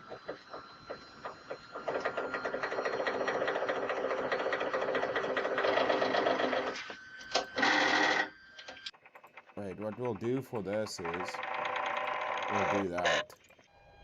We'll speed the video up, dude. Wait. We can even go faster with it. We'll speed it up to 3 times. Oh no, dude. That's the Indian one, dude. Look at that, dude. What's up with that, dude? Indian engineering my ass, dude. What's up with that, dude? Is that the anvil made out of plastic, dude? Bloody Indians, dude. They're melting down water bottles to make anvils, dude. No wonder, dude. No wonder they poop in the street. See, look at that Russian one, dude. Look at that Russian one. See, I knew it, dude. I could call it just on how they look, dude. Okay, the Chinese one, that Indian one is hollow, dude. This is a piece of shit. Yeah, Indian one's a piece of shit. China, US, Northern Russia, yeah. See, I knew it, dude. I called it, bro. I called it off the start, Uncle Ben Talk.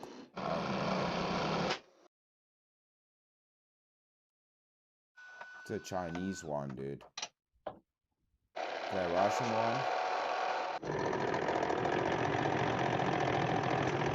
That's solid. 80, 100 tons. Yeah. Indian one's 40 tons. That's not bad. Yeah, see what I'm saying? See what I'm saying, dude? See what I'm saying? I'm psychic, dude. I'm telepathetic, dude. I'm telepathetic, dude. And I know what shit anvils is because I can see it in the assholes of my mind, dude. In the anals. Where did that part out?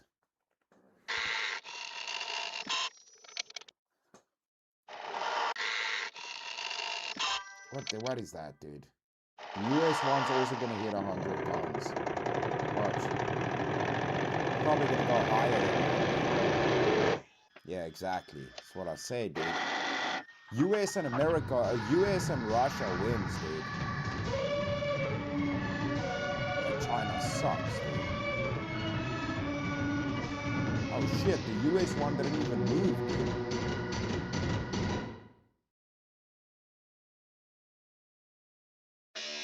Okay?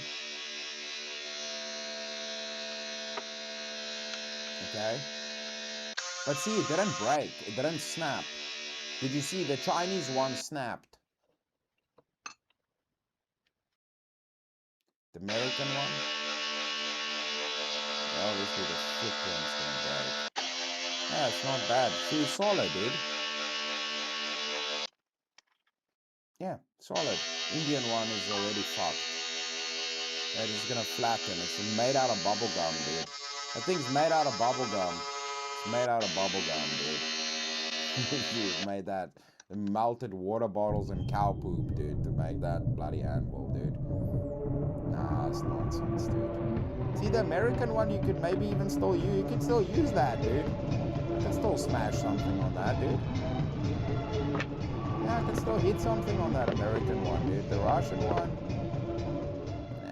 See, cow poop, dude. It's a bunch of cow poop. Just melted cow poop, dude. They're making anvils out of melted cow poop and wasabi seeds, dude. Or whatever they use over there to make anvils. Hey, you guys must drive safe. You guys must drive safe. Miss More Celery. Little Marcy's and the whole family. You guys must be safe. I hope you're doing well. Thank you for popping in still. You better not be typing in chat if you're driving. My ass. You know what I'm saying? Uncle Miss Marcy. I'm gonna send Puffy to fly with you guys for safety. He's gonna make sure there ain't no popos on the road, dude. He's gonna do the pre-checks for you. Bentalk, seeing as we did some smashing stuff, let's talk about smashing of clay, dude. Made me think of clay, dude. Like that Indian one made out of cow poop. So might as well hit you with this, dude. But a stop motion, dude. Stop motion artistries.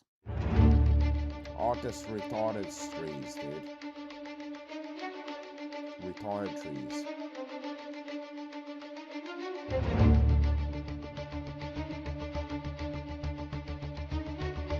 Some claymation.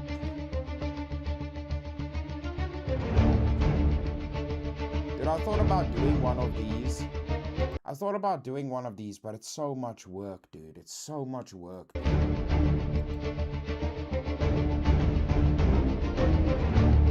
It's like months of work.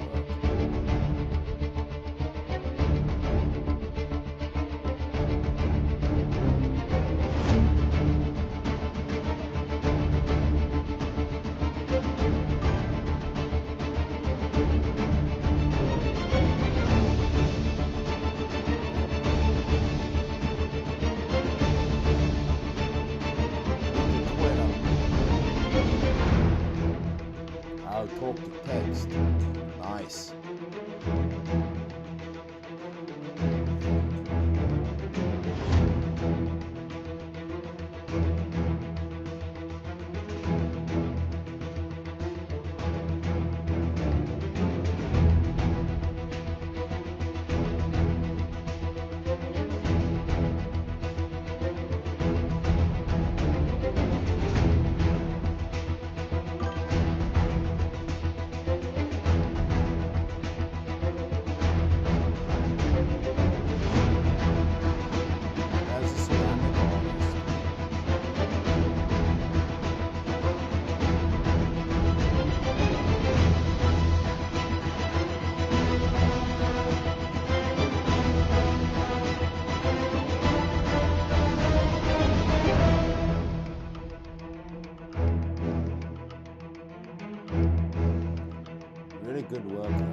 that's so much work, dude.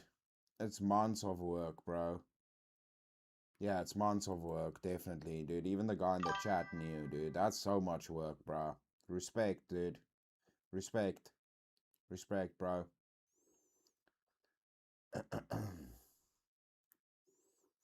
Oh, Ben Talk. I think you'll like this. I'm gonna show you Uncle Ben Talk this. Dude, this is interesting, dude. Physical media is coming back in really interesting ways, dude. This like move that they're trying to do to move people away from physical media has been interesting because it's interesting how the old tech is making like a super big revival. I mean, we had vinyl that kind of became relevant again, and now we've seen the resurgence of VHS and tapes again. And oh my goodness, are we gonna see floppy disks come back, bro? But this is a little bit cheating. This is good news, so I don't want to criticize. But it is a little bit of cheating because this isn't exactly a floppy disk. It's a SD with a floppy disk casing.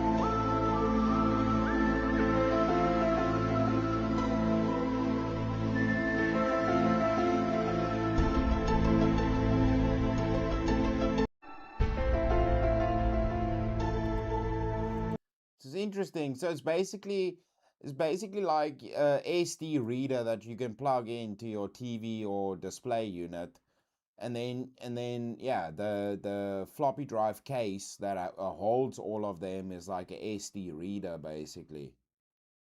Interesting. That's pretty cool. People be wanting that physical media, dude. Klaus Schwab can suck it, dude. Suck it, Klaus Schwab. Goofy fruit. Bloody goofy. Alright. Let's go. Got another one for you. The poop holes busy fighting back, dude. What happened to my hands? The platform that we pay to run our ads on, they decided to run an AI version of our ads, or specifically an AI version of my wife selling our candy. Call me Chris. We didn't make the ad and we did not approve it, but somehow it was running to you guys. That's why my hands are red now, because we're changing the way we run our business. Instead of paying these platforms, we would rather pay you. This is the announcement of the Squires program. If you animate, make short films, stop motion, basically, if you make weird stuff that the algorithm buries, we want it, and we want to try to use it as an advertisement for our candy company. We'll send you free candy, the month's lore, and green screen footage of us, my wife, Zalk, me, doing dumb stuff. You can use us however you want. You don't even have to be in it. Essentially, we want you to make something, and if it sells candy, you get paid for it, and if it does really well, we'll give you an ambassadorship, and you have a job, essentially. Then every month, the top creator helps design a flavor for the next month's subscription box. We have a new subscription box that's launching along with this. We'll have a 5th flavor that is going to be extremely limited, but if you get one of the subscription boxes, you're guaranteed to get it. But if you are a winning Squires creator, you get to help design that flavor. There'll be 12 winners throughout a year. At the end of the year, those 12 winners will compete, and the one that wins gets a public hero bag that's going to be on the site for a while, and you will get a royalty with every one sold. So ideally, I am washing my hands with the blood of my enemies, and you guys are going to help with all this stuff. It's going to be really fun. Go to squires.gg. What happened to my hands? The platform that we pay to run our ads on, they decided to run an AI version of our ads, or specifically an AI version of my wife selling our candy. Call me Chris. We didn't make the ad and we did not approve it, but somehow it was running to you guys. So kind of doing the pushback now. Hey, bro, might as well help people that are still making real things and not blow the money on marketing budgets. Just send it to actual artists instead of sending it to a shitty marketing company.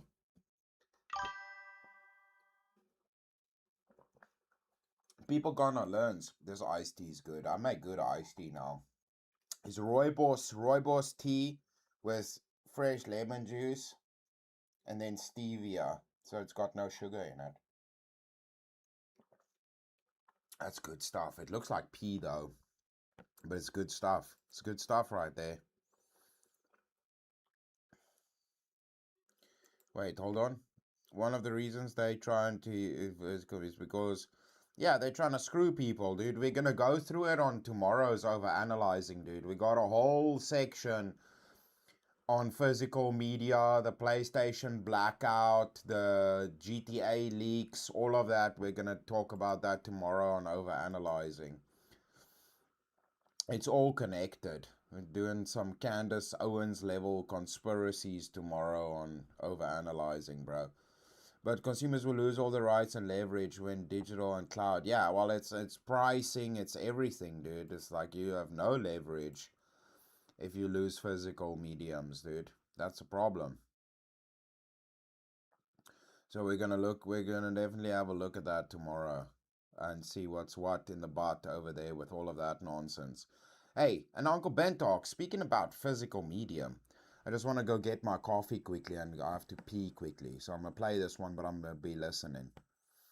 But talk about physical media and the importance of it. This is an extremely rare Japanese station front poster in from our friends at Japan Poster Shop. One of the things that we are hoping to achieve is a significant reduction in the acid discoloration and particularly the foxing that is present throughout the paper color. To their knowledge, this is currently the only available example of this massive Japanese format. Star Wars opened in Japan in 1978, but this poster was actually part of the 1982 campaign promoting the Japanese language dubbed version of the film. While this poster is technically a re-release, it marks the moment Star Wars returned to Japanese cinemas in dubbed form. To treat the acid discoloration and foxing, we introduced a controlled bleaching agent. Posters of this type were meant to be pasted directly to a public display surface. Once glued to a station front board, removal in intact collectible condition would have been extremely unlikely. This example survived because it was never pasted or used. Instead, it remained folded and stored for decades. After rinsing the piece, we noticed some delamination.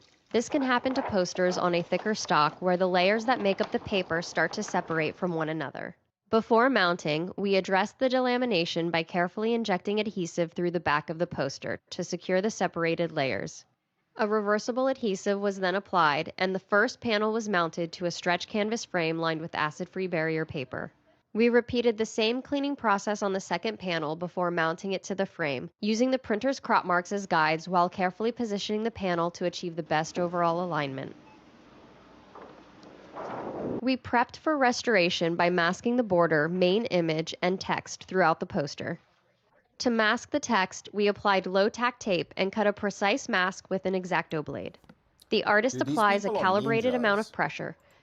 Dude, these ladies that own the shop, dude, they're ninjas at restoring old school posters and stuff, dude. Even like their color work at restoring like damage on them. Legends, dude. I wonder how much they probably charge a lot, but I mean some of those posters and like the posters from the events, like Black Sabbath posters and stuff, dude. I'm sure a lot of them are worth a lot of money. How much stevia do you use per gallon? If you Google it, they actually tell you how to, there's like a calculation for stevia to sugar, the ratio. But I basically do like 5 drops. Like a cup like this is like 5 drops. But like I have like a little bottle that has the liquid in it that I pour. So like I know it's like 1 or 2. Like I just look at it. But it's probably like 5 or 6 drops that I put in like a cup. And then when I make the iced tea, it's like 1.25 liters. So that's 5 cups. So I just go, whatever I put in a cup, I do that 5 times. And then like 3 squirts of good lemon juice, and then I use South African rooibos tea. It's good stuff, dude. This is better than the stuff I buy from the shops, dude. Like, this is way better. I used to buy like the ones that I've shown on stream. This is way better, dude. Way better, less shit in it. Pretty much everything's natural. I just might need a second jug, dude, because now the problem is like you have to let it cool down and stuff first once you make it. So that's a little bit of, I need a second jug so I can have one ready to go in the fridge when the other one's done. But yeah, I just make them at night and then I put them in the fridge in the mornings and then I'm good to go. It's good stuff. Enough to cut through the tape without scoring the poster. That's Marcy. That's for Marcy. I should have pulled it up, but yeah, shout out to Marcy. Biscuit was applied as a temporary masking. But for baking, I know like when I made banana bread, I substitute some of the sugar for stevia. I don't do all of it. I don't know how it would taste if you do all. Like with this, it's fine, and I'm used to stevia. I know some people have like a problem with the taste if they're not used to it, but I've been like putting stevia on my coffee and stuff for so long, I don't really care. Like I'm used to the taste. But there's like a couple of sugar alternatives. But generally, if you Google it, they'll tell you like substitute. Like if you're adding this much sugar, you need to add this much stevia. And then I generally like don't trust that either. I just use that as a guide and then I still work off of my own caution. But what I've done in like the banana breads and been insane that I bake is I just half it. So instead of like going no sugar, I use like half. I use brown sugar and I use like half. And then I substitute the half that I don't put in. I calculate that with the online matrix that they say stevia to sugar. So I just do half and half, and then it's like way less calories. Because I don't want to be fat no more, you know what I'm saying? So, yeah. But I haven't tried it without any sugar. It'd probably still be good, though, because I'm used to stevia. But there's a couple of, like, sugar alternatives that you can get that, I know some people have a problem with the taste of stevia. I don't understand it. It's like weird for the first week or, like, a little bit strange, and then you just get used to it. And now I don't even care anymore. And now, like, when I have stuff that has sugar in it, or, like, a lot of the stuff that has sugar in it tastes like crap for me. I'm like, this just tastes like shit. So, yeah, I don't know. Some things are still good, like Dr. Pepper and stuff. Like, it's like, yeah, no, that's still good with sugar. But, like, a lot of the other stuff, like, Fanta Orange, like, the one with sugar in tastes like crap, and the one that is, like, no sugar tastes way better for me. But I don't know, it maybe just takes time to adjust to it. Fluid to protect the smaller text. We then began airbrushing, applying a fine mist of color only where needed to minimize the amount of restoration while creating an even finish. The masking was then removed throughout the poster using various tools, including a rubber cement pickup where the biscuit was used. Yeah, that stuff's good. Missing color along the fold lines was then restored through inpainting, using a variety of materials, which were layered in different combinations to match the original color, texture, and finish as closely as possible.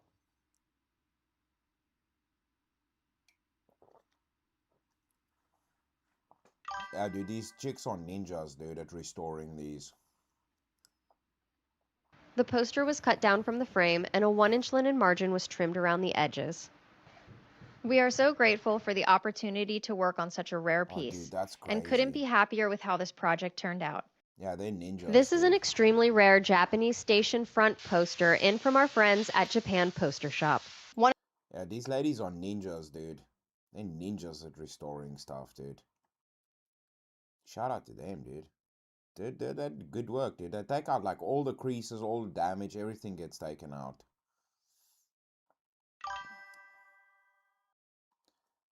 Yeah, switch to decaf while you're pregnant. Yeah, maybe that's for the best. I don't know any advice. You know, it's been a minute since I was pregnant last. You know, so you know I can't remember too much what I did while I was pregnant. So yeah, it's best to ask your doctor about that. You see, I wouldn't know. Don't ask the white dirty South African for pregnancy advice, you know what I'm saying? So yeah, no, be safe, Marcy, be safe. we gotta give a quick ode to the king of instruments again. Gotta do a quick ode to the king of the instruments. The pipe organ is the biggest instrument in the world, but some pipe organs are the actual biggest instrument in the world. We're here at the Cadet Chapel at West Point with what is the largest organ in a house of worship? Yes, that's what we call it. Shall we fire it up? Sure. Takes a little while. Lights. One switch here. The king of instruments. The organ. 2, 3, 4, 5, 6. And the light. So Emily Laprisardi, when you play an organ this big, how long does it take you to get to know each and every stop? I've been here 8 years now, and I'm still figuring out this organ and discovering new things about it. You might be familiar with pulling out all the stops with the kind of draw knobs that you pull out. These are called rocker tabs, and that's how you fit so many stops into such a small space. Emily, how many pipes are there on this organ? 23,511. What? Sorry, 20 what? 23,500. 23,511 pipes on that organ. So think about that. That's like a tuba, like tubas, saxophones, flutes. Like every pipe is like a different instrument almost, or like a different tuning that it's set to. So you got like 23,500 variations that you can play through that organ. That's crazy, bro. That's like you gotta spend your whole life to be average at learning how to play that, dude. That's ridiculous. And dude. 11. Talk about autism. Okay, so hundreds of stops. What are your favorite 3? The trumpet en chamade, which is a lot of fun because it's all the way back there. So that's it back there. Chimes are nice. Chimes. So the big trumpet, the chimes, and what's number 3? The 32-foot double open wood in the pedal. We have double open 32s, but that's the best one. The pipe organ is the biggest instrument in the world, but some pipe organs are the actual biggest instrument in the world. We're here at the Cadet Chapel at West Point. That's crazy. So each of those pull tabs, you modify basically the instrument that you're playing. That's ridiculous, dude. Talk about tuning. That's not even got to do with tuning, dude. That's like different instruments. It's like different configuration is a different instrument, dude. That's ridiculous, dude. 23. It's like Fruit Loops in a real. That's like fucking. That's wild. That's wild. That's engineering right there. Now I gotta show a beautiful one, because that was the biggest one, but now I gotta show a beautiful one.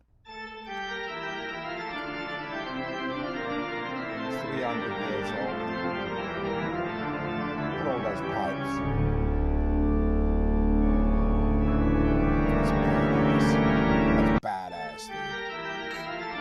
The king of instruments right there, dude. That's some 40 Emperor shit right there.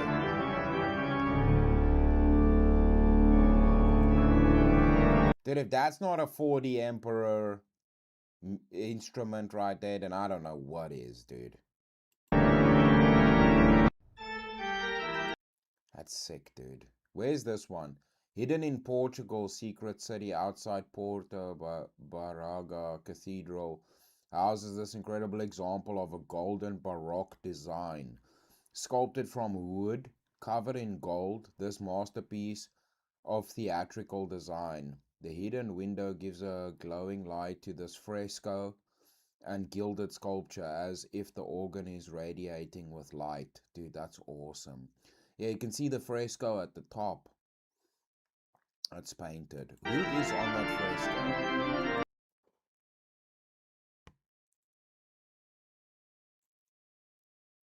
I don't know who that is. It's probably some saint or somebody. It doesn't look like it's... Yeah, it's like some saint. It's probably to the history of the church. Whoever founded the church. Okay, we're gonna do a painting before we get into some silly jokey joke nonsense. Yeah, let's see what I haven't played. I mean, we can do a wholesome story. I didn't actually think we would feature. Dude, I did not know that we are involved in why Tencent is such a big company today. I did not know South Africa was involved. For those people that don't know, Tencent is basically, dude, their subsidiary companies own anime, they own League of Legends, like, it's, like, they're insane, like, I think they're like, now, they're like at the level of like Apple, with like, how much Tencent is worth. And I did not know that a South African was behind their success. Basically, this dude is South Africa's version of Bezos. So we recently, I've said this before on streams, we recently, like I think 2 years ago, we only got Amazon. But we didn't need Amazon because we had Takealot. Takealot is South African Amazon. So this guy is our Jeff Bezos. He's the owner of Takealot. And then obviously the holding company that owns Takealot and all of the other businesses. But yeah, this Koos Becker dude is basically the South African Bezos. And he's the reason Tencent became such a powerful company today. In 2001, a South African newspaper company wrote a $32 million check to a dying Chinese tech startup. Nobody expected much, but it ended up becoming one of the... I think because the main company is called Naspers. But Naspers owns Takealot, and I think they own newspapers. They own like a shit ton of stuff in South Africa. I think they're like the biggest South African company, or like holdings company that we have is Naspers. But it's basically Bezos, the dude that owns it. Most profitable bets in venture history. So Naspers, a newspaper based out of Cape Town, was trying to pivot out of print media and into tech. Koos Becker, their CEO, had just spent $100 million investing in Chinese internet companies, essentially betting that China's internet boom would take off the same way that it did in the US. Well, it didn't, and every single one of his bets collapsed. He'd lost the money and the confidence of his board, and he was ready to leave the country. But then, as they were packing up, 2 founders from Shenzhen turned up to his office. Their company was called Tencent, and they were running a messaging app called QQ. They were genuinely popular. They had millions of users and had gained a ton of traction, but they had no revenue model and were running out of runway. At the time, every Western VC circling this deal wanted the same thing: controlling shares, board seats, someone senior in the room telling these guys how to run their company. But Becker did the opposite. He wrote a $32 million check for 46.5% of the company and stepped back completely. Tencent, as you know today, is the company behind WeChat, the messaging app used by almost everyone in China. They have something like 1.3 billion users per month. Tencent IPO'd in 2004, and... Dude, the South African secret agents, dude. We're out there in the world, dude. So the South African has massive shares in China's biggest chat company. We got Agent Elon Musk over there infiltrating the government and space in America, dude. We're playing games, dude. Y'all think we're just a great little country over here, dude. Our secret agents are doing things out there in the world, dude. Better watch out. Although Napsters doesn't own the same amount of equity today, they still hold a large share of the company. That share is roughly worth $123 billion. Off a $32 million check, that's not bad. Everyone wants to tell founders what to do the second they cut a check. But the best investment Napster ever made was staying quiet and letting the local entrepreneurs do what they do best. If you found this interesting, make sure to follow. I take up stories like this every week. In 2001, he's, from what I've heard, he seems like a legend, dude. He's pretty much like one of our like visionary dudes in our country. Just Oprah rich, dude. Bezos rich. These bloody billionaire South Africans, him and Elon. He's busy running the show, dude. Running bloody Chinese WeChat. Bloody South Africans, dude. Busy with some nonsense, dude. Busy with some nonsense, these South Africans. Alright, let's see. Did we miss anything good on today's one before we go into the jokies? Oh, I'll show this because Uncle Ben Talk will like this. Some hyper-realism.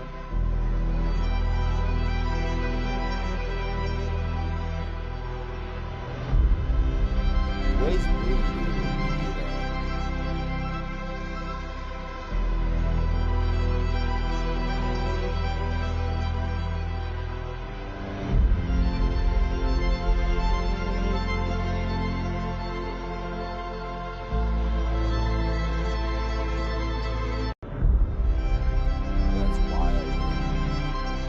It's crazy that, like, even with computers, we still get uncanny valley, but people with a paintbrush are able to overcome uncanny valley.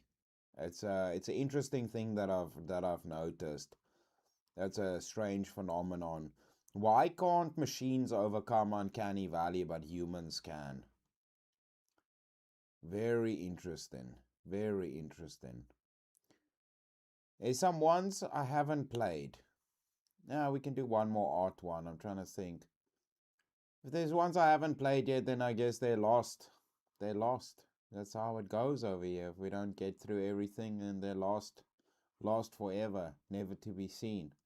Yeah, we'll do one last art one. We do a graffiti one. I haven't done a graffiti one today. And then we do some jokey joke silly shit. Some funnies. And we'll move it on. Bury you with Satan. Death is in your future. Bury you with Satan.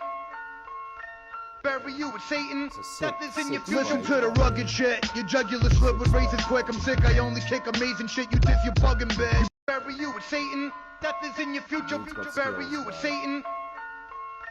Bury you with Satan. Death is in your future. Listen to the rugged shit. Your jugular slit with razors quick. I'm sick. I only kick amazing. That's crazy. And shit. You diss your plug in bed. Graph for days, dude. Graphing for days, bro.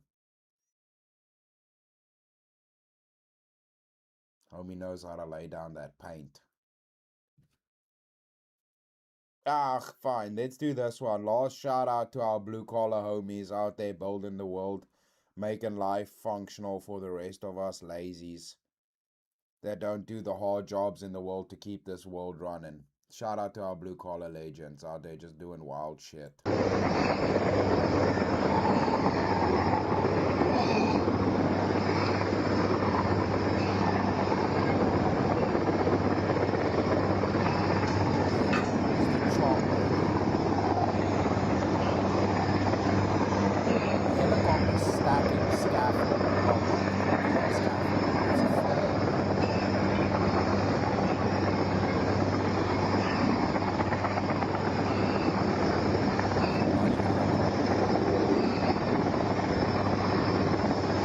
I'm kinked!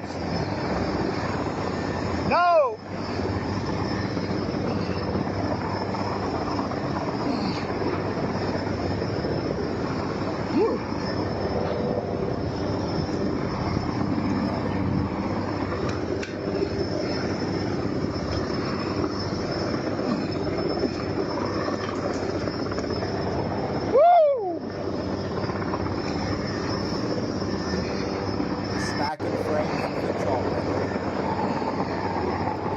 That's wild, dude. That's wild work right there. Legends. Legends. Nice one. Nice one. Respect. Respect. Yeah, right. What we haven't played, and it's lost forever. That's how it goes. On Good News Monday, baby. Let's go. All right. Everybody that's still here. Chat's dead, dude. Nobody's in chat. Chat's dead, dude. Chat's dead, dude. Chat passed away. Chat's dead, dude. Rest in peace, chat. So young. Poor little fella. Had your whole life ahead of you. Just got cut short by Casey Anthony. Copycat. What's that bitch's name? I don't even care, dude. I don't even care learning her name. Bloody baby killing psychopaths. It's crazy. Crazy. This is good news. We're not talking about that. It's just coming up here, taking out my children, my chat children. It's wild, bruh. Cheers to you, Chuck, you bloody legend, bro. Cheers to you. Okay, let's do some sillies. Watch now. Watch when I do the silly shit. and we get back into the funny stuff now, watch how everybody gonna come back jumping into chat. They're like, oh, Chris is doing the racism part again. Chris is doing the schisms, the autisms, the racisms, the fucking sexisms. All the schisms is happening. Ooh, it's the jokey joke part. Now we're gonna come back, you bastards. Watch, watch, watch. For those that are here in chat watching, watch what happens now. As soon as we start making racially insensitive jokes, how quickly everybody comes back.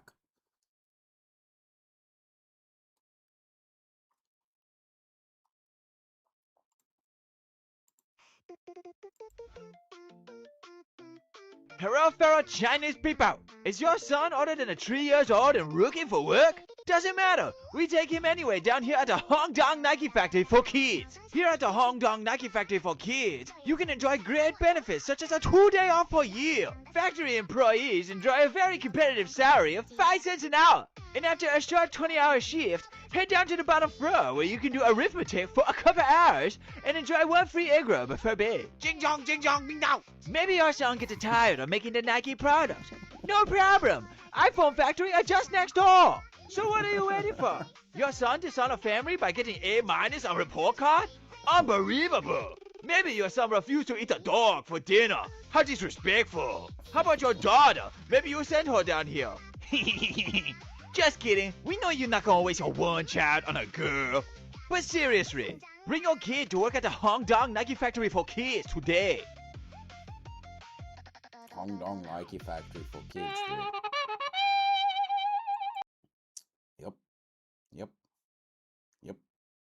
Yep. Makes sense, dude. Makes sense, dude.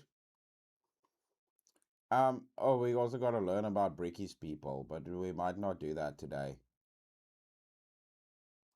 We might not learn about Bricky's people today just yet. Oh, okay, that's okay. Let me see. If I see you wearing a durag, I will transform you with my Punjabi powers. Kaz, what are you doing? Punjabi power! What is your name, my buddy? My name is Nigga Singh. Pull out the strap, Nigga Singh. If I see you wearing a durag, I will transform you with my Punjabi powers.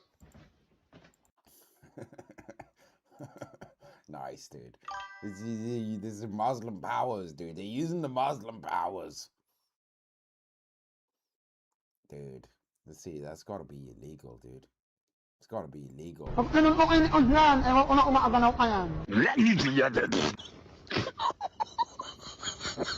Dang, dude.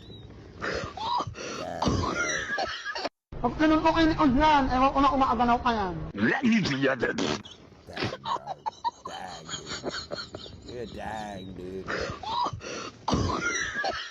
You're just gonna hit that lady with the Tasmanian devil, dude. Yeah, Clancy, dude. Dirty, dirty woman, dude. Dirty, dirty woman, dude. Coming here with her nonsense, dude. That dirty woman. Demon, dude. What's the message for the coming generation? Don't come. This is the end. What's the message for the coming generation? Don't come. This is the end. What's the message? It's good we're getting positive messages out there in the world, you know? It's good, it's good we're getting, yeah, getting the, yeah, all right, yeah, it's fine. Are you gay or no? No disrespect unless you are. What the fuck are you doing, bro? That's just pissing me off. You done, bro. You done, bro.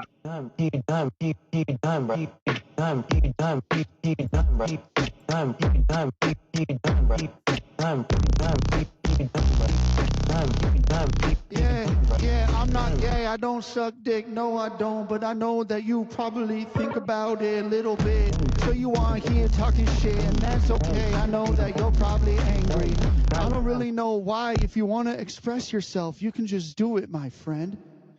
Express yourself. Oh, bro, I'll beat the shit out your little ass, bro. Express yourself. Go. Wee! Expressing myself. Go. Wee! Hey, I have an open mind. You can be be whatever you want to be, man. That's how it goes. Are you gay or no? No disrespect unless you are. Dude, this little dude's cooked, dude. Little dude's cooked, dude. Little homie's cooked, brah. What new design would you like to see for our country's currency? So I was thinking we could make some more collaboration bills with other countries to show more like world unity. So I have one I made an America and China collab. So What? Oh something my like this. God. The $1? Yeah, Spelled it wrong. $1 bill. $1. And then we have the American x African American bill. Oh my God. Like You have a durag on? See, you know money spread. $1 cuh?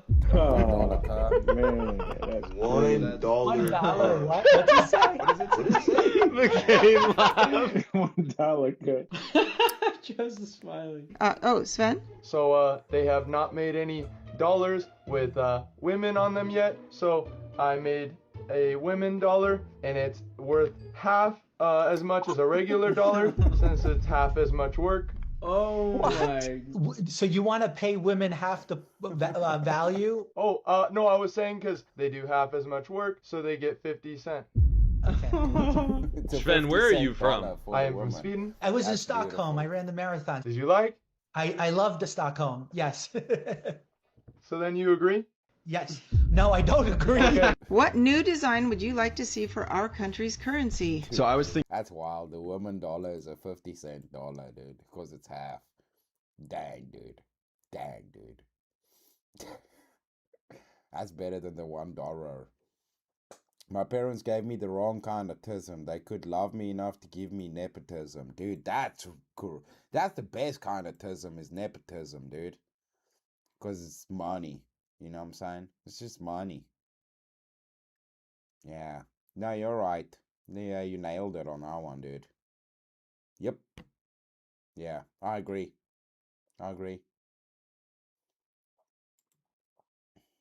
I would hate for something to happen to you. Okay, Jesus. Whatever happens to me happens to you, stupid. Yeah, suck on that, you fucking bitch. Improv's tough. Don't look at me like that. I'll look at you the way I want. Yeah. You ever heard the term? Dude, by the way, shout out to Harland Williams. What a legend, dude. One of the bloody most lethal dudes at roasting, dude. Harland Williams, the legend, dude. And shout out to Jeremiah. Jeremiah's pretty good at his bloody impressions, especially his Harland one. Ice cream sandwich, Dr. Bill.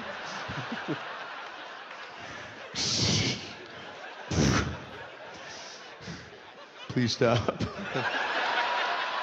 I would hate for something to happen to you. Dude, just Jeremiah and Harlan, dude. Like, even Adam Ray can't keep the Dr. Phil character, dude. He's like, nah, I can't deal with you two idiots, dude, together, dude. Teaming up, doing a double Harland on me, dude. The double Harland shake, dude. Can't deal, dude. That's too much Harland, dude. One Harland Williams is too much Harland, dude. Oh, what? How are you? Yeah, not bad. You seem shocked, mate. What's wrong? Well, it's just you look a little bit different to what I expected, I guess. What are you talking about? Just looking at the photo on the app where I ordered you, and you just look different. No, that's me. I'm just doing a different pose, mate. Here you go. No, that's worse. Oh, what? How are you? Yeah, not bad. You seem shocked, mate. What's wrong? Well, it's just Legend Sam Cotton, shout out, dude. Dude, where's the Sam Cotton video, dude? We also had a bloody Sam Cotton video that was meant to be in today's show, dude. Where the hell's the Sam? There was a Sam Cotton video that I also remember that was meant to be in today's show. That's some bullshit, dude.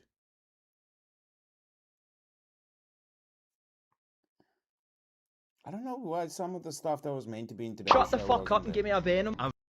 Oh, dude, that's Bricky's people, dude. That's Bricky's people, dude, playing VR games, dude. This is what Bricky's people do when they bloody get them to play VR games, man. Shut the fuck up and give me a venom. A venom? What the fuck is this? I asked for a venom. I put my own creative spin on the venom. Did I ask you to do that? If you put another creative spin on my baby, you'll be spinning on that, you fucking dick. Vodka Red Bull. That's not something I serve. What? I can't serve alcohol. What am I doing here if you can't serve alcohol? Next you'll be telling me I'm not allowed to take bumps in the toilet. What the fuck is this pish? I'm not sure what pish is.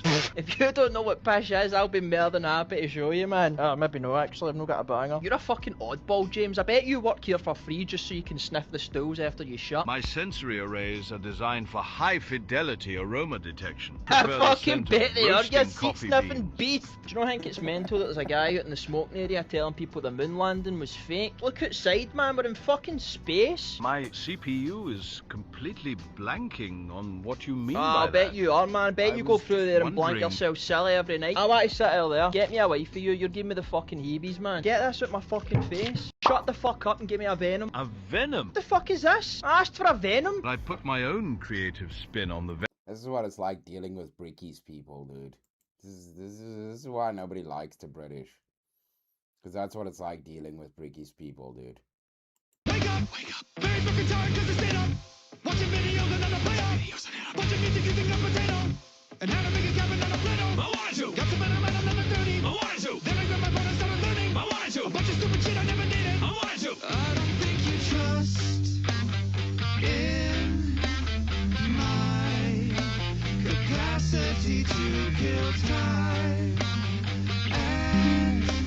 And night in bed with my phone alone.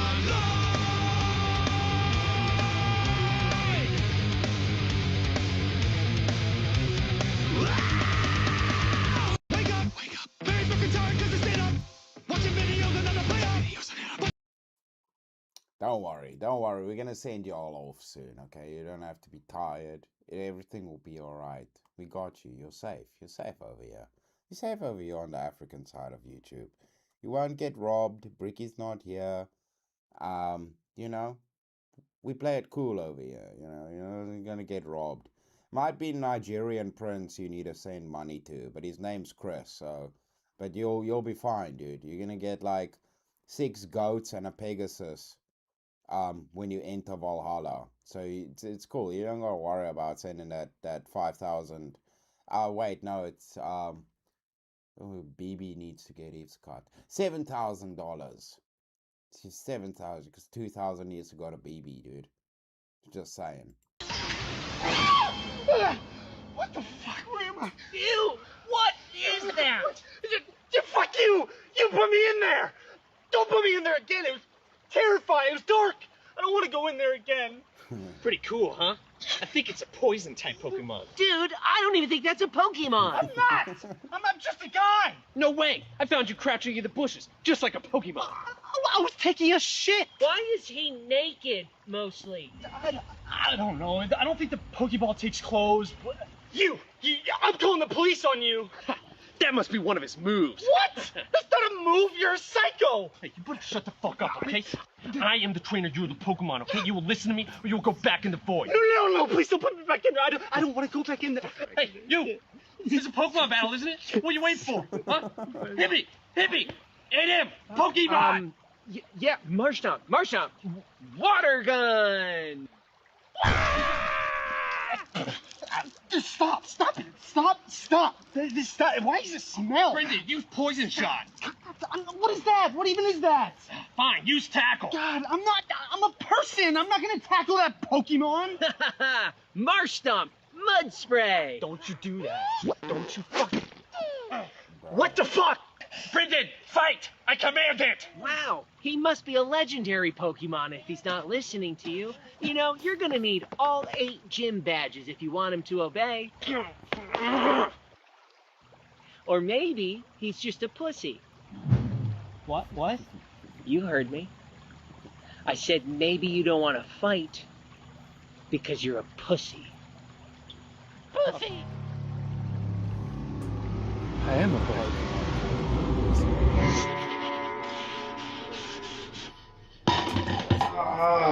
Chipped my nail. Damn. You're such a pussy. Huh? What was that? I said you're a pussy, Brendan. You're always whining and complaining. I want a real man. What?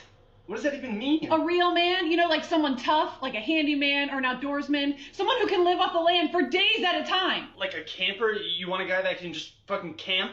He'd be manlier than you. But you don't think I can camp? You don't think I can go in the woods for a couple days?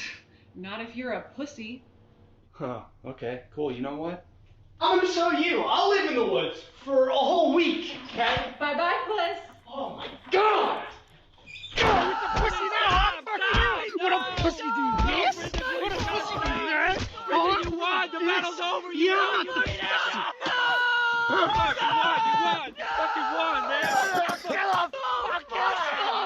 No, I gotta get you to Nest Joy right away. He fainted. That bitch is dead and you know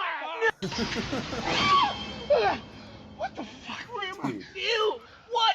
You're not meant to kill the Pokemon, dude. Was you, dude? That's not how that works, dude. What's the matter with you, bruh? No, dude. Nah, dude. You took out your anger on that stupid little Pokemon, dude. What's the matter with you, dude?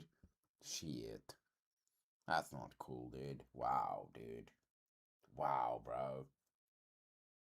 It's Project, dude. He did a Clancy, dude. He did a Lindsay Clancy on that Pokemon, dude. What's the matter with you, bro? You didn't take your SSRIs. What's the matter with you, dude? Shit. I'm just reading words that sound dirty, but they're not. You know, that's it. I'm like a wordsmith. I don't care who you are. Cornhole, penetration, Uranus. Okay, now you've done it. You do not use language. No, you're wrong. It's what I do. No, sir. All right, where was I? Bangkok. Are you on the phone? I am not on the phone. You know, you look like Santa Claus. You got a big sack? You are on the naughty list now. You know what? Naughty list sounds dirty, too. Okay, good. We're gonna add that one. So we got Pussy Willow, Gobble.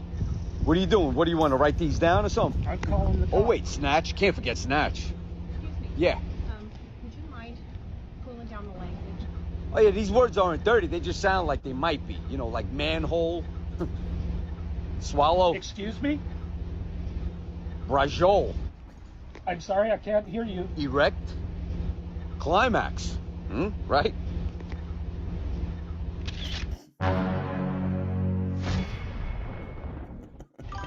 I'm just reading words that sound. I'm just reading words that sound dirty. You don't appreciate that language. Yeah. Nice, dude. Legend. Legend. Shout out to that dude. That dude's a funny bastard. Alright. Y'all some bitches. What you say, fuck nigga? Huh? What you say? Nigga, why you getting up to me like you gay or something? Hell no, I ain't gay, nigga. You came up here talking about we some bitches. Dead homies, I'll fuck you up. What? You gonna fuck me? No, nigga, ain't nobody fucking you. What, You nigga? gay or something, bro? You trying to nobody rape me gay. or something? Ain't no. Y'all some bitches. What you say, fuck nigga? Huh? What you say? Nigga, why you getting up to me like you gay or something? Hell no, I ain't gay, nigga. You came up here talking about we some bitches. Dead homies, I'll fuck you up. What? You gonna fuck me? No, nigga, ain't nobody fucking you. What, You nigga? gay or something, bro? Ain't You trying to nobody rape? Bro, he just hit him with the Uno reverse, dude. Dude, do you Uno reversed the hell out of that, dude? That's what happens, dude. That's what happens, dude. You need to check your rhetoric, my boy. You just Uno reversed ya. What's your favorite color? Shiny. Do you have any pets? Do plants count? I think they do now. Who would you want to play you in a movie about your life? Elon Musk. Do you like Taylor Swift? Taylor Swift? I love that dude. You know, I actually met him once, you heard, in Brooklyn like a year ago at a beef patty store.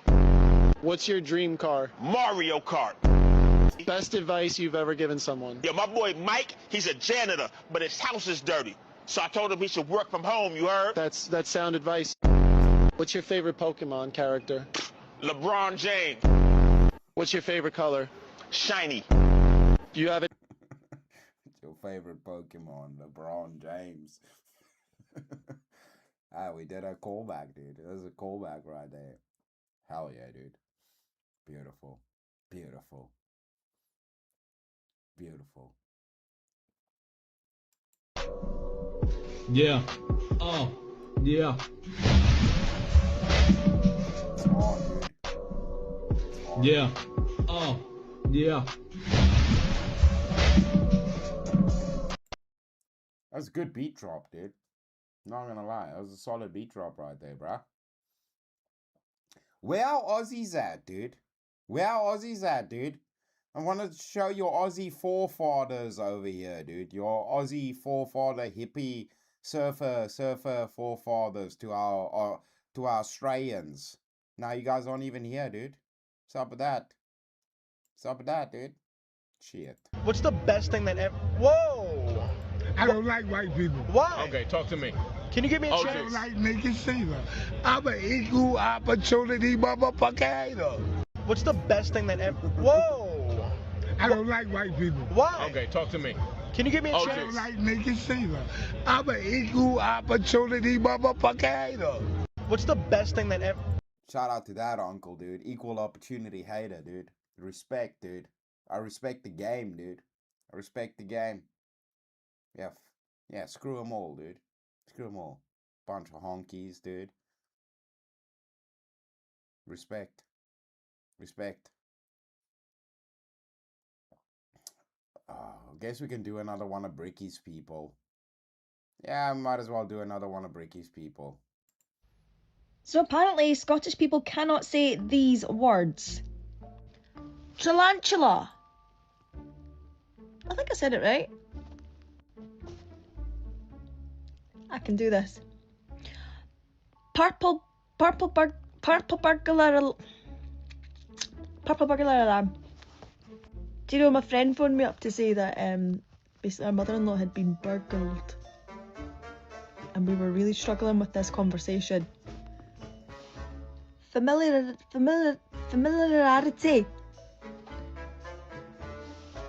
Carl. That's the face I've got to make. Everyone else says Carol. There's a footballer I cannot pronounce, and it's Beningame.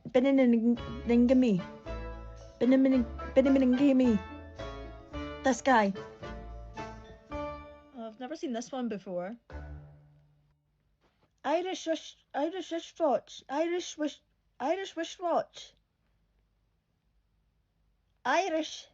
wristwatch. It's Bricky's people. So apparently Scottish people cannot say these words. Yeah. That's what happens, dude. Just y'all invented English and y'all can't even fucking speak English, man. Come on, man. Come on, man. Bricky, what's up with your peoples, dude? What's up with your peoples, dude? Dang, dude. Y'all can't even speak English, dude. Alright, naming time. I'm America. America! America, I like it. I'll be Australia. Australia, nice. I'm Deutschland. Germany. Germany. No, I said Deutschland. Deutschland. I heard you, mate. Germany. I said my name was Deutschland. Yeah, and I'm deciding to call you Germany. You can't decide what to call me? Yes, I can. My mate just messaged in, he wants to be England. England! That's good. That's strong. Very universal. Okay, my friend messaged in, they want to be called Nihon.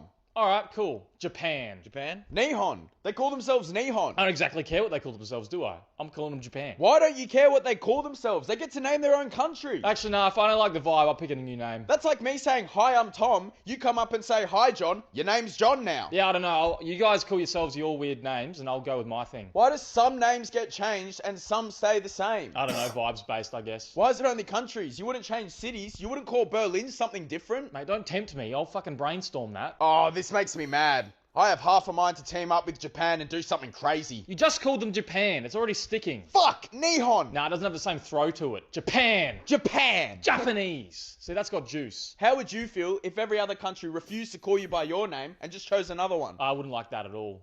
I don't think I'd like that. What are we going to do about this Newfoundland? I don't know. What have you already got there? It just says Newfoundland right now. We'll need a name. Leave that. We'll come back to it. I'm sure we'll remember. Alright, naming time. Yep. No, but what are you going to do about it? What are you going to do about it? You can't do nothing. Yeah, exactly. That's what. You can't do nothing. But it is Deutschland, dude. Come on, man. Shit. We can't do nothing about it, though. Huh. Suck it. All right. We're going to do a last one before I send you guys off somewhere. Whoever's still left. I'ma ride for my motherfucking niggas. Looks like I'ma die with my finger on the trigger. I've been grinding outside all day with my niggas. And I ain't going in unless I'm with my nigga. My nigga, my nigga.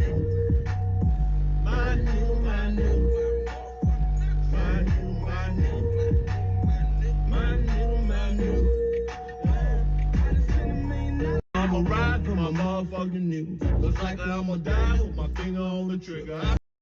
Yeah, dude. You gotta watch it, bro. You gotta watch it, dude. Don't want to get yourself in trouble.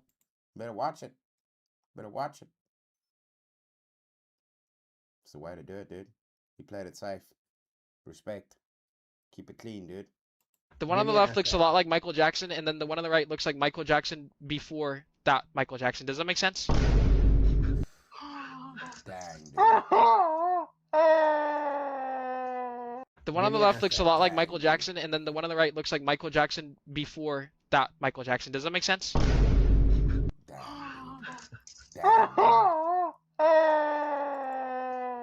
one on Dude, that chick had an asthma attack, dude. Can't be you roasted that lady so bad she had an asthma attack, dude. What's the matter with you, dude? It's very appropriate though.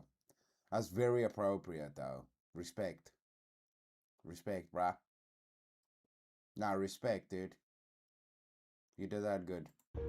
X raw XROR8 X raw rate. Oh, maybe he's Asian. Accelerate! Oh, it's accelerate! He is Asian! X raw X W racism, dude. You got it, dude. You just gotta say it in a funny accent, dude. Fucking nailed it. Nailed it. That's beautiful, dude. See, that's the happy accident. That's a beautiful happy accident right there. What a legend. Okay, last one. We'll do last one. We'll do last one. Last one and then we call it. Yeah. They played like Dungeons and Dragons and shit. It was before Stranger You get Things. to make for out you. You start acting like a fucking Division I college football player. Stop trying to cosplay as a fucking nerd. You're not a fucking Dungeons and Dragons playing nerd no matter how much you want to be. You're a goddamn 6'5", 270-pound beast of a fucking diesel truck of a man that played 4 years at LSU. That's who you are. You're not a fucking nerd. In brightest day, in blackest night, no evil shall Let's go, escape my dude. sight. Let Let's those who go. worship evil's might beware my fools. power, Green Lantern's light. Who's your favorite lantern? I grew up on Kyle Rayner. You blocked Mount Kyle Cody, Rayner, for dude. God's sake.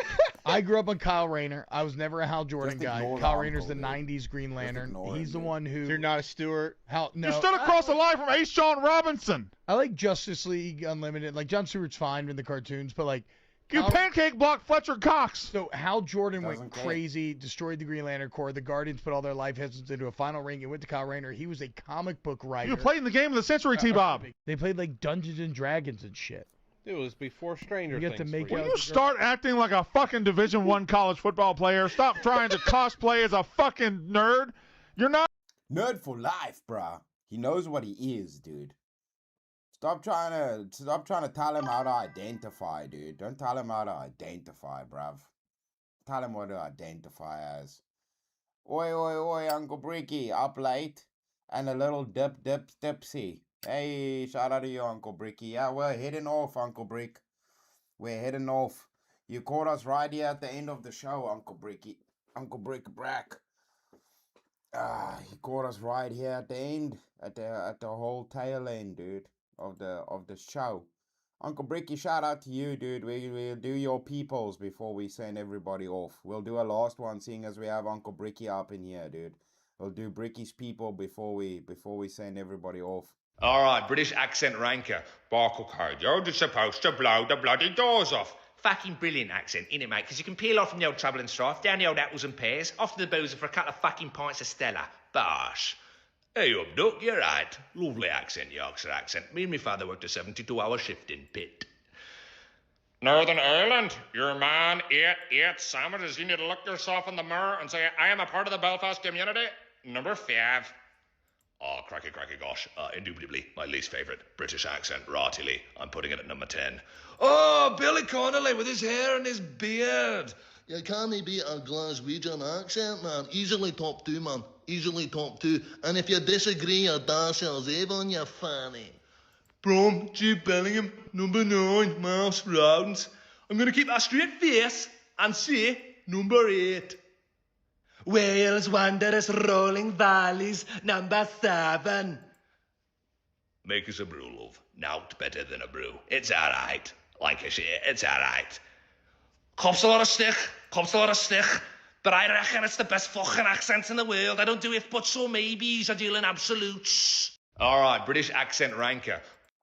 Hey, Ricky's people, dude. He's just listing out Ricky's people. All right, Uncle Ricky. Shout out to you, bro. Yeah, well, I'll get a show together for us for Friday, brother. It's always good seeing you, my dude.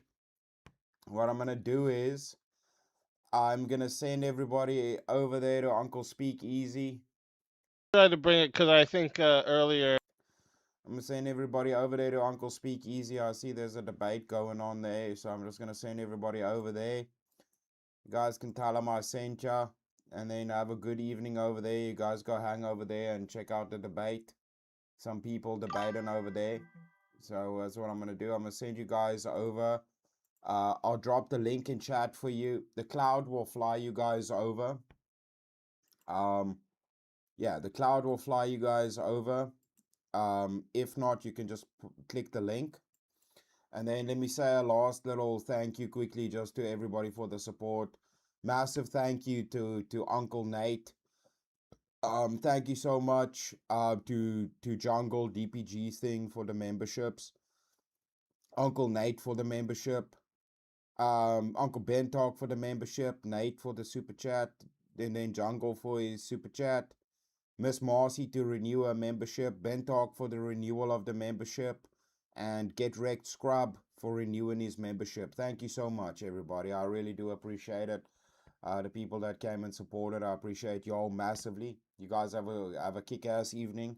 Have a good Monday evening, start to the week, all of that. Spend some time with your family and loved ones. All right. Behave yourselves, even if it's poorly. Every day we do a little bit better, all right? A little bit every day becomes a lot of bit, and then it's enough shit to deal with the rest of the crap that the world throws at you, all right? Go out camping, spend time with your loved ones and family. Be healthy, don't get nihilistic, don't get blackballed by all the nonsense in the world and the media and all that bullshit.